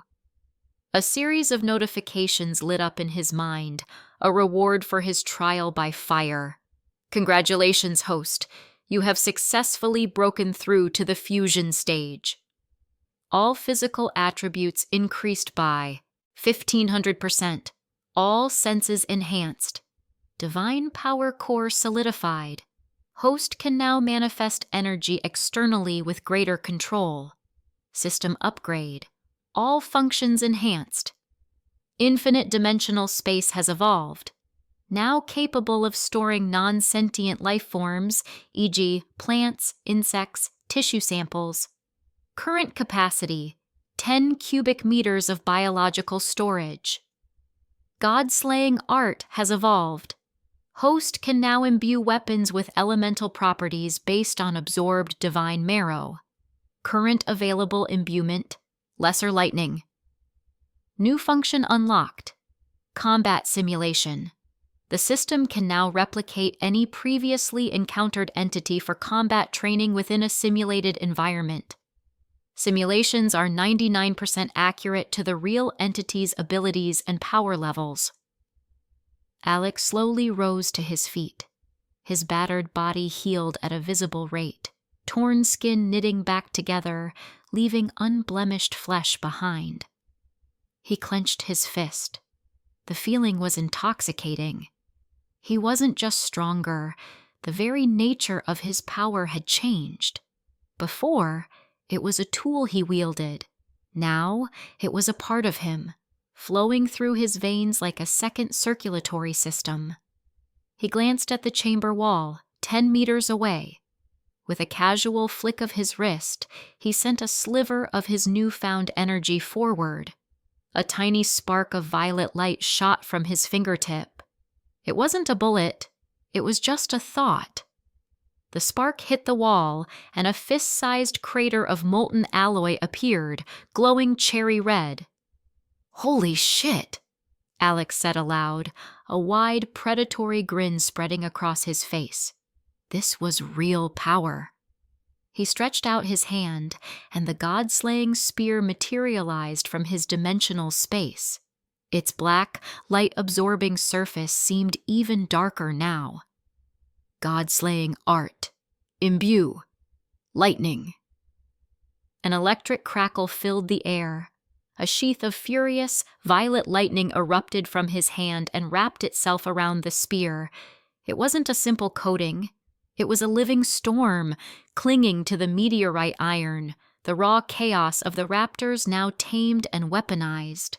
The spear, already a terrifying weapon that could unmake divine beings, was now something more. It was an instrument of absolute destruction. He dismissed the spear and turned his attention to the final, most intriguing upgrade. System, activate combat simulation. Combat simulation function online. Please select a target from the database. Database, Maddening Shrieker, Storm Raptor Alpha. Alex's grin widened. Target, Storm Raptor Alpha. Acknowledged. Replicating target. Simulation will commence in 3, 2, 1. The air in front of him shimmered. A holographic grid spread out, and then data began to coalesce. Light and energy twisted together, forming a perfect, one-to-one replica of the alpha beast he had fought on the roof. It was identical in every way. The car-sized body of crackling plasma, the scars of black energy, the eyes glowing with malevolent intelligence. It let out a piercing, synthesized shriek that was now indistinguishable from the real thing and fixed its gaze on him. Alex felt no fear, only a cold, calculating excitement. He cracked his knuckles, the sound like gunshots in the enclosed space. The last time they met, he had needed his ultimate weapon and a perfect ambush to win. Now, things were different. He stood before the simulated god beast, a hunter looking at his prey. "All right, you son of a bitch," Alex said, his own eyes flaring with violet light. "Let's go for round 2. The simulated air in the resonance chamber vibrated with the alpha's synthesized shriek. The beast, a perfect replica of condensed lightning and rage, lowered its head, its glowing eyes locking onto Alex with a promise of utter annihilation. Its plasma wings flared, casting the black alloy walls in a dancing, violent light. Alex didn't move. He didn't summon his spear. He didn't even adopt a proper fighting stance. He just stood there, cracking his knuckles, the sound echoing like small explosions in the chamber. A predatory smile was plastered on his face, his own eyes burning with a newly tamed violet fire. "All right, you son of a bitch," Alex said, his voice a low growl. "Let's go for round 2. The Storm Raptor Alpha didn't need a second invitation. With a noise like a thunderclap, it launched itself across the chamber, closing the 20-meter distance in a fraction of a second. Its claws, superheated talons of pure energy, aimed to tear Alex in half. Last time, he would have had to dodge, to use the terrain, to look for an opening. This time was different.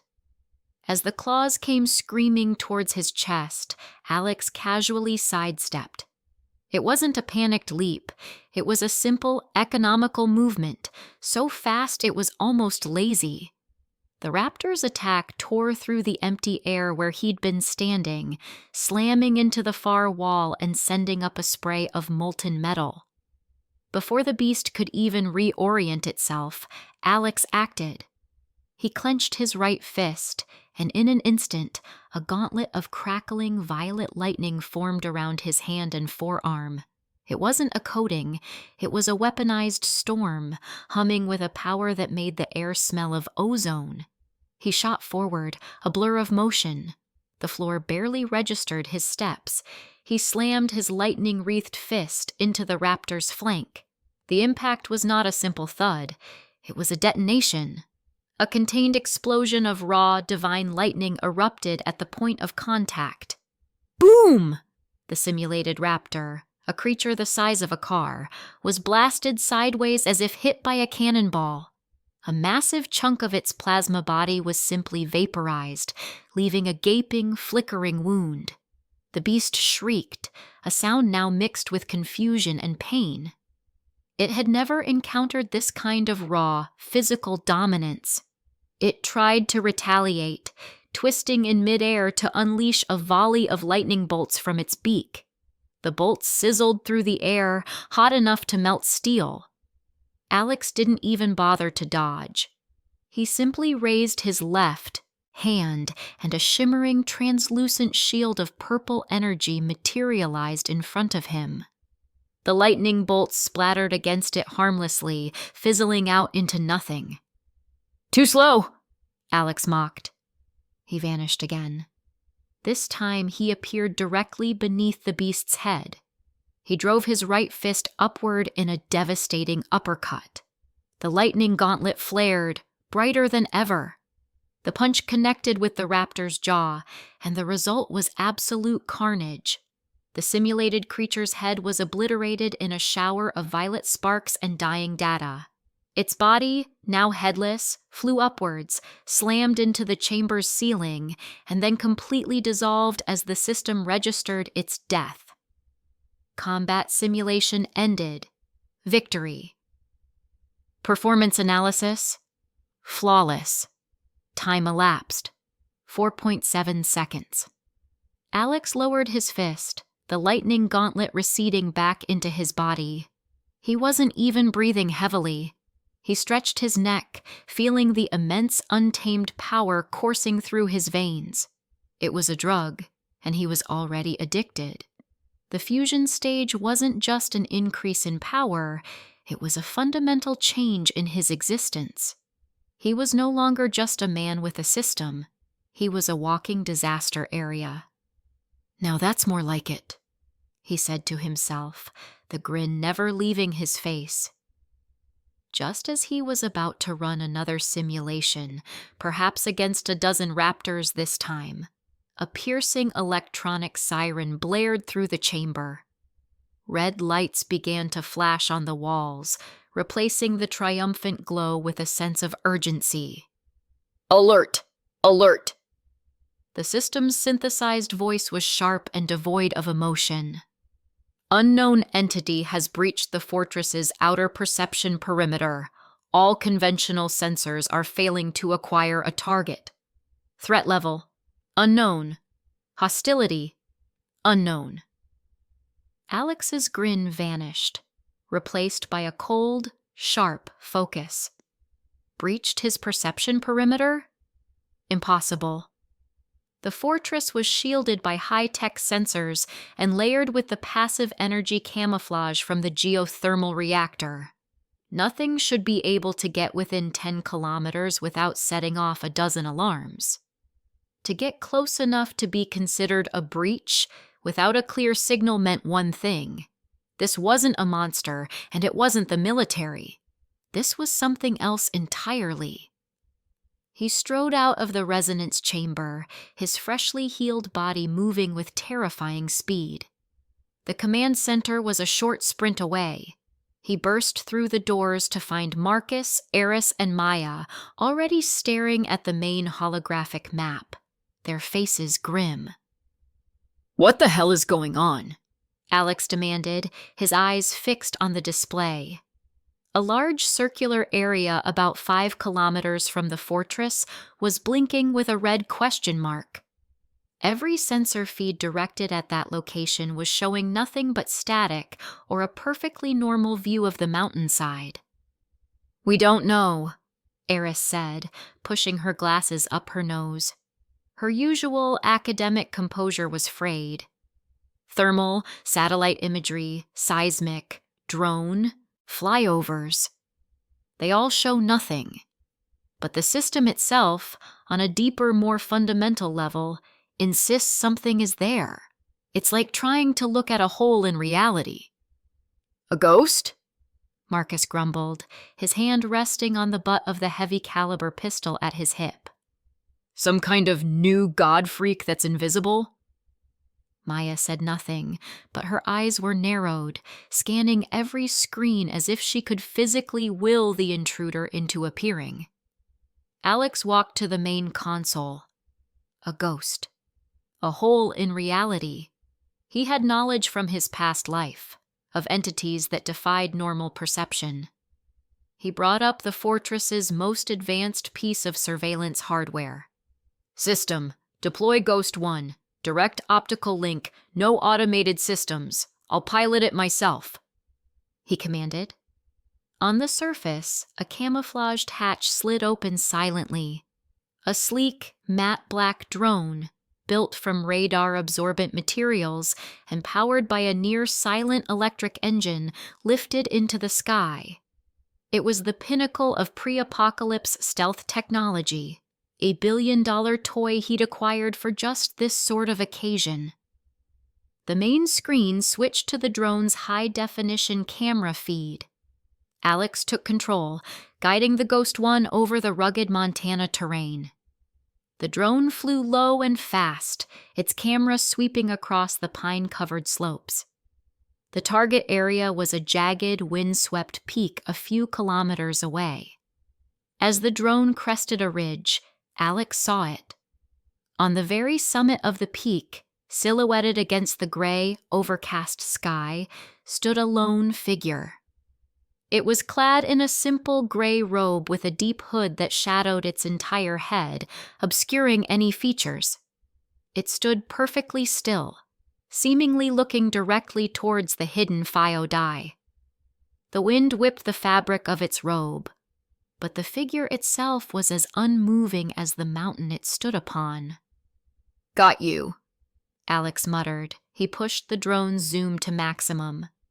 Even in ultra-high definition, the hood revealed only an impenetrable, absolute darkness. But the figure was holding something. A pair of binoculars, but they were strange. Crafted from a polished, bone-like material that seemed to shimmer. Then, the impossible happened. The figure lowered its binoculars. It tilted its hooded head up, as if looking directly at the stealth drone it should not have been able to see or hear. Through the camera feed, across a distance of several hundred meters, Alex felt a sudden chilling sensation. He was being watched back. Before he could react, before he could fire the drone's small-caliber machine gun or simply pull back, a new window popped open on his command center console. It wasn't a standard system notification. It was a simple, stark block of white text on a black background, appearing without any command or prompt. It was a direct, impossible intrusion. The message read, "The one who holds the Aegis Fortress. The wheels of your destiny have begun to turn. The new American order is not your only enemy. Beware the god that sleeps in the frozen slums. We will be watching." Alex stared at the words, his mind racing. Aegis Fortress, frozen slums, Denver. This thing knew. It knew the name of his base, a name that existed only in his own mind and plans. It knew his next target. We will be watching. This was one of the chroniclers, the neutral, obsessive observers from his past life. He hadn't expected to encounter one so soon. On the screen, the robed figure gave a slight, almost imperceptible nod. Then, its form wavered, like a heat haze on a summer road. In the space of a single second, it dissolved into nothing, vanishing from the mountain peak as if it had never been there at all. The wind howled through the empty space. What? What the fuck was that? Marcus stammered, his tough guy facade completely gone. Did you guys see that? The message. It just appeared. Eris was speechless, her hand covering her mouth. Maya had taken a half step back from the console, her hand gripping the hilt of one of her daggers. Alex remained silent for a long moment, his gaze fixed on the empty mountain peak on the screen. A warning, a confirmation, and a display of power that was subtle but more terrifying than any roaring monster. This thing had bypassed every layer of his multi-trillion-dollar security system to type a message on his screen like it was sending a goddamn text. Then, the system's familiar voice returned, this time with a different tone. Analysis complete. The intrusive message contained a unique, non-physical data signature. Signature analyzed. It functions by manipulating localized reality and cognitive perception, forcing observers to ignore the user's presence. A portion of the signature's data has been successfully isolated and replicated. System upgrade initiated. Alex's eyes widened slightly. The system had turned the intrusion into an opportunity. Fortress Defense System has integrated the new data. New counter-espionage protocol unlocked. Cognitive fog. Description: the fortress can now project a low-energy field up to a 20-kilometer radius. Any outside observers attempting to use technological or supernatural means to view the fortress will have their perceptions subtly altered. They will not see static or an error. They will simply see a boring, unremarkable mountain. Their minds will be convinced there is nothing of interest to see, prompting them to look away. A slow, dangerous smile returned to Alex's face. The chronicler had come to deliver a warning and display its own power, but in doing so, it had given him the perfect gift. It had shown him a weakness in his defenses, and then handed him the exact tool he needed to fix it. He had just made his impenetrable fortress even more invisible. He turned away from the screen, his gaze sweeping over his small, shocked team. Eris, he said, his voice cutting through the tension. Your research on cryotheological entities in Denver just became priority 1. That message confirmed it. Our next stop is the frozen slum. He looked at Marcus. Double your efforts on the vehicle retrofits. I want them ready to roll out in 6 hours. He had been warned. But to Alex, a warning was just another piece of intelligence, a confirmation of the path forward. The chronicler thought it was an observer in a grand game. But Alex knew the truth. He wasn't a piece on the board. He was the one who was about to flip the whole damn table. The tension in the command center didn't so much break as it was bulldozed aside by Alex's cold, absolute authority. The phantom image of the chronicler vanished from their minds, replaced by the immediate, tangible reality of a new mission. His team, professionals hardened by the world's end, snapped back into focus. Eris was the first to speak, her mind already racing. The frozen slums. Denver. My God. My pre-apocalypse research pointed to anomalous energy signatures in that region, linked to myths of a winter king or a hoarfrost deity. The academic community called me a lunatic. It seems my lunatic theories have become our goddamn reality. She adjusted her glasses, her eyes gleaming with a mix of terror and intellectual vindication. The entity there will be a creature of elemental ice and entropy. Cold that doesn't just freeze matter, but life force itself. We'll need specialized thermal equipment, energy shielding calibrated to counter cryokinetic frequencies. The NCR supercomputer is our best bet. Its atmospheric modeling capabilities, if we can adapt them, could predict the deity's energy patterns. My people are already on it, Marcus boomed, cracking his massive knuckles. He pointed a thick thumb towards the schematics of a modified Humvee on a side screen. Heated armor plating, internal environment suits for the whole crew. But that's just the appetizer, boss. A savage grin spread across his face. You need to see the main course. Alex nodded, a flicker of anticipation in his eyes. Let's go. They moved as a group, striding through the sterile white corridors of the fortress, their footsteps echoing with purpose. They descended via a heavy-duty freight elevator, the kind designed to lower missile components, emerging into a cavernous, cathedral-like space carved from the mountain's heart, the vehicle bay. And what was in the bay was pure, unadulterated overkill. Dominating the space were 2 M1 Abrams tanks, but these were not the tanks of any army on Earth. Their original olive drab paint was gone, replaced by a matte black, radar-absorbent coating. More importantly, their hulls and turrets were crisscrossed with thick, silvery lines of reinforcement. The very same god-slaying alloy Alex had used to forge his personal weapons. The main 120mm cannons had been ripped out. In their place, Marcus and his team had installed custom-built electromagnetic railguns, their barrels long and brutally futuristic. They were designed not to fire explosive shells, but solid tungsten rods at Mach 7, projectiles that could punch through a skyscraper and out the other side. Meet Fist of God and Kingbreaker, Marcus said, patting one of the colossal machines with the affection a man might show his prize-winning bulldog. Railguns are fully charged from the main reactor. Armor's been fused with the special alloy. They can take a direct hit from a demigod-class entity and maybe get a scratch on the paint. Flanking the 2 metal behemoths were 5 Humvees. Like the tanks, they were black, up-armored, and looked mean enough to scare the devil.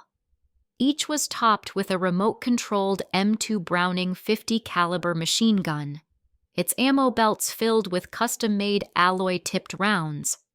Their tires were 1 meter tall, designed to crawl over any terrain, and at the head of the formation was the final piece, the command vehicle. It was a heavily modified MRAP, a 6-wheeled fortress on wheels. Its exterior was a web of sensor arrays, communication dishes, and defensive laser turrets.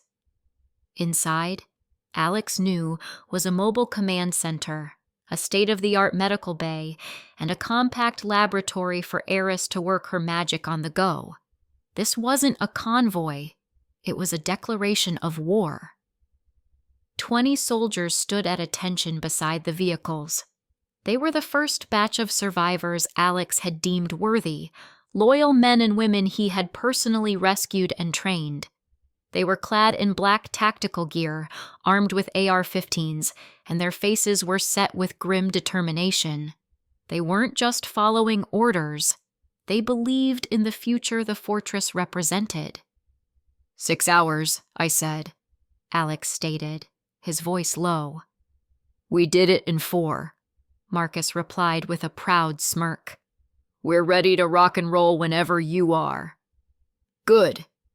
Alex turned to his core team. Eris, Maya, you're with me in the command vehicle.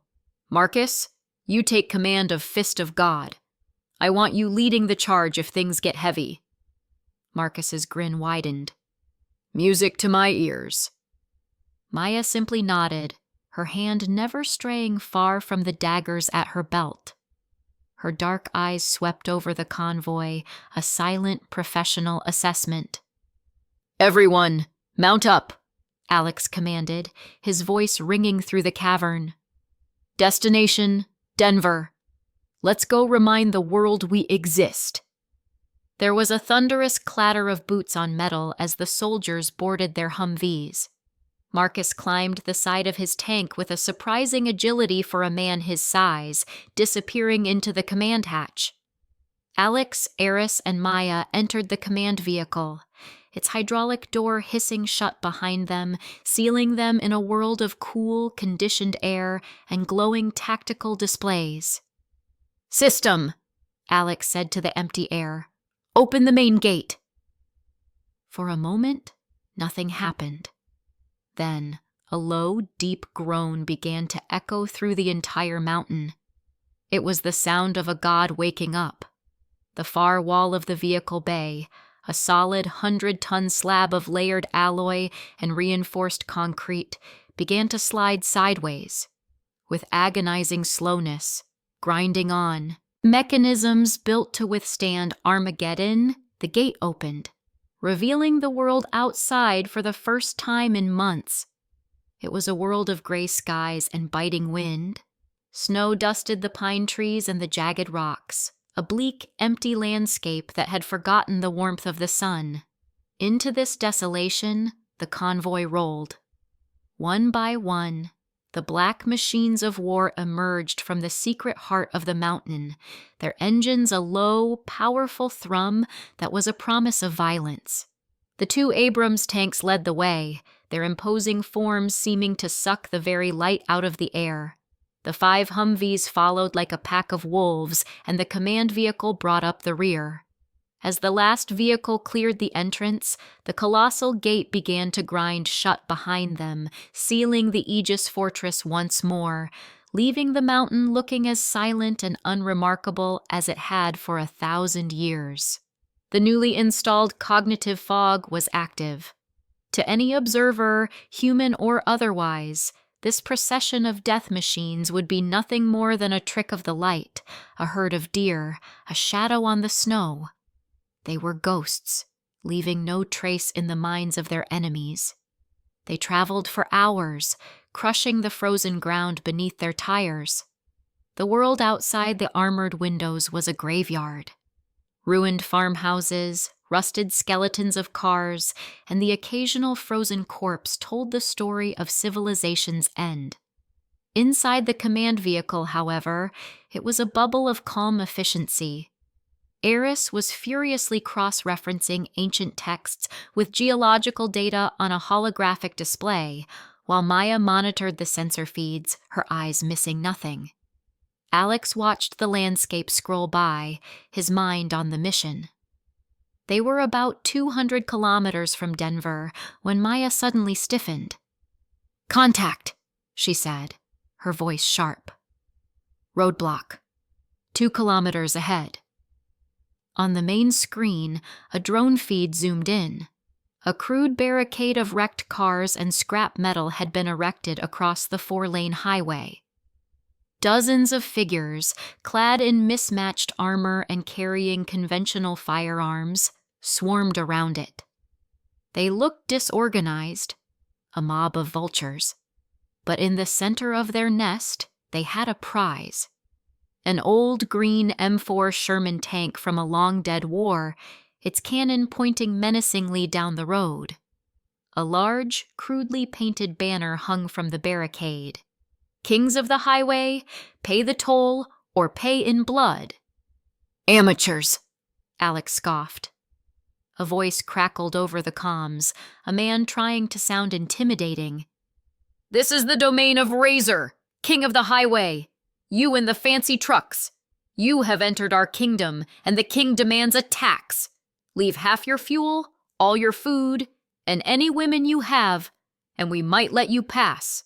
Refuse, and we'll turn you into scrap." Eris looked at Alex, a hint of concern on her face. "They have a tank." Alex didn't even look at her. He didn't bother to respond to the pathetic broadcast. He simply keyed his private channel to Marcus. "Marcus." "Yeah, boss?"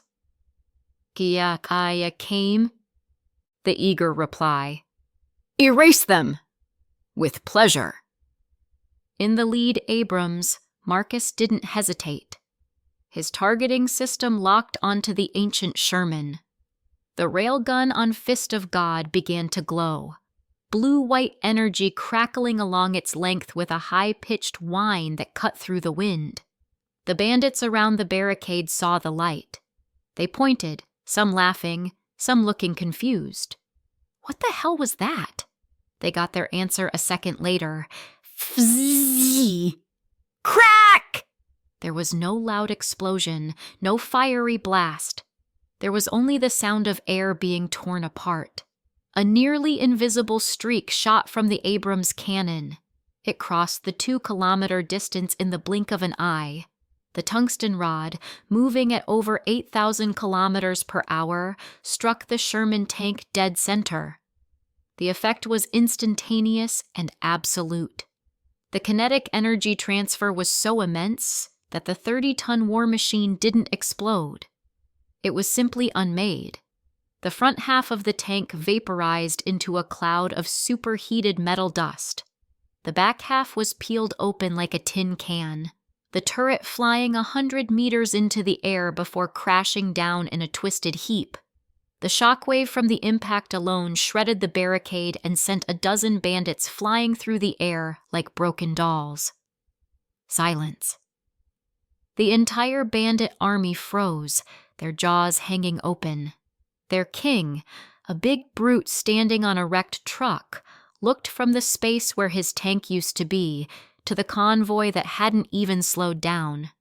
The laughter and arrogance were gone, replaced by a primal, soul-crushing terror. They weren't facing survivors. They were facing gods. "All vehicles!" Alex's voice was flat and cold over the convoy-wide comms. "Maintain speed. Run them over." The convoy didn't deviate. It didn't slow down. Fist of God, its cannon still smoking slightly, plowed directly through the remains of the barricade. Its massive treads turning scrap metal and bandit bodies into little more than a red smear on the frozen asphalt. The Humvees followed, their .50 caliber machine guns opening up in disciplined bursts, cutting down anyone foolish enough to stand their ground. It wasn't a fight. It was an execution. In less than a minute, they were through. The kingdom of the highway was a smoking ruin in their rearview mirrors. Inside the command vehicle, Eris stared at the screen, her face pale.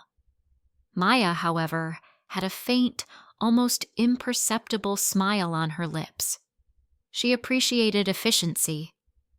Then, the familiar, synthesized voice of the system chimed in Alex's mind. Combat data analyzed. Coordinated vehicular assault executed with 98% efficiency.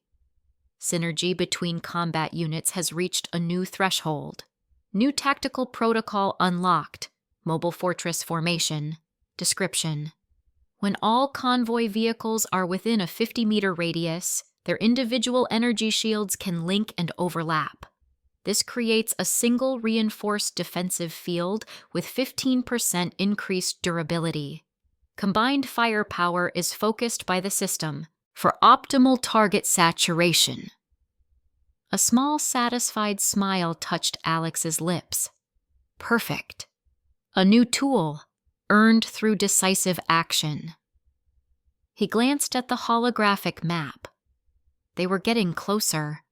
The sprawling, ice-choked ruins of Denver were beginning to appear on the horizon, a jagged wound in the landscape.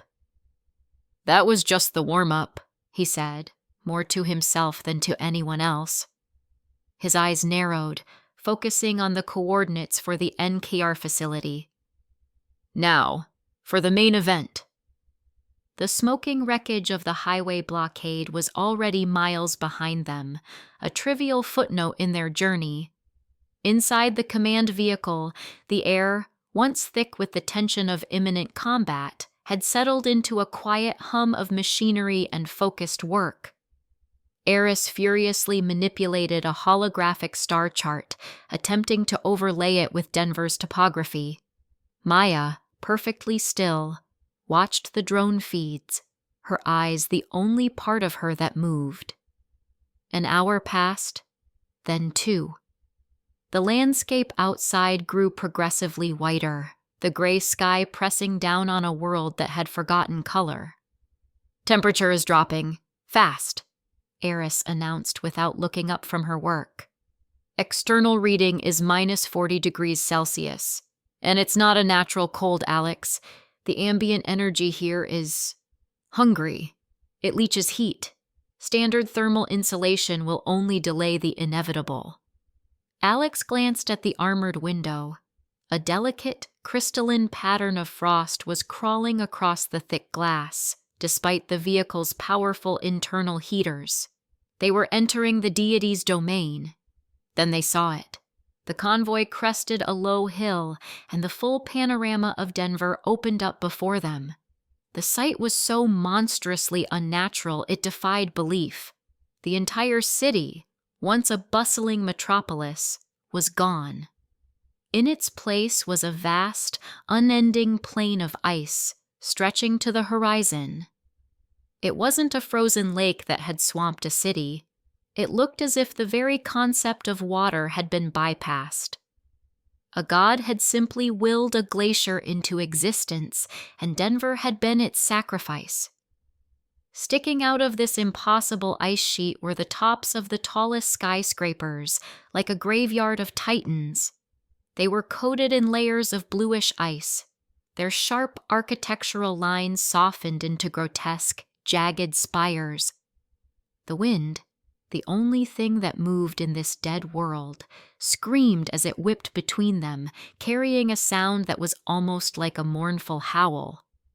"Holy shit!" Marcus's voice crackled over the comms, the usual bravado in his tone replaced with pure awe. "It's like the whole damn city got put in a freezer." "This is the Vungle Bangjia, the frozen slums," Aris murmured, her face pale as she gazed at the spectacle on the main screen. "The entity's power is absolute here. The ice will be unstable. There will be crevasses, weak points, and it will be actively hostile."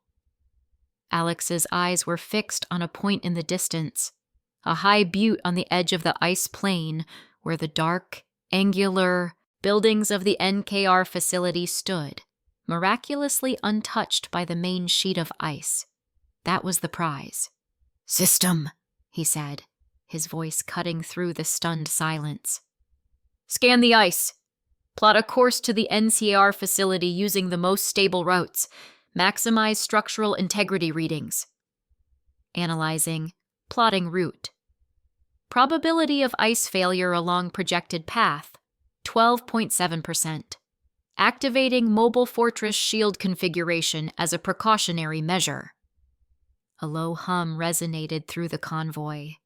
Outside, a faint, golden shimmer bloomed around each vehicle before linking together, forming one contiguous, overlapping energy field. It wouldn't stop them from falling, but it might give them the second they needed to react. "All right, people," Alex broadcast to the entire convoy. "You heard the machine. We're going in. Drivers, stick to the plotted course on your HUDs. No deviations. Gunners, stay alert. Anything moves that isn't us, you shoot it." With Fist of God and Kingbreaker in the lead, the convoy rolled off the frozen earth and onto the ice. The sound was unnerving. A deep groaning crack echoed with every turn of their massive treads and tires, as if the very soul of the glacier was complaining under their weight. They moved slowly, a procession of black metal against an endless sea of white. The silence was absolute, broken only by the howl of the wind and the crunch of their passage. It was the kind of quiet that felt heavy, like a predator holding its breath.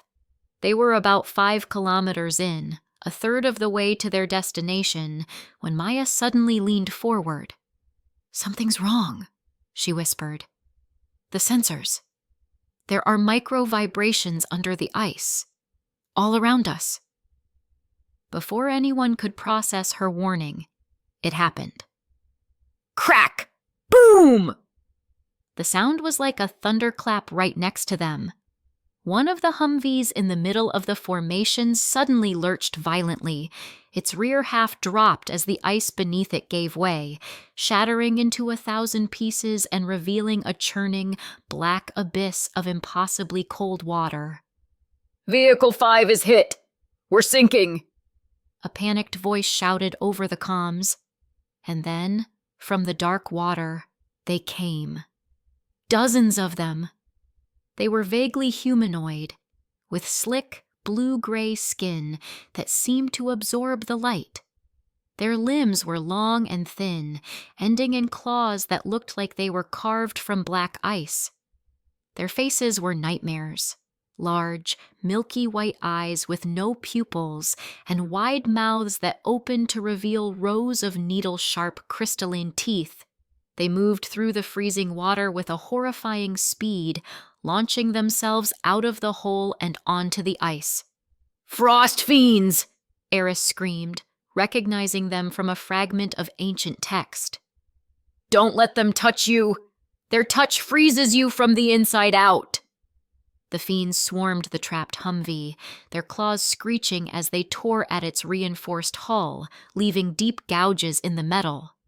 The soldiers inside fired their rifles through, the gun ports.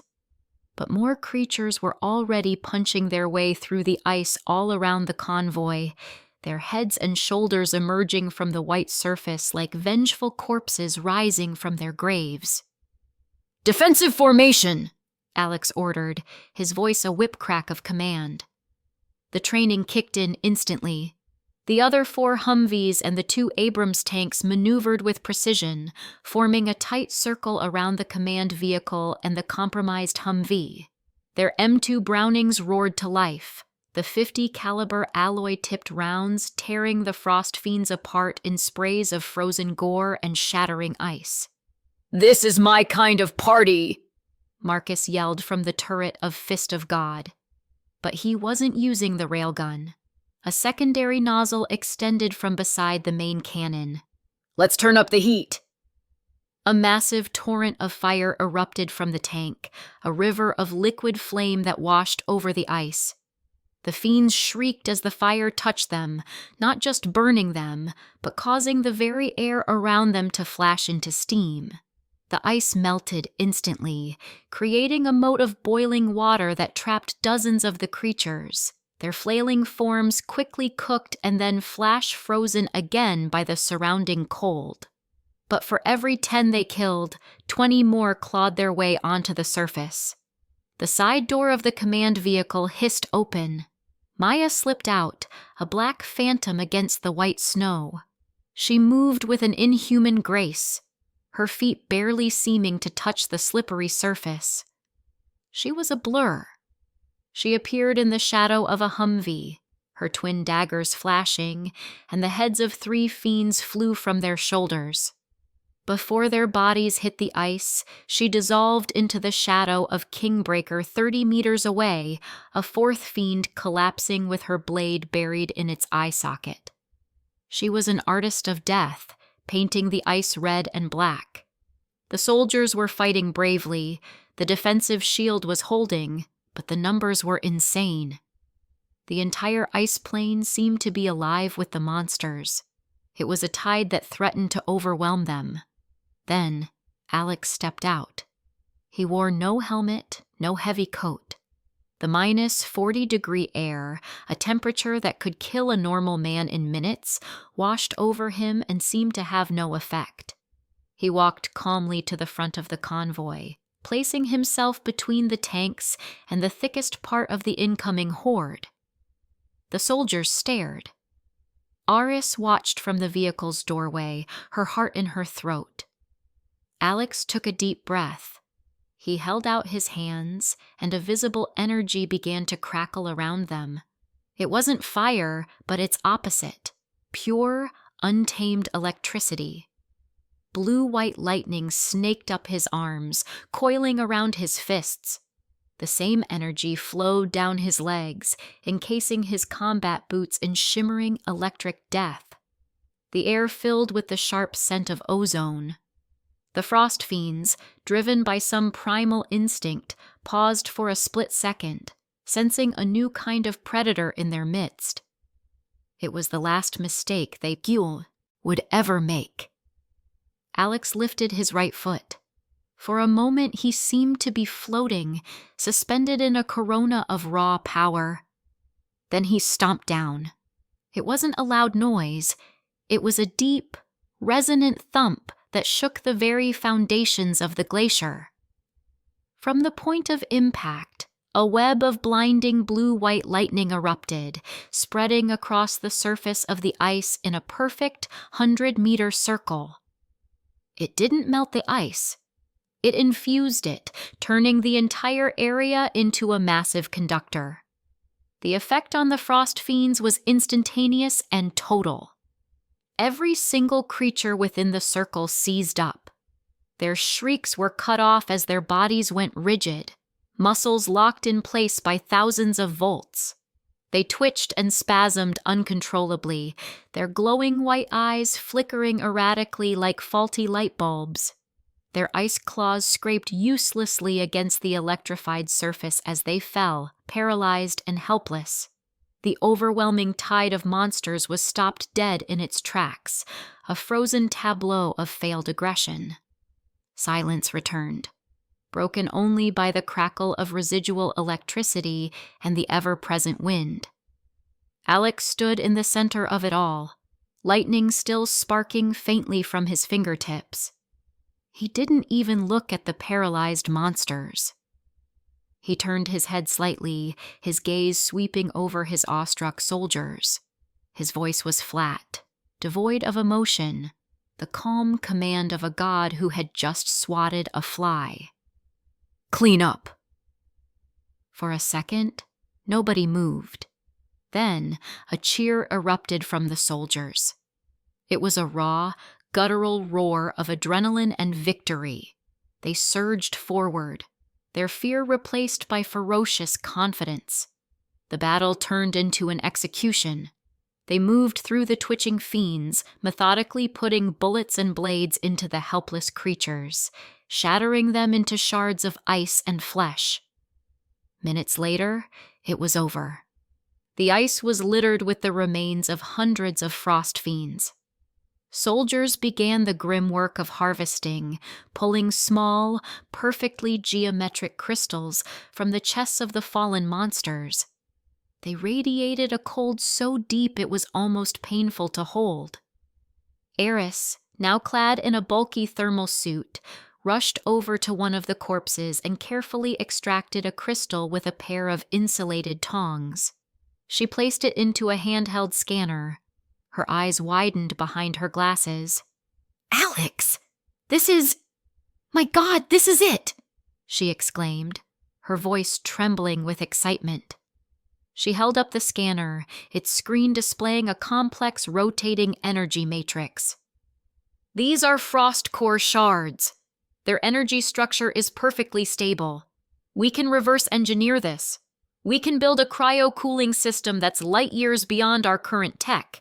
It could vent the excess heat from the railguns, cutting their recharge time in half. The main reactor, we could push it to 200% capacity safely. The power output would be unbelievable." Just then, the familiar synthesized voice echoed in Alex's mind. "Host has acquired a new strategic resource. Frost core shards. Analysis complete. Blueprint for cryo-core cooling system has been unlocked. Potential applications: enhance energy weapon recharge rate by 50%. Increase main reactor output threshold by 100%. Fortify energy shields against thermal-based attacks." A small, satisfied smile touched Alex's lips. This was why he took these risks. Not just for survival, but for dominance. He looked past the scenes of battlefield cleanup, his eyes zeroing in once again on the distant silhouette of the NKR facility. His men had reattached tow cables to the damaged Humvee and were already starting to pull it from the icy water. The convoy was battered but unbroken, stronger even. "Get that Humvee back in line," he commanded, his voice carrying easily over the wind. "That was just the welcome party." His gaze hardened. "Let's go claim our prize."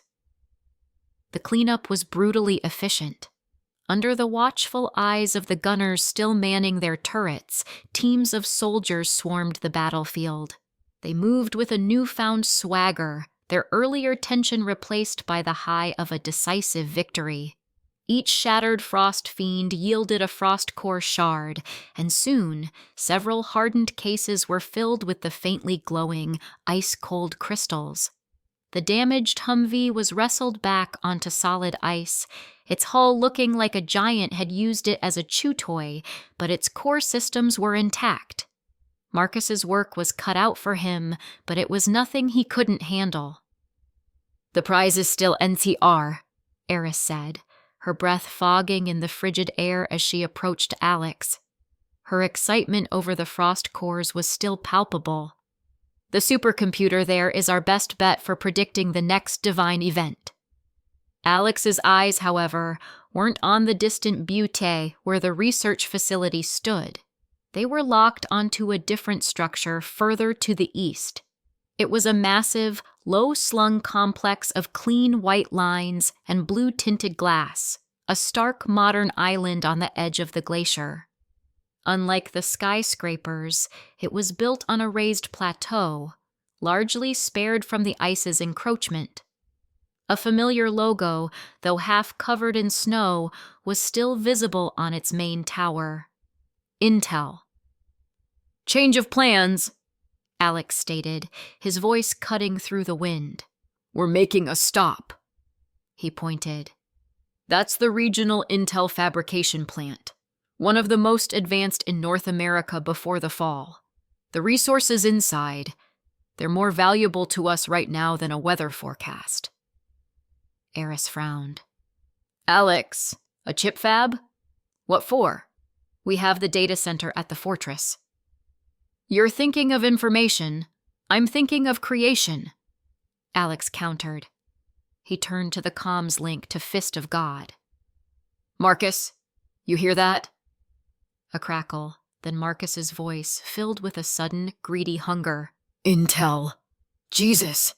You're talking about ultra-pure silicon by the ton, gold wiring, platinum contacts, rare earth metals for doping. It's a goddamn dragon's hoard for an engineer. If we get that stuff, I can build things you've only dreamed of." The decision was made.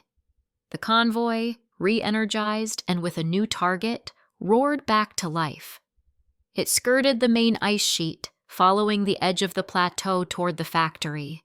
The facility was an eerie sight. An architectural marvel designed for a future that never arrived, it now stood silent and dead. Its massive parking lots were filled with thousands of cars buried under a decade's worth of snow, a silent testament to the day the world ended. They pulled up to the main logistics entrance, a bay designed to accommodate a dozen semi-trucks at once. A series of massive rolling steel doors, each thick enough to stop an anti-tank round, blocked their path. "No power," one of the soldiers reported after checking a nearby terminal. "Whole grid's dead. These doors are locked down tight." "Not a problem," Marcus grunted over the comms. He hopped down from his tank, a tool belt slung over his thick winter gear. He was in his element. "Explosives are messy. Give me a minute." He walked up to the primary door control panel. It was a thick slab of steel with a digital keypad, now dark and lifeless. Alex, Eris, and Maya got out of the command vehicle to watch. "What's he gonna do? Talk it open?" A young soldier muttered. Marcus ignored him. He placed his bare hand flat on the cold metal panel next to the keypad. He closed his eyes. For a moment, nothing happened. Then, a faint blue light began to glow from under his palm. It wasn't electricity. It was something more fundamental. The light spread like veins, tracing unseen circuits within the wall. "Come on, baby," Marcus whispered, his voice a low thrum. "I know you're in there. You've got emergency capacitor banks. Just a little juice is all I need. Wake up for me." It was his dinang, Vat Chut Dong Hua, material assimilation. He wasn't hacking the system. He was communing with it. He could feel the flow of dormant electrons, the physical layout of the relays and breakers, the very grain of the copper wiring. He was speaking the language of metal and electricity. A low hum started from deep within the wall. A single red light on the control panel flickered to life. Then another. The keypad lit up, displaying a cascade of error messages. Beep, beep, beep. With his hand still on the wall, Marcus's other hand tapped a sequence on the keypad with impossible speed. He wasn't entering a code. He was manually firing the internal relays, bypassing the security lockdown entirely. With a deep thunk that echoed in the silence, the colossal magnetic locks disengaged. A powerful hiss of hydraulics followed, and the multi-ton steel door began to slide smoothly open, revealing a cavernous, dark loading bay inside. The soldiers stared in disbelief.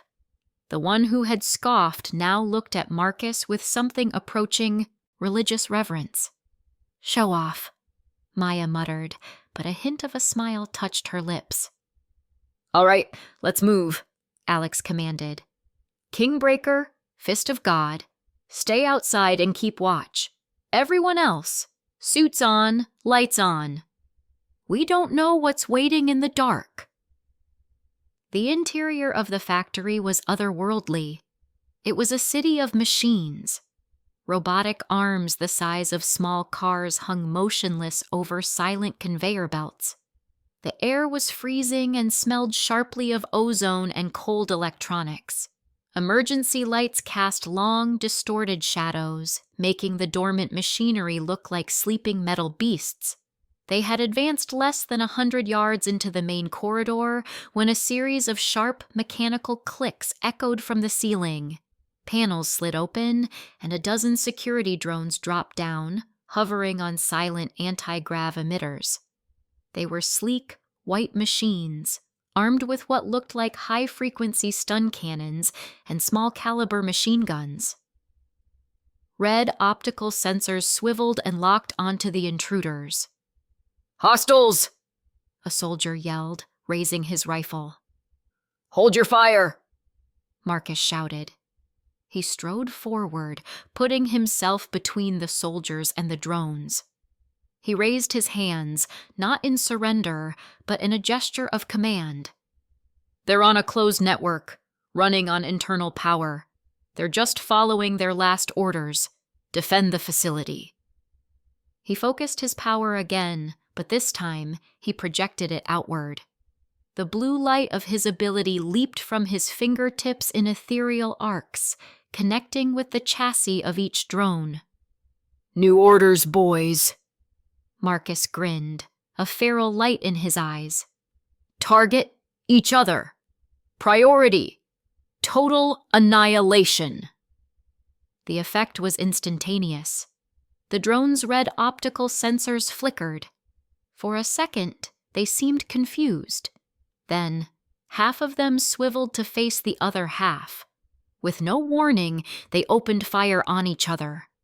The corridor erupted in a chaotic light show of stun blasts and tracer rounds. It was a short, vicious, and utterly one-sided battle. The drones, designed to be brutally efficient, tore each other to pieces. Metal plating shattered, circuits sparked, and one by one, the machines crashed to the floor in heaps of smoking scrap. In less than 30 seconds, it was over. The only sound was the clatter of a single detached robotic arm twitching on the ground. Alex nodded, impressed. Good work, Marcus. You just saved us a lot of ammo. My pleasure, Marcus said, looking at the wreckage with the pride of an artist. Stupid robots! With their path cleared, they pushed deeper, heading for the sign that read, Materials Warehouse, Sector 7. After bypassing 2 more electronically sealed blast doors, they finally found it. The warehouse was a temple to technology. It was a cleanroom environment the size of 3 football fields with ceilings 50 meters high. And it was full. Absolutely, unbelievably full. Towering racks stretched up into the darkness, holding thousands of large, sealed containers. Pallets were stacked high with gray, cylindrical ingots of 99.99% pure silicon. Giant spools, each holding miles of hair-thin gold and copper wire, sat in neat rows. Crates were labeled with chemical symbols Alex hadn't seen outside of a high-level physics textbook. Gallium nitride, indium phosphide, platinum, rhodium. The soldiers, even the hardened veterans, just stood there, speechless. They had fought for scraps of food and cans of gasoline. This was a treasure beyond their wildest comprehension. "Holy Mother of God," Eris whispered, taking off her glasses as if they were hindering her ability to process the sight. "The raw material value here? It's staggering. We could build anything. A whole new generation of technology." Marcus looked like he had found heaven. He ran a hand over a silicon ingot, his expression one of pure bliss. "With this much raw material, I can upgrade the fortress's entire power grid. I can reinforce the hull. I can build new railgun ammunition, personal energy shields, new vehicles. Alex, we can outfit an army. A real army." Alex stepped forward, a cold, predatory smile spreading across his face. This was it. The Sang-Von moment. The reason they came here. "An army needs weapons," Alex said, his voice echoing slightly in the vast space. "But I'm not just taking the materials. I'm taking everything." He raised his right hand. The air in front of him began to warp and shimmer. A black slit appeared in reality itself, silent and absolute. It expanded rapidly, growing into a swirling circular vortex of pure nothingness, 10 meters in diameter. It didn't make a sound, but the sheer presence of it felt like it was drinking the light and air from the room. It was the entrance to his infinite dimensional space. "What the hell is that?" a soldier gasped, taking a step back. "Salvation," Alex replied simply. Then he activated its primary function, spatial suction.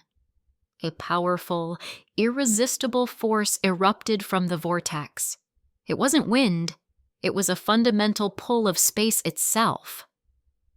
The nearest pallet of silicon ingots lifted off the ground, slid through the air, and vanished silently into the black portal. Then the next one, and the next. The process accelerated. Crates of precious metals were torn from their shelves. Spools of gold wire unraveled as they were sucked in. The massive metal racks themselves groaned, bent, and were ripped from their bolts on the floor, disappearing into the void. It was a symphony of plunder on a cosmic scale. Alex walked slowly down the central aisle, the swirling vortex of nothingness following him like an obedient pet. Everything in his path was consumed. Rack after rack, ton after ton of priceless, world-changing resources were pulled from reality and stored away in his personal dimension. His crew could only watch. their jaws slack with awe. They had seen his power in combat, but this was different. This was the power of a god of logistics, a titan of industry. He wasn't just a warrior. He was a one-man industrial revolution. In less than 10 minutes, the entire warehouse, the building-sized treasure trove of technology's most fundamental ingredients, was empty. Completely, utterly bare.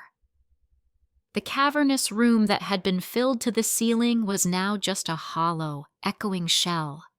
Even the dust on the floor seemed to have been pulled into the void. Alex closed his hand, and the portal snapped shut, leaving no trace it had ever existed. He stood there, in the center of the now empty warehouse, the calm eye of a hurricane of acquisition. A chime, crisp and clear, sounded only in his mind. Side mission, strategic resource acquisition, complete. Acquired 1,200 tons of hyper-pure silicon, 45 tons of industrial-grade gold, 15 tons of platinum, 250 tons of assorted rare earth metals, and strategic chemical compounds. Reward: system analysis of high-purity metallic structures is complete. New alloy blueprints unlocked. New blueprint available. Adamantine power alloy, primary. A unique fusion of titanium tungsten substrate with a lattice of refined gold and platinum stabilized by a low-level energy field. Properties: 300% increase in resistance to physical and energy-based attacks compared to base alloy.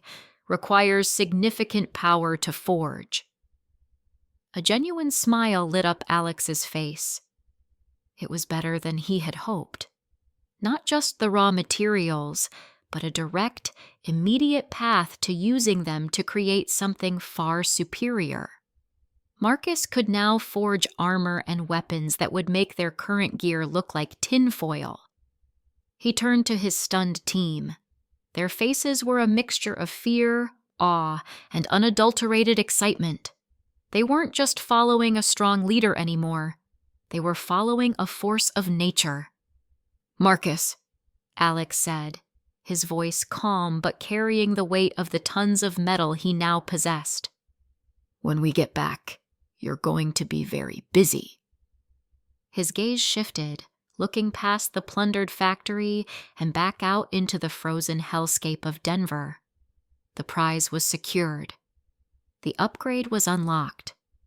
"Now," he said, his eyes locking back onto the distant butte. "Let's go get our supercomputer." The convoy moved with a new sense of purpose. The plundered riches from the Intel factory weren't just a physical weight in Alex's dimensional space. They were a tangible shift in their power, a heavy, confident presence that seemed to press down on the very ice they drove over.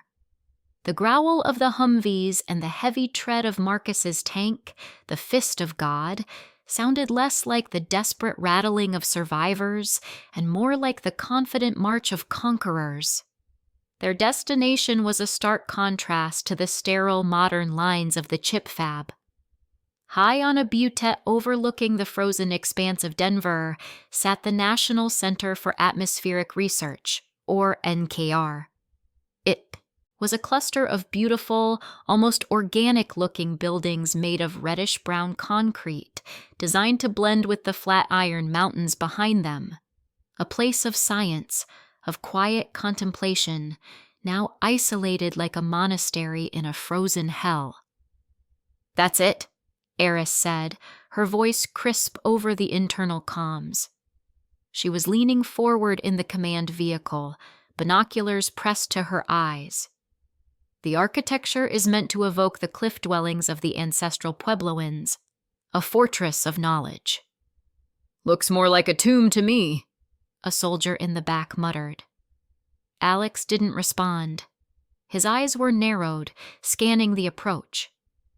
The road leading up the butte was steep and winding, a perfect choke point. As they drew closer, His gaze locked onto the main building's highest point.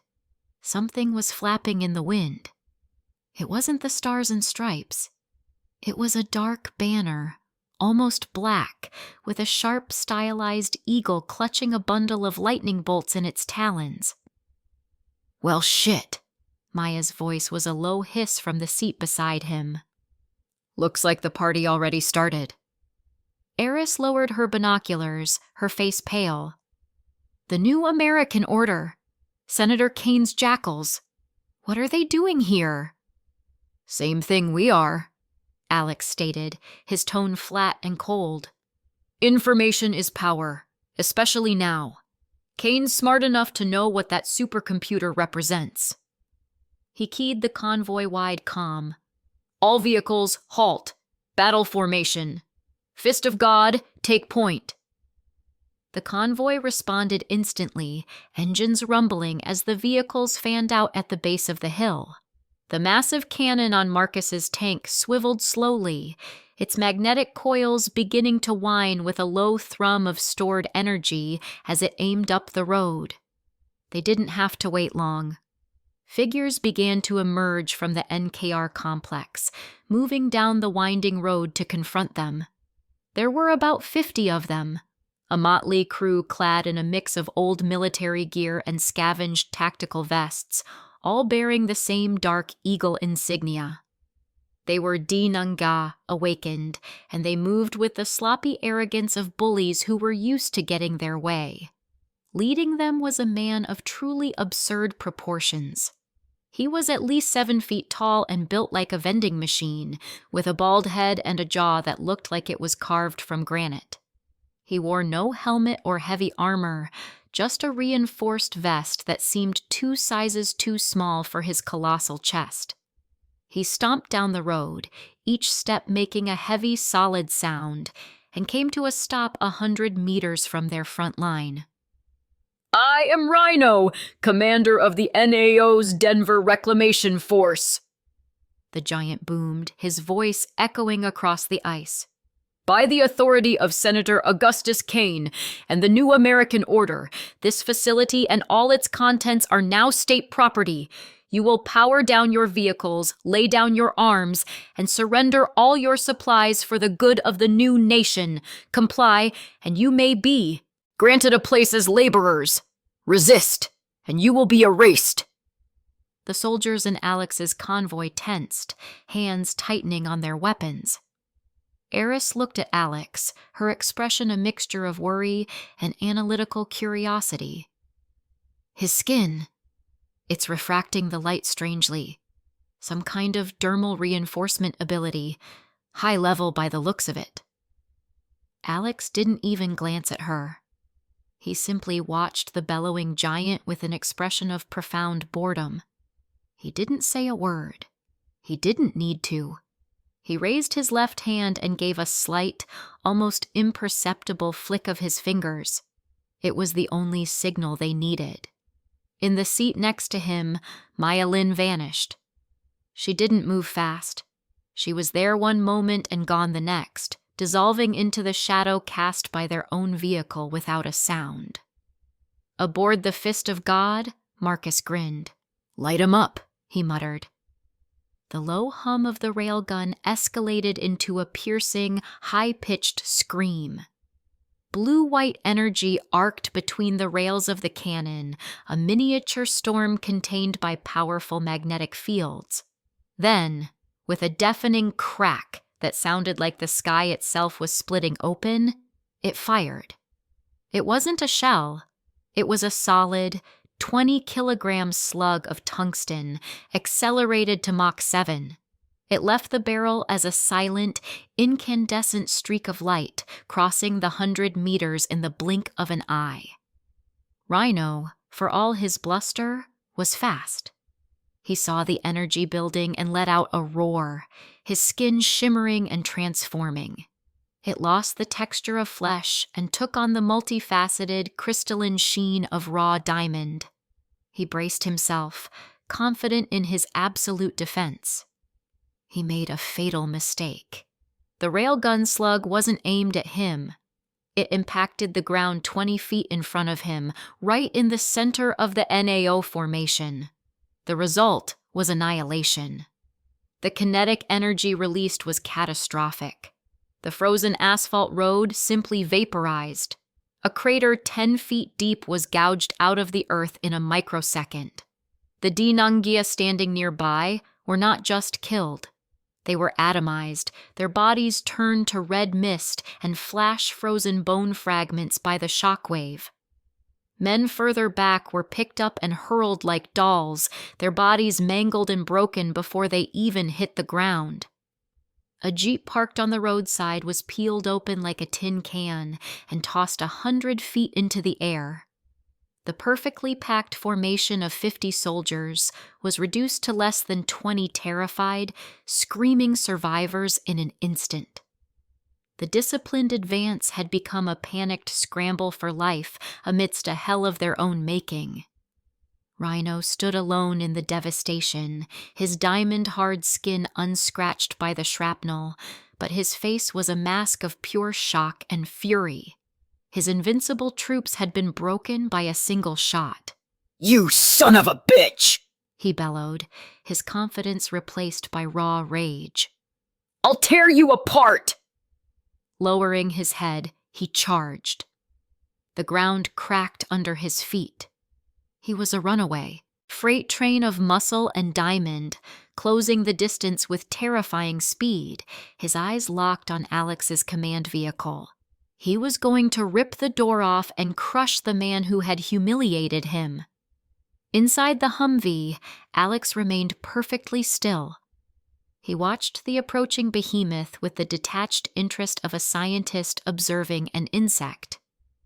"Idiot," he said softly. He raised his right hand, palm open. The air in front of his hand flickered, and the hilt of a sword materialized from nothingness. It was a single-edged blade, long and straight, forged from the matte black, unreflective metal of a meteorite. This was one of his 10 god-slaying weapons. As his fingers closed around the hilt, he channeled his power. Crackling blue-white electricity, a captured piece of a long-dead storm god, danced along the length of the blade, wrapping it in a lethal aura of lightning.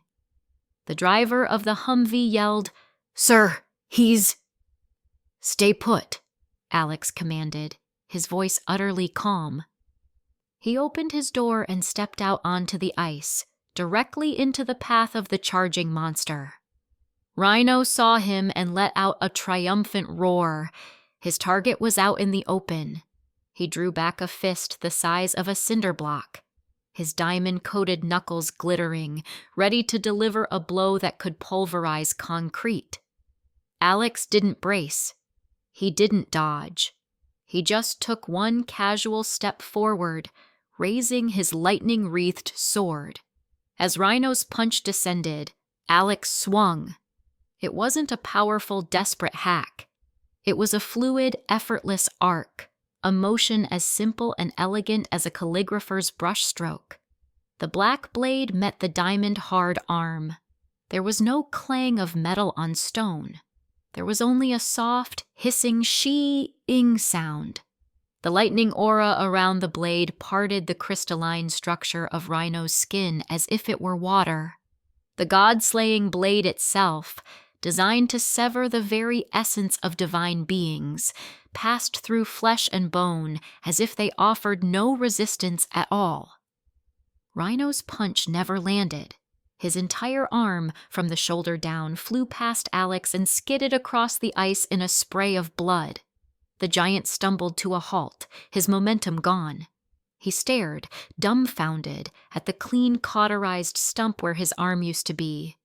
Then he looked at Alex, who was casually flicking a single drop of blood off his blade. The man's face held no triumph, no exertion, only a mild disappointment, as if he'd expected more of a challenge. My arm," Rhino stammered, his brain unable to process what had just happened. His invincibility, the very core of his identity and power, had been negated with a single, lazy swing. From the periphery, flashes of movement. Maya reappeared from the shadow of a wrecked vehicle, her twin daggers slitting the throats of 2 of Rhino's lieutenants before they could even decide whether to fight or run. The remaining NAO soldiers saw it all. They saw their champion dismembered. They saw the merciless efficiency of the assassins in the shadows. Their faith in their cause, in their own power, shattered like glass. Panic took over. They broke. They dropped their weapons and ran, scrambling up the hill back toward the false safety of the research center, their screams of terror swallowed by the wind. Alex didn't bother pursuing them. He gave Maya a nod, and she melted back into the shadows to harry the retreat and ensure no one tried to rally. He turned back to the dumbstruck Rhino, who was now on his knees, clutching his stump, blood pooling around him on the ice. The diamond sheen on his skin flickered and died, leaving him as just a very large, bleeding man. "You see," Alex said, his voice quiet but carrying with absolute authority. "The difference between you and me is that you think power is a loud voice and hard skin. I know that true power is having the right tool for the job." He flicked his wrist, and the sword vanished back into his dimensional space. He didn't even grant Rhino the dignity of a final look. "Marcus, clean up. Eris, with me. Let's go get our computer." He strode past the kneeling, defeated commander and began walking up the road, his team falling in behind him, their awe and respect for him solidifying into something unshakable. The NKR facility was a ghost town. The fleeing NAO soldiers had either escaped into the mountains or been dealt with by Maya. Inside, they found the heart of the complex, a vast, chilled room housing the Cheyenne supercomputer. It was a city of black and green server racks, silent and dark, but humming with latent potential. Alex walked to the master console. Eris was already there, her fingers flying over a diagnostic tablet, her face flushed with excitement. "The primary systems are offline, but the core databanks are intact, protected by their own power supply. Alex, the atmospheric and geological data from the years leading up to the fall, it's all here. We can build predictive models, we can—" "Later," Alex cut her off. He placed his hand on the master console, closing his eyes. He wasn't talking to the machine. He was talking to the system in his mind. Connect, absorb, analyze. A cool sensation flooded his mind as the Hathong Funtik Tinko Toitung formed a direct link with the supercomputer. Data flowed not through cables, but through a direct conceptual interface. Petabytes of information were being indexed and integrated in seconds. Then, a new notification chimed in his consciousness, clear and sharp. Threat neutralized, New American Order Advance Force. Combat data acquired from enemy Dinangjia. Analyzing. Diamond Skin, Rhino. Kinetic Push, Subcommander. Minor Pyrokinesis, Grunt. Analysis complete. New system function unlocked. Combat simulation. You can now expend system energy to create a hyper-realistic simulation of any analyzed Dinangjia. Threat levels can be adjusted. A perfect tool for training and tactical preparation. Alex allowed a small, cold smile to form. It was even better than he'd imagined. He hadn't just conquered a location and defeated an enemy. He had stolen their very nature, their power, and turned it into a tool for his own use. From now on, he wouldn't just be reacting to threats. He would be preparing for them, training against them, and developing perfect counters before the first punch was ever thrown. He now had a library of enemies to practice on, and Senator Kane had just unknowingly provided him with the first chapter. The air inside the NCR facility was cold and sterile, a stark contrast to the brutal violence that had just unfolded on the road below. The building was a masterpiece of concrete and glass, a monument to a world that no longer existed. Now it was just another prize to be taken, another piece of the old world to be repurposed for the new one. Marcus Kane, his face grim under a layer of grime, coordinated the cleanup. His men, moving with the quiet efficiency of seasoned veterans, stripped weapons, ammunition, and any useful gear from the corpses of the new American Order soldiers. Rhino's one-armed body was left where it fell, a gruesome warning frozen to the ice. Up here, inside the heart of the beast, there was no time for sentiment. Alex strode through the main hall as if he owned the place, which, in effect, he now did. Eris was practically skipping ahead of him, her usual composed demeanor replaced by the manic glee of a child on Christmas morning. Maya flickered in and out of the long shadows cast by the setting sun, a ghost ensuring they had no more surprises. "It's this way!" Eris called out, her voice echoing in the vast, empty space. She led them to a set of heavy insulated doors. The Cheyenne supercomputer. Alex, you don't understand. This isn't just a powerful calculator. In its day, it could model the entire planet's climate. The sheer processing power, if we can get it online. Alex pushed the doors open. The room beyond was a cathedral of technology. Ranks upon ranks of sleek black server racks stood in perfect rows, their indicator lights dark. The air was kept at a steady, frigid temperature by a dedicated cooling system that was miraculously still running on emergency power.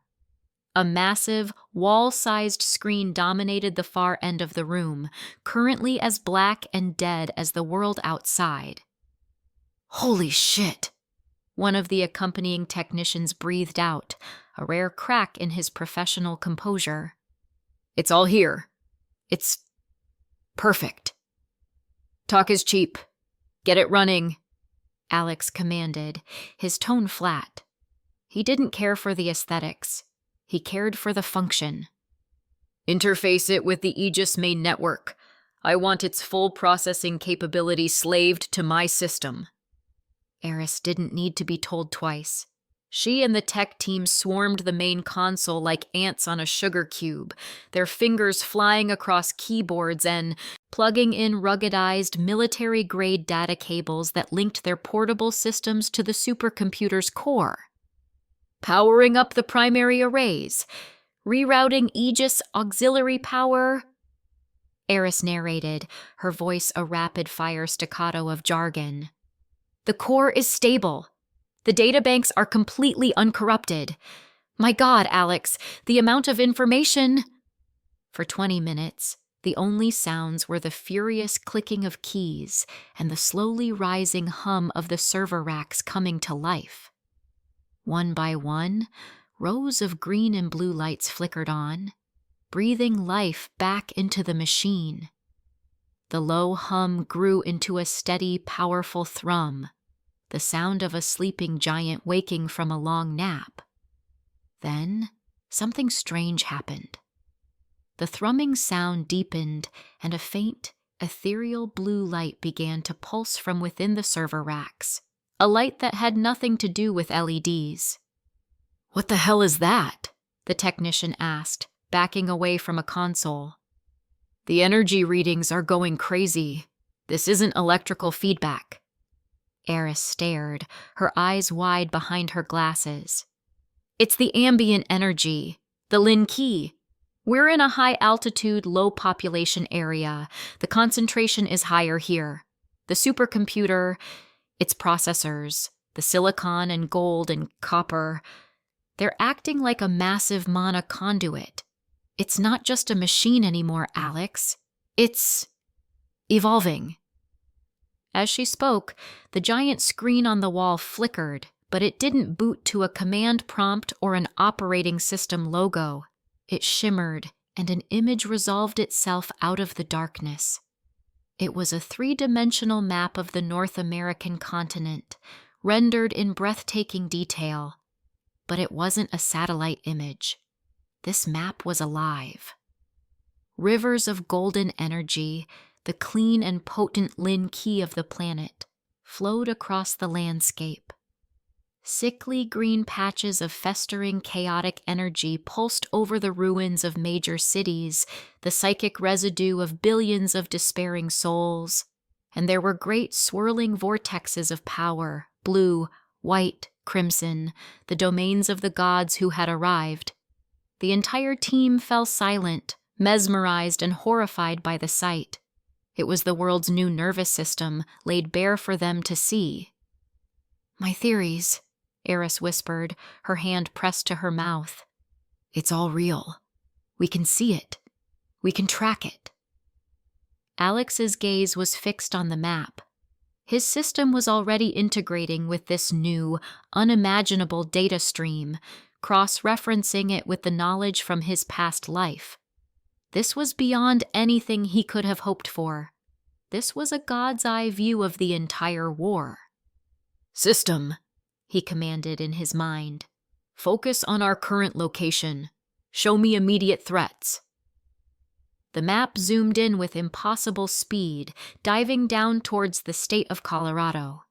The city of Denver was a murky gray splotch, a frozen slough, as his system had designated it. But underneath it, something new was appearing. A dot of angry red light, no bigger than a pot, pinprick at first, pulsed deep beneath the Earth's surface. With every pulse, it grew larger, brighter.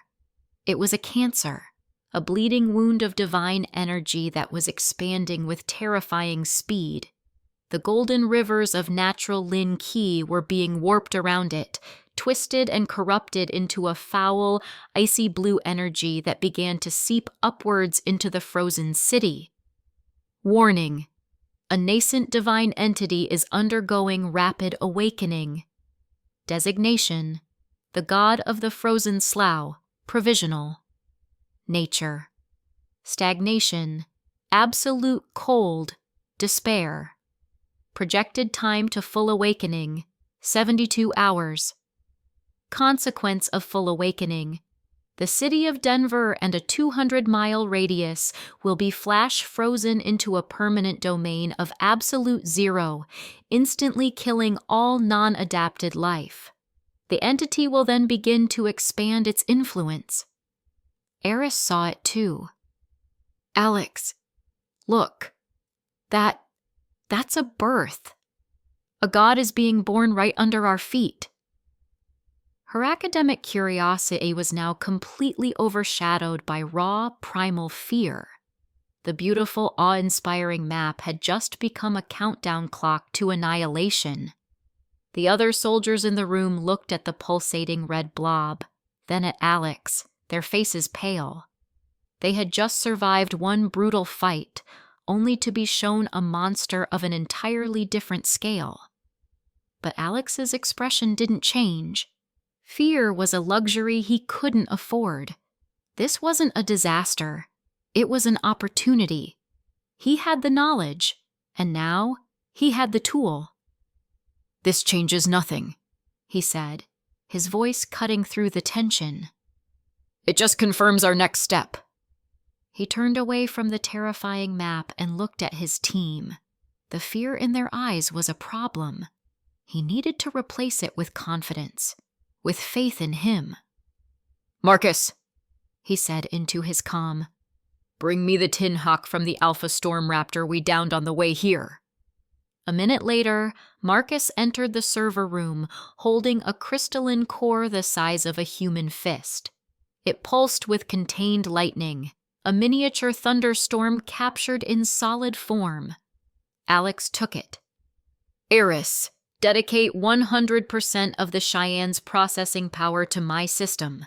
I want a full-spectrum analysis of this core, cross-referenced with all known data on lightning-aspected deities from my archives." 100%? She stammered. "Alex, the power draw will be immense. It could destabilize the— Do it, he said, his voice leaving no room for argument. She nodded and turned back to the console. Diverting all processing threads. God help us. The hum of the supercomputer instantly escalated into a deafening roar. The lights in the room dimmed as power was shunted to the core processors. The blue glow within the servers brightened until it was almost blinding. Alex stood before the main screen, holding the Storm Raptor core.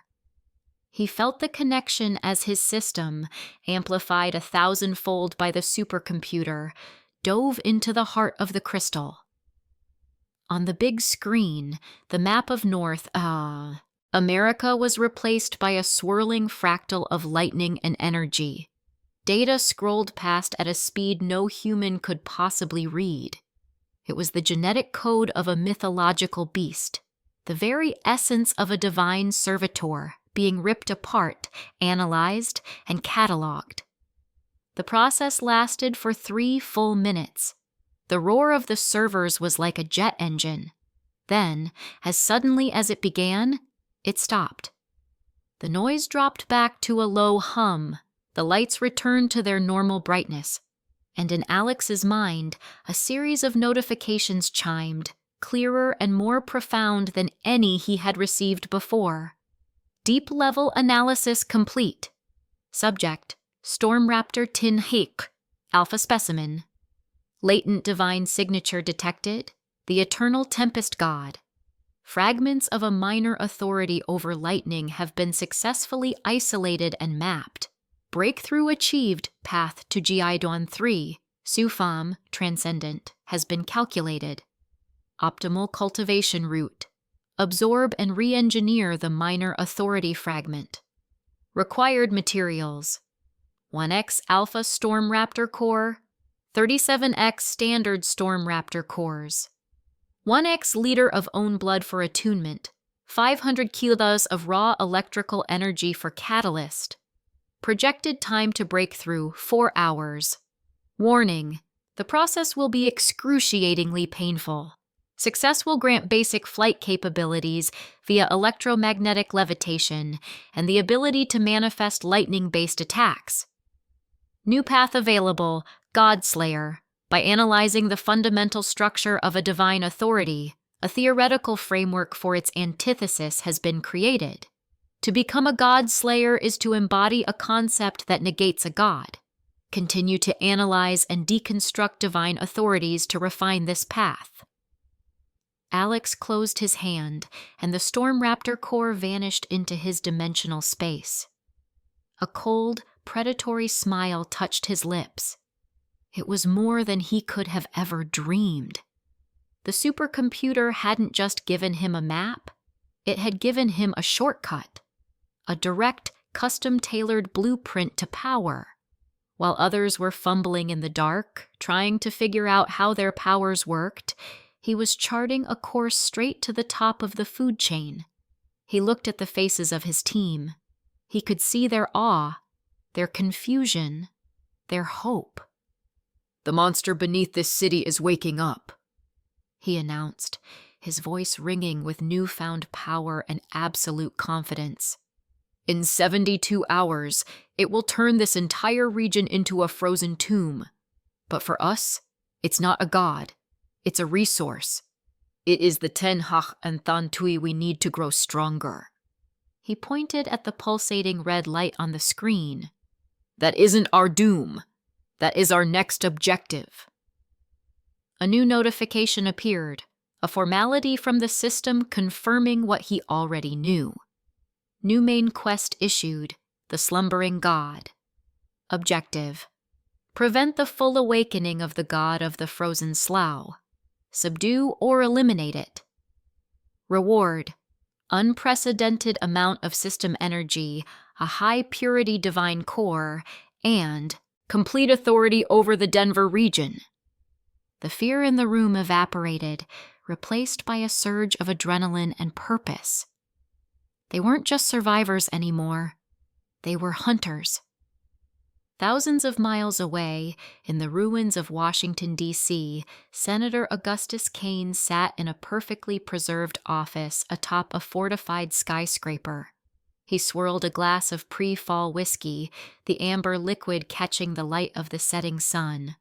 The city outside was a wreck, but in here, civilization persisted. A nervous aide in a crisp black uniform entered the room, holding a tablet. "Sir, we've received a final report from Denver." "Ah," Kane said without turning around.